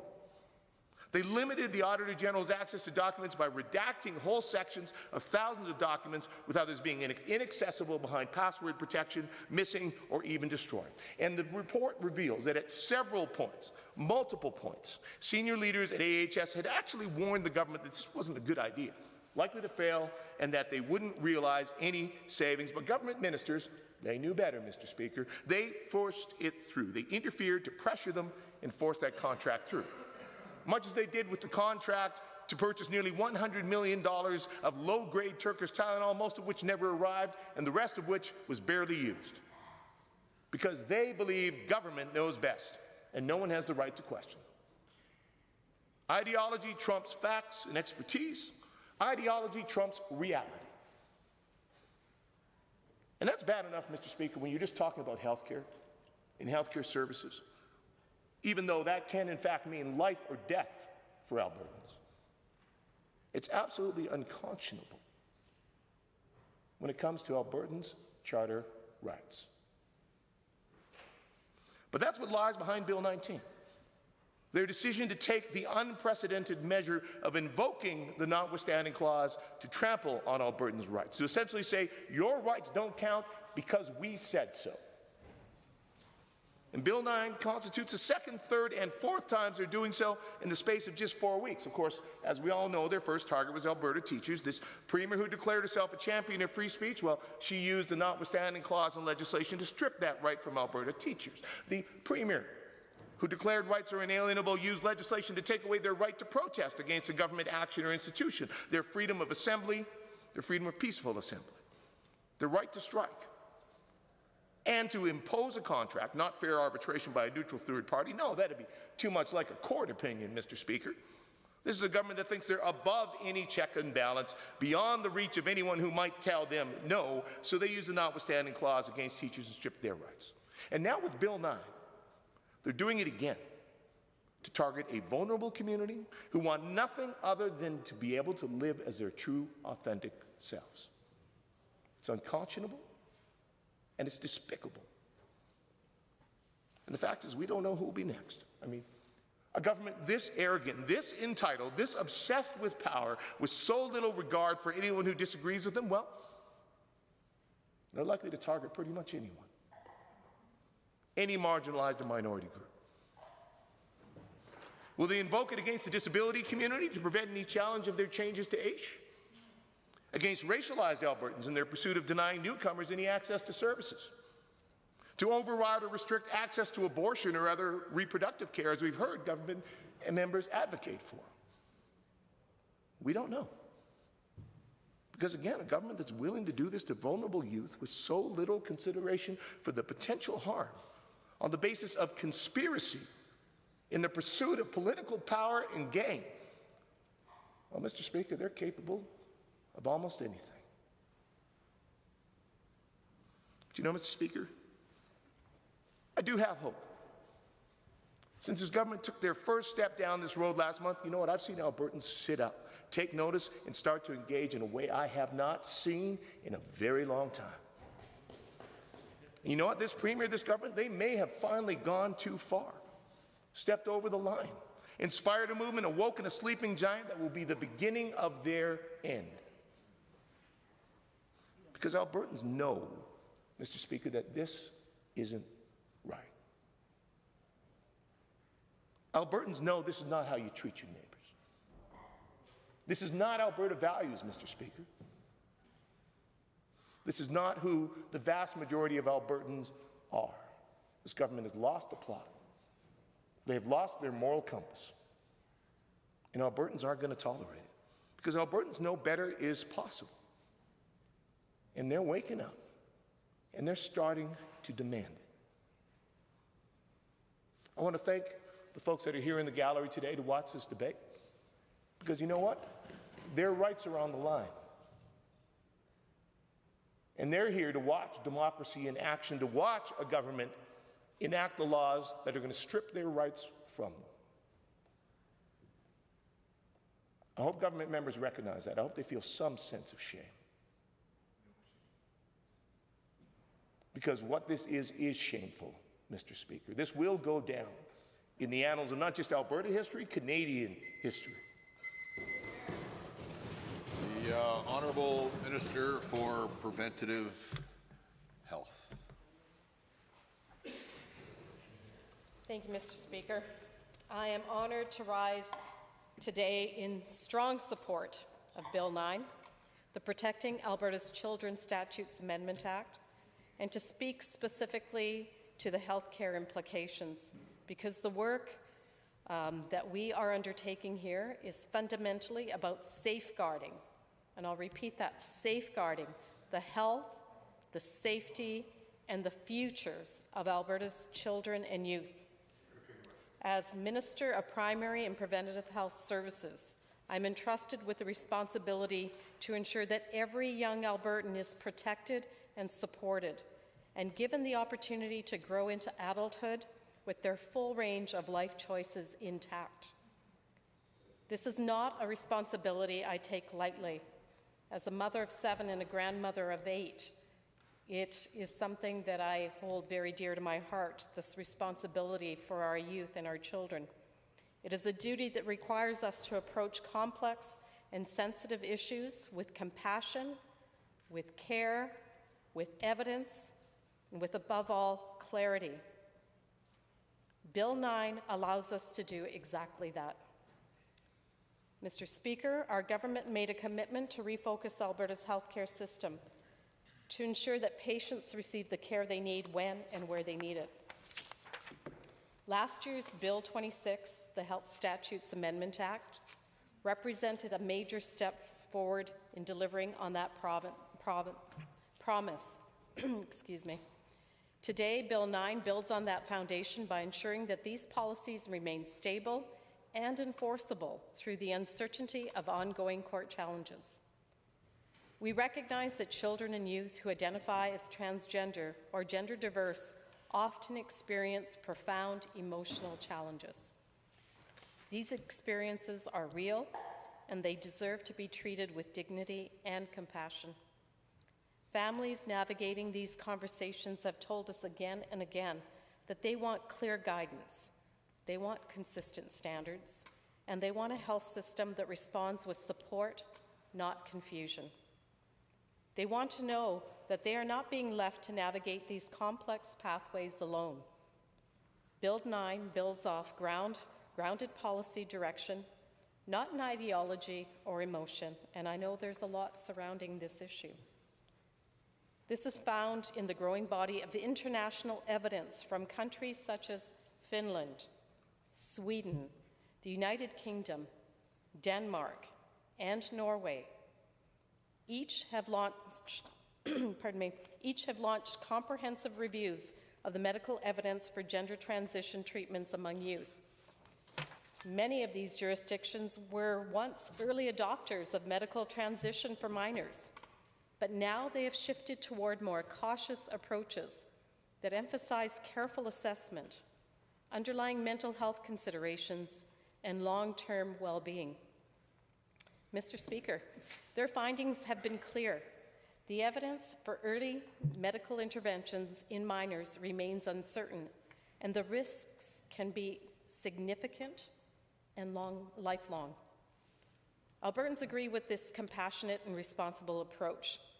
The policies enacted under Bill 9, prohibiting gender reassignment surgeries for minors under 18 years of age, and the restriction of puberty blockers and hormone treatments for the purpose of gender reassignment for children under 16, reflect the evolving global consensus that irreversible interventions should not occur before a child has the maturity to fully understand and consent to their long-term consequences. So, Mr. Speaker, let me be clear. This is about providing appropriate care that supports mental health, care that prioritizes counseling, care that gives young people time to understand who they are without the pressure of making decisions that may impact their fertility, their bone health, their neurological development, and future life outcomes. Last year, our government undertook extensive consultations across Alberta, speaking with parents, with educators, with school staff, with healthcare professionals, with sports leaders, and members of the transgender community. These engagements were thoughtful, emotional, and always instructive. Parents expressed their desire to be included. Teachers asked for clear guidelines, and clinicians asked for consistent, evidence-based direction. Many Albertans told us they wanted support strengthened, not weakened, to ensure that future generations do not face unnecessary medical risks. Bill 9 reflects all of these voices, and at the heart are 3 core principles. First, Bill 9 protects the future choices and long-term well-being of children and youth. That has to be paramount. It ensures that children have the time and the space to mature before making life-altering decisions. We cannot ignore that youth, especially those experiencing distress, are still developing cognitively, emotionally, and socially. Responsible governance requires that we put their long-term well-being above all else. Second, Bill 9 reinforces the vital roles of parents. Parents are not bystanders. They are their children's first protectors. They're guides, they're advocates, and they are there for the long haul, from beginning all the way through life. That is why our government requires parental notification and consent when students under 16 request to change their names or pronouns in school. These changes are not superficial. They reflect deeply personal considerations, and parents deserve to be involved in supporting their children through them. Here. We are also requiring that parental opt-in for any instruction related to gender identity, sexual orientation, or human sexuality.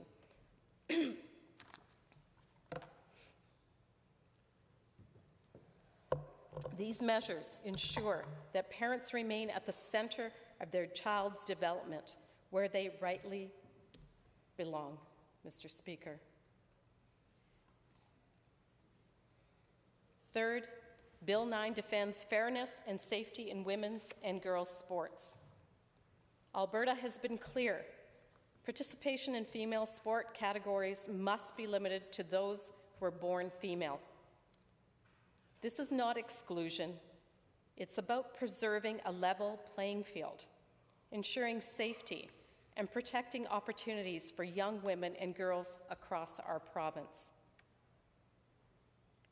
Mr. Speaker, these principles are at risk due to ongoing litigation. 3 lawsuits have been launched, and 1 injunction is already in place. These challenges could take years, Mr. Speaker, years, during which time children may be exposed to irreversible medical interventions without the safeguards we have put in place. Years during which parents may be sidelined. Years during which uncertainty hangs over classrooms and sports organizations. This is why Bill 9 invokes the notwithstanding clause. This is not a decision any government takes lightly, but it is a decision that responsible governments must be willing to make. And I dare say it is a bold, courageous decision. Invoking the notwithstanding clause ensures that policies designed to protect children and strengthen families can continue without lengthy legal delays. It ensures clarity for healthcare providers, educators, and for parents. And it ensures that decisions about Alberta's children remain with those who are accountable to Albertans, not to activist groups, legal delays, or shifting judicial interpretations. Mr. Speaker, Bill 9 is not about politics. It's about children. Let's put children first. It's about their futures, and it's about ensuring that Alberta remains a place where children can grow up safe, supported, and surrounded by adults who put their best interests first. To those young Albertans who are questioning who they are, who may feel uncertain, who are simply trying to navigate the challenges of growing up, you are valued. You deserve support, safety, and understanding, and you belong in Alberta. Nothing, but nothing in this legislation changes our commitment to you and to your families. You will always have access to mental health supports, to compassionate care, and to a province that wants you to grow up into adulthood with strength and confidence, and that we will be there to support you through every decision you make. Parents, please know you are not alone. We hear you, we respect you, and we are acting to support you in your role in your children's lives. I am proud to support this legislation, Mr. Speaker. and I urge all members of this Assembly to stand with us in protecting Alberta's children, respecting Alberta's parents, and upholding the values that make our province strong and free. Thank you, Mr. Speaker.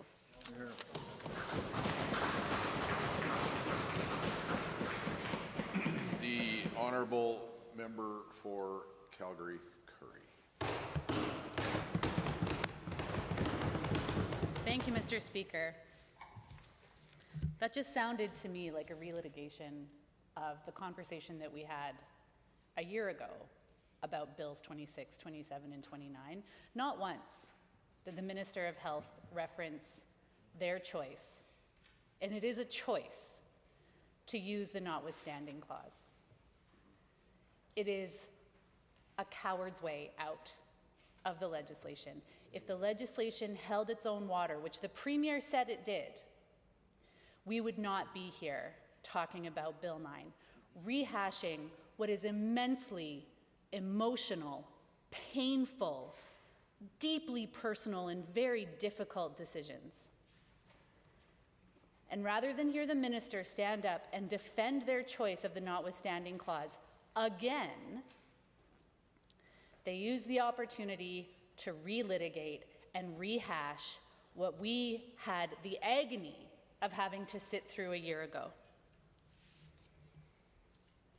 It is stunning, Mr. Speaker, that we are standing here once again to talk about the notwithstanding clause, a tool that this government has now used 4 times in as many weeks.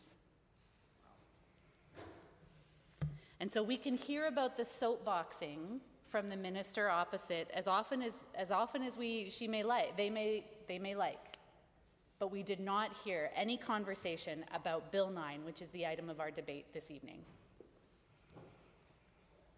If they were so confident in those pieces of legislation that passed through under time allocation a year ago, right around this time, then we would not be standing here in Bill 9, providing the platform once again for the UCP government to spread a great deal of misinformation, a great deal of very harmful and hurtful and deeply detrimental rhetoric around a small group of people who are just trying to live their lives. So I'm not going to go down that path. I'm not going to relitigate, because I think that my colleagues in the room here a year ago have made our position very, very clear about Bills 26, 27, and 29. Instead, we are going to talk about the UCP's inclination, in fact, it almost seems like their delight in rolling over the Charter of Human Rights and Freedoms,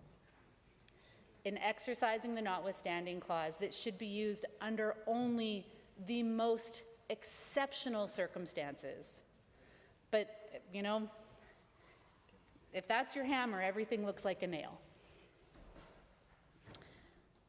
The minister referenced the use of the implementation, the introduction of Bill 9, because it creates certainty for parents given court challenges.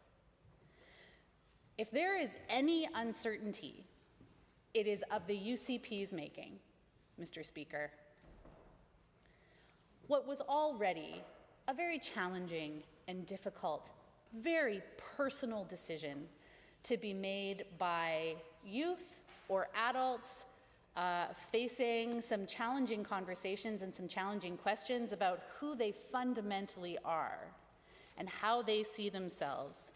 Those were decisions, particularly for youth, that happen with them, a caring parent or adult caregiver in their lives, and a medical professional. The only thing that creates uncertainty is when politicians insist on inserting themselves into that decision making. Nobody invited them into the doctor's office. And so if there is any uncertainty, it has come as a result of the legislation that we had to debate a year ago. And I'm sorry to the minister that court challenges are such an irritation Isn't that annoying that it doesn't allow for the expeditious implementation of legislation that is undeniably threatening inalienable, universal human rights in this country? Those darn courts just always getting in the way. Everybody in these chambers need to be reminded of what courts do, and that it is with our government and our judicial system that these are two pillars that keep us accountable and that they keep us honest. So that regardless of the political whims of whatever government happens to be sitting on that side of the aisle, they are not allowed to just ride over the fundamental beliefs, the social contract that we have with each other in our community. And so I'm sorry that the court is creating some uncertainty, is creating a bit of an annoyance and some irritation for the minister. If their legislation, if they believed that the legislation holds up, if it would withstand the court challenges, then they would see that go through and we would be on our way. To be clear, that's not a path that I would ever condone, and I know everybody on this side of chambers is on that side. But then it is up to the courts to decide. It is not government who gets to just take their hat off and put on the hat of judge to decide what qualifies or not as a human right. Mr. Speaker, I prepared my notes today to really try to extend an olive branch. I heard thoughtful commentary from members opposite yesterday afternoon, from parents, from the member of Livingston-McLeod, from the member from Highwood, who stood up and talked about the incredibly unparalleled responsibility and joy it is to be a parent. And I share in that. And I thought maybe we could have that as our starting point. That we heard from the minister, she has 7 children, 8 grandchildren. If only so many families could have that kind of richness in their lives. But that's where it stops. That's where it stops, Mr. Speaker. I heard the member for Edmonton Whitemud speak so clearly about being the mother of a daughter, the member for Edmonton Glonora talking about all those kids lucky enough to call her auntie. And I so often believe, and I think it's what maybe helps some of us come to work every single day, that we fundamentally start from the same starting place. And that we fundamentally want to have a better province for everybody. We may just have some differences in how to get there. But I'm not so sure about that today. Not after hearing the comments from the minister, who, one, continues to repeat and reiterate the incredibly harmful rhetoric that we have heard around this particular issue, and 2, simply does not support the rights of every Albertan that are protected under the Charter of Human Rights and Freedoms. She doesn't even defend the rights of their own legislation under the Alberta Bill of Rights and the Amendment Act that protected the freedom to make medical choice. So that's a generosity I'm not willing to extend any further. Here's what is a matter of debate, because we are in fact in chambers, and this is the space for that, for sometimes heated, strong disagreement. And let me be clear, I could not disagree more with this legislation, with the legislation that this government passed with the majority this time last year. The denial of medical care, the obsession with transgender athletes, and the insistence that a school be mandated to out a child regardless of safety considerations at home. It is so fundamentally wrong.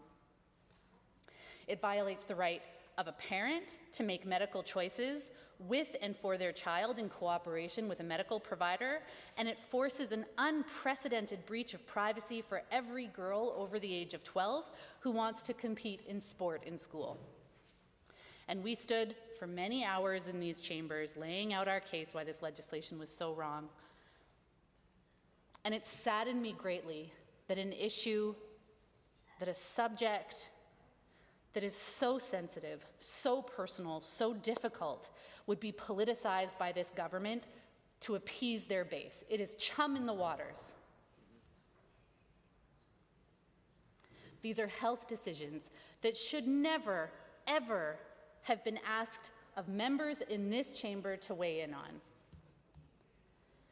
And though I wish it were never brought to the floor of these chambers, and it saddens me greatly that it ever did, I do uphold the belief that the legislation was a matter of debate. And we did everything we could to debate the issue. We did everything we could to appeal to somebody's moral base on the other side and to vote against Bill 26, 27, and 29.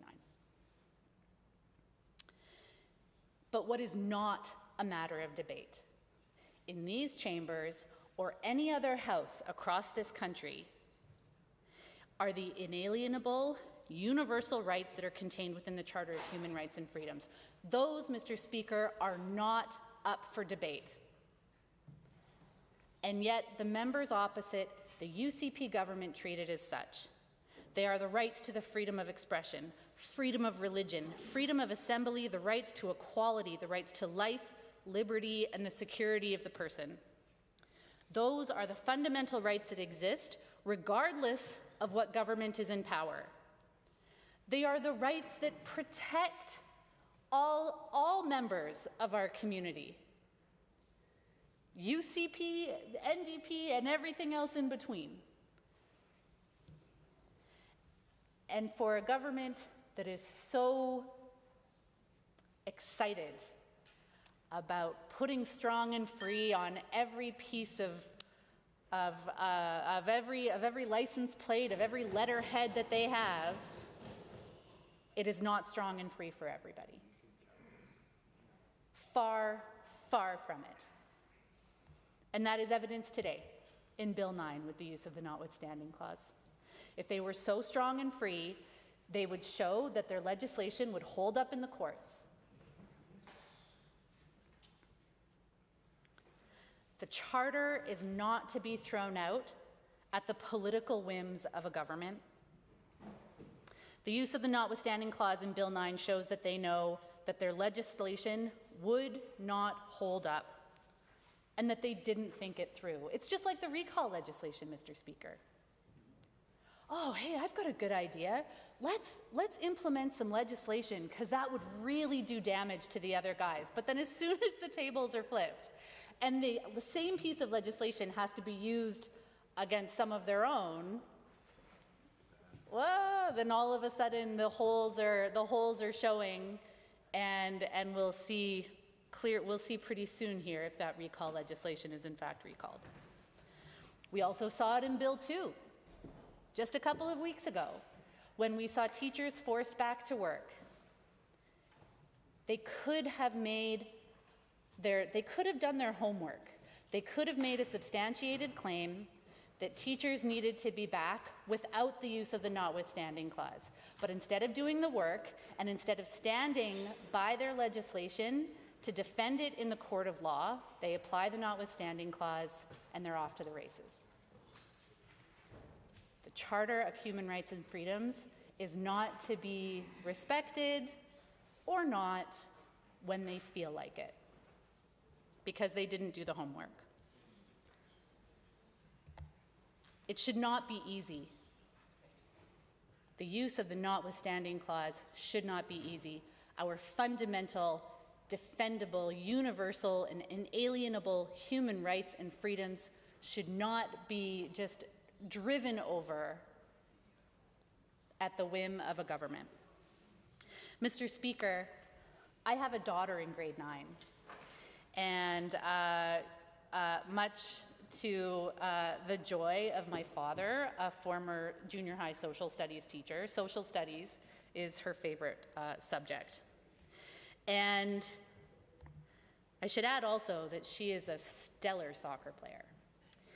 And we do a lot of driving around in our extracurriculars. So she doesn't play school soccer. But it breaks my heart to think that there are girls like my daughter who may not have the same opportunities as she does and who love soccer as passionately as she does, and the only way that they can access that is at school. And now for them to play in an intramural sport they have to provide some document to administration that says that they are in fact, that they were born girls? It is unbelievable to me. And the minister has the gall to talk about compassion and dignity and care for children. It is too far, Mr. Speaker. It has gone too far.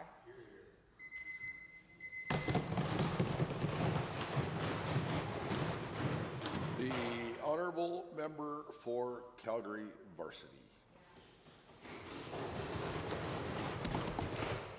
Thank you, Mr. Speaker. I have quite a lot to say about this bill, and I realize I'm going to get cut off.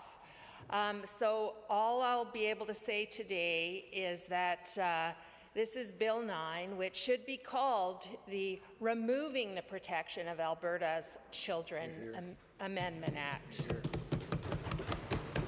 This bill removes the right of parents to access medically recommended care for their children. This bill should be talking right now. Please carry on.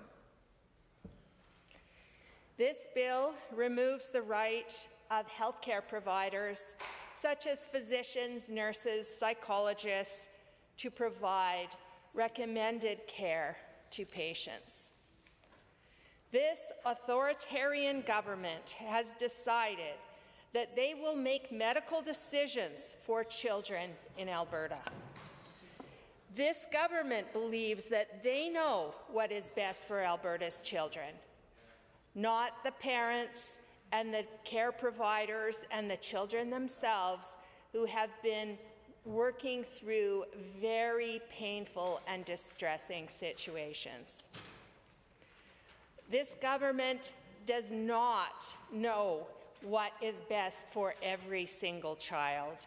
They are just flexing their muscles to show that they have the authority to make whatever medical decisions they want for anyone in Alberta, because they can bring this notwithstanding clause in for anything, and they're proving that right now. Honourable members, it is 6 p.m. and as per the standing orders, we are now recessed until the House is adjourned until 7:30 p.m. this evening.